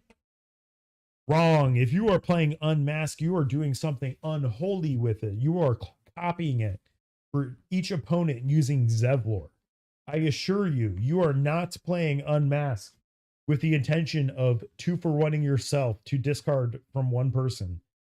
Therefore, the sneaky potential of Unmask is too scary. It's too scary. Urza Saga. Urza Saga is one of the best generically good lands of all time. I have a hard time not being scared of it, but also I play so much cEDH that I'm a little dead to being scared of it. So maybe it deserves to be in the A tier. Here's the thing though, when it's your first land for turn, I don't get scared of it. I'm too used to it being like land number 1. Because if it is in your opening hand, it is almost always the right choice to deploy it turn 1 to get your chapter 3 tutor. So in that regard, I'm not that scared of Urza's Saga a little bit. There's like the biggest asterisk above that of my entire life. All right, now let's go to the booty quaking. I think I have been overly harsh on Aether Revolt. What I wasn't really thinking about is if you had a combo that gives you 1 energy at a time, and provided Revolt is online, every time you gain 1 energy, that's 3 damage to any target. I'm going to have to move Aether Revolt up a whole tier.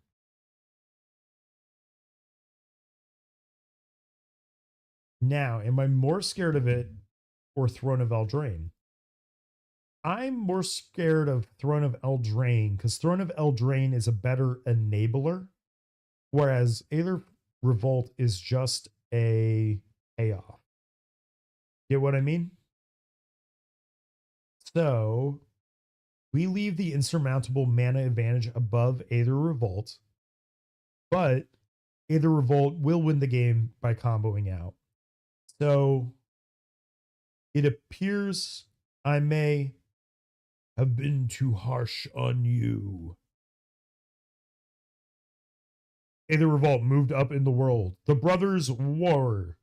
All right, we went all over why 2-tap Power Stones are not good for a deck that wants to play a 4-cost Saga. Now, the reason the Brothers War is scary is for Chapter 2. Choose 2 target players until your next turn. They each attack each other with everything. Now, what usually happens with this is the player who is forced to attack first loses all their shit to valuable trades. The person who was attacked then attacks someone who is tapped out. And so if you are chosen to be the first player to attack in the Brothers War, your death sentence has been signed. How it goes. Just how it goes. Hey, sorry, it's your death sentence, not mine. Well, unless it's mine and I'm the target of this. All right, then we have Future Sight and Future Sight. Yes, they are the same card. Your eyes do not deceive you. So you know someone's up to something when there's a Future Sight in play. And if you're like, oh, they're going to like Sensei's Divining Top loop with this, then they need a third piece anyways. So I don't know what to tell you. If you land a Future Sight, good for you. If you land it on Flubs the Fool, you are a god. And you're just insanely lucky too. So I don't think Future Sight is that scary. But when it resolves, you know they're trying to push for it. Damn, I'm gonna have to move Future Sight down a whole ass category.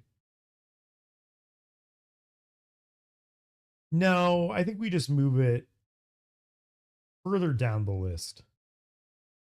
All right, next up is Planar Chaos. At the beginning of your upkeep, flip a coin. If you lose, sacrifice it. Now, we all know that there are plenty of ways to rig your own coin flipping. Planar Chaos is oftentimes not super scary, though, because coin flipping decks really don't want to play it either, to be clear. And so I don't know, Planar Chaos, you really have to break the parity of it just to play it, and then for it to actually be good is not that often. This card will backfire half the time, so I think it's just not scary at all. Next, we go to Jace, Living Guild Pact. It would appear I was too soft on you. Jace is going down. I'm not scared of seeing that card on the table. If they play it and tick it up one, I literally do not care. If they do it over 2 turns, I continue to not care. Jace goes down. Conspiracy. Conspiracy is saying, I am up to no good. Look at me be up to no good. We described earlier why conspiracy is perhaps weak, and the problem with conspiracy is that it doesn't keep their other types in addition to their types. Does that make sense? So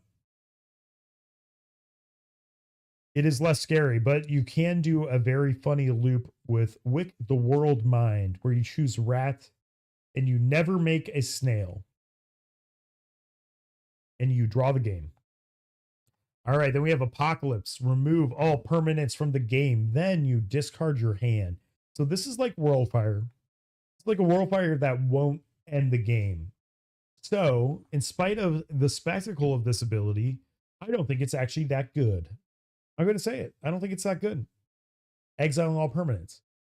However, we talked about breaking parity. If you see an Ob Nixilis deck or a Tybalt Cosmic Imposter / Valky God of Lies deck playing Apocalypse, then you know they are going to break parity so easily.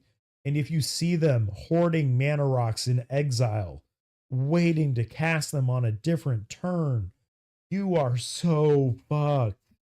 Just the way of the world. It's how it goes. So yeah, Apocalypse is scary, but also I think Apocalypse will be casted very frequently by a player who is extremely far behind. They look around, they see everyone only has one or two cards. Fine, we Apocalypse, we lose our hand, we just accept we are going to be top decking. So Apocalypse, I think half the time it's going to be really scary, the other half it's going to be meh. Or rather, when Apocalypse is scary, sorry, it's not even half the time. It'll be more like 10% of the time, Apocalypse is going to look like the best card in the game. And then the other 90% of the time, it's going to be like, oh, I'm behind, so let me get more behind with the hopes of breaking parity at a later date. It's going to be bad. All right, now we are on the C tier, the cobbled together with scraps in the cave. We have Bringer of the White Dawn. We have that entire cycle. These are not scary on their own, as mentioned. However, with Avatar Aang, all of a sudden they are all free cast bringers. So they're pretty bad. This even lacks really the utility. But here's the thing. The black one lets you tutor on your upkeep, and the white one lets you return target artifact card from your graveyard to play. So the ungated single target artifact reanimate is really good. The demonic tutor every upkeep is a really good. So that's what's really good. Until I see someone cast this using Avatar Aang, this is going to be in C tier. We have Oath of Chandra. ETB Lightning Bolt, end step. If a planeswalker entered, 2 damage each opponent. Nice. Simple, clean. If I see that, the only reason I'm scared of this is because the Commodore Guff burn build. All right. Stronghold Taskmaster. All other black creatures get -1/-1. This is scary because if someone is playing this, they are playing Corma Spell. They're trying to destroy all land. So Stronghold Taskmaster is only scary because it is part of land destruction strategy. Other than that, you don't see it. Hour of Devastation. All creatures lose indestructible. Hour of Devastation deals 5 damage to each creature and each non-Bolas planeswalker. These are really nice because they fuck with the indestructible gods. And then if you're playing Nico Bolas, it's really, really one-sided for you. Oh no. What have I done? AS. Okay, we're good. All right. Anyways, Hour of Devastation is a board wipe. Hang on. I have.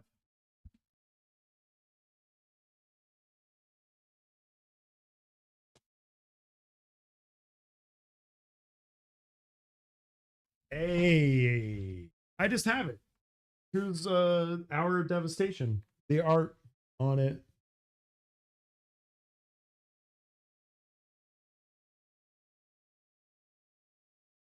Pretty sick. Too bad that this playmat covers up a lot of this poor rabble that's in front of Nicol Bolas on this card. They are about to all be destroyed by Nicol Bolas. Beautiful, beautiful. Next up is Reborn Hope. Reborn Hope, return target multicolored card from your graveyard to your hand. This is not a scary card, but if they are playing it, that means they're playing like all of the other better ones than it. So that makes me scared of how layered and consistent their deck actually is. Seeing Reborn Hope signals to me that, hey, my deck has a specific thing it wants to do, and I'm playing all of the things that do it. Next up, Jace the Living Guild Pact. As scary as drawing 2 cards, drawing 1 card per turn could be. That being said, if you Deep Glow Skate Ultimate, probably really good. This card is good in a Planeswalker deck, which is why I bring up the Deep Glow Skate anyways. Deep Glow Skate reads double all counters on like any number of permanents and players, or maybe only permanents. Who cares? Weatherlight. This is not a scary paperweight, but at least draws you a card. And finally, the true event, the really bad category. We have Alpha Mirror, notably not from Alpha. This Alpha Mirror, though, is a 2/1 that does nothing. The artifact type matters. The 2/1 stat line is bad for a 2-cost creature. It's from a different era. This card is like so not good that even Urtet would not want to play this. That being said, it is first to charge and first to fight. First to charge and first to fight. I don't know if that mirror wants to be the first to fight with a 2/1 body. Next up, we have Onslaught. Whenever you successfully cast a creature spell, tap target creature. Again, we came up with the bad combo for this. The Shrieking Drake, Birgi, Kilipala, Onslaught. This is the Shrieking Birgi the Shrieking Birgi Onslaught of Pilipala combo. All right. Don't you forget that name too. Don't you forget it. The Shrieking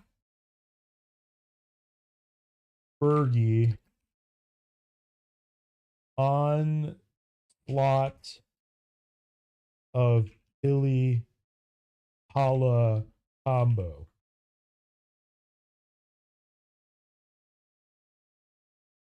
Right? That's what everyone calls it these days.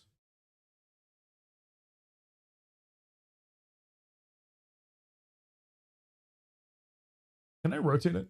I don't know.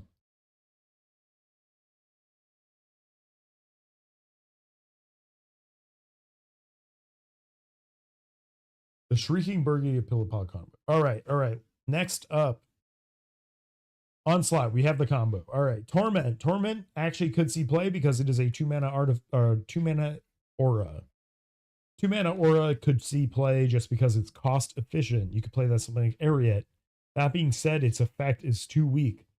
Unlikely Alliance. Give a creature +2, but not a creature that's attacking or blocking. You could see this in very limited applications. It would probably literally only be in Toughness Matters decks, and that's about it.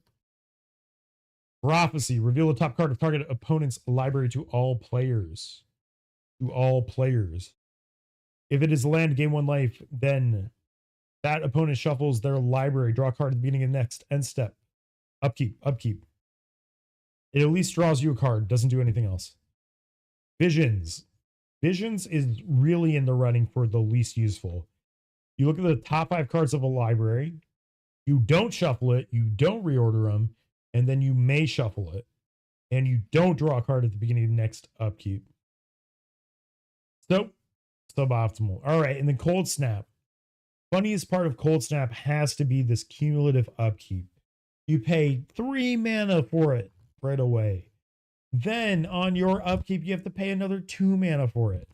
And then the turn after that, you have to pay 4 mana for it. All for this ability that is only useful if your opponents are playing snow-covered lands. So Cold Snap is just all bad all the time. I can't think of a way to use it other than in Darien. Who cares about damage being dealt to your own face? And even then, you would have to play such a big mana deck that you could still profit from Cold Snap. You would have to play a you would have to play a deck that wants Cold Snap to trigger more than 1 time on your turn. And so this cumulative upkeep is going to be devastating. Ironically, it will almost definitely do nothing to your opponents unless all the lands are snow covered. And if all the lands are snow covered, I'm not going to lie, your opponent's up to no good. It's up to no fucking good. But anyways, all right, that was a long stream. I hope everyone who tuned in enjoyed it. This will be a YouTube video at some point.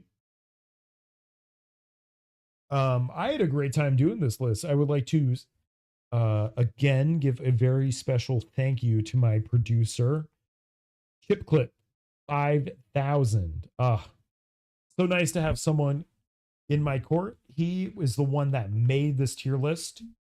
It was his idea.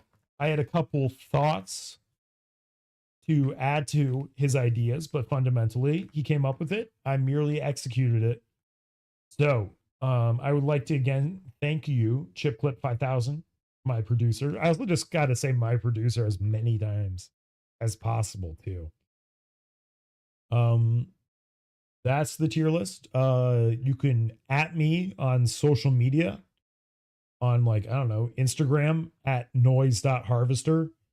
You can find me on Twitch, twitch.tv/noiseharvester. You can also find me on YouTube, which is youtube.com/@noiseharvester. And I would like to thank you all. I hope your day got a little bit better. I know that streaming today made my day get a little bit better. So I will catch you all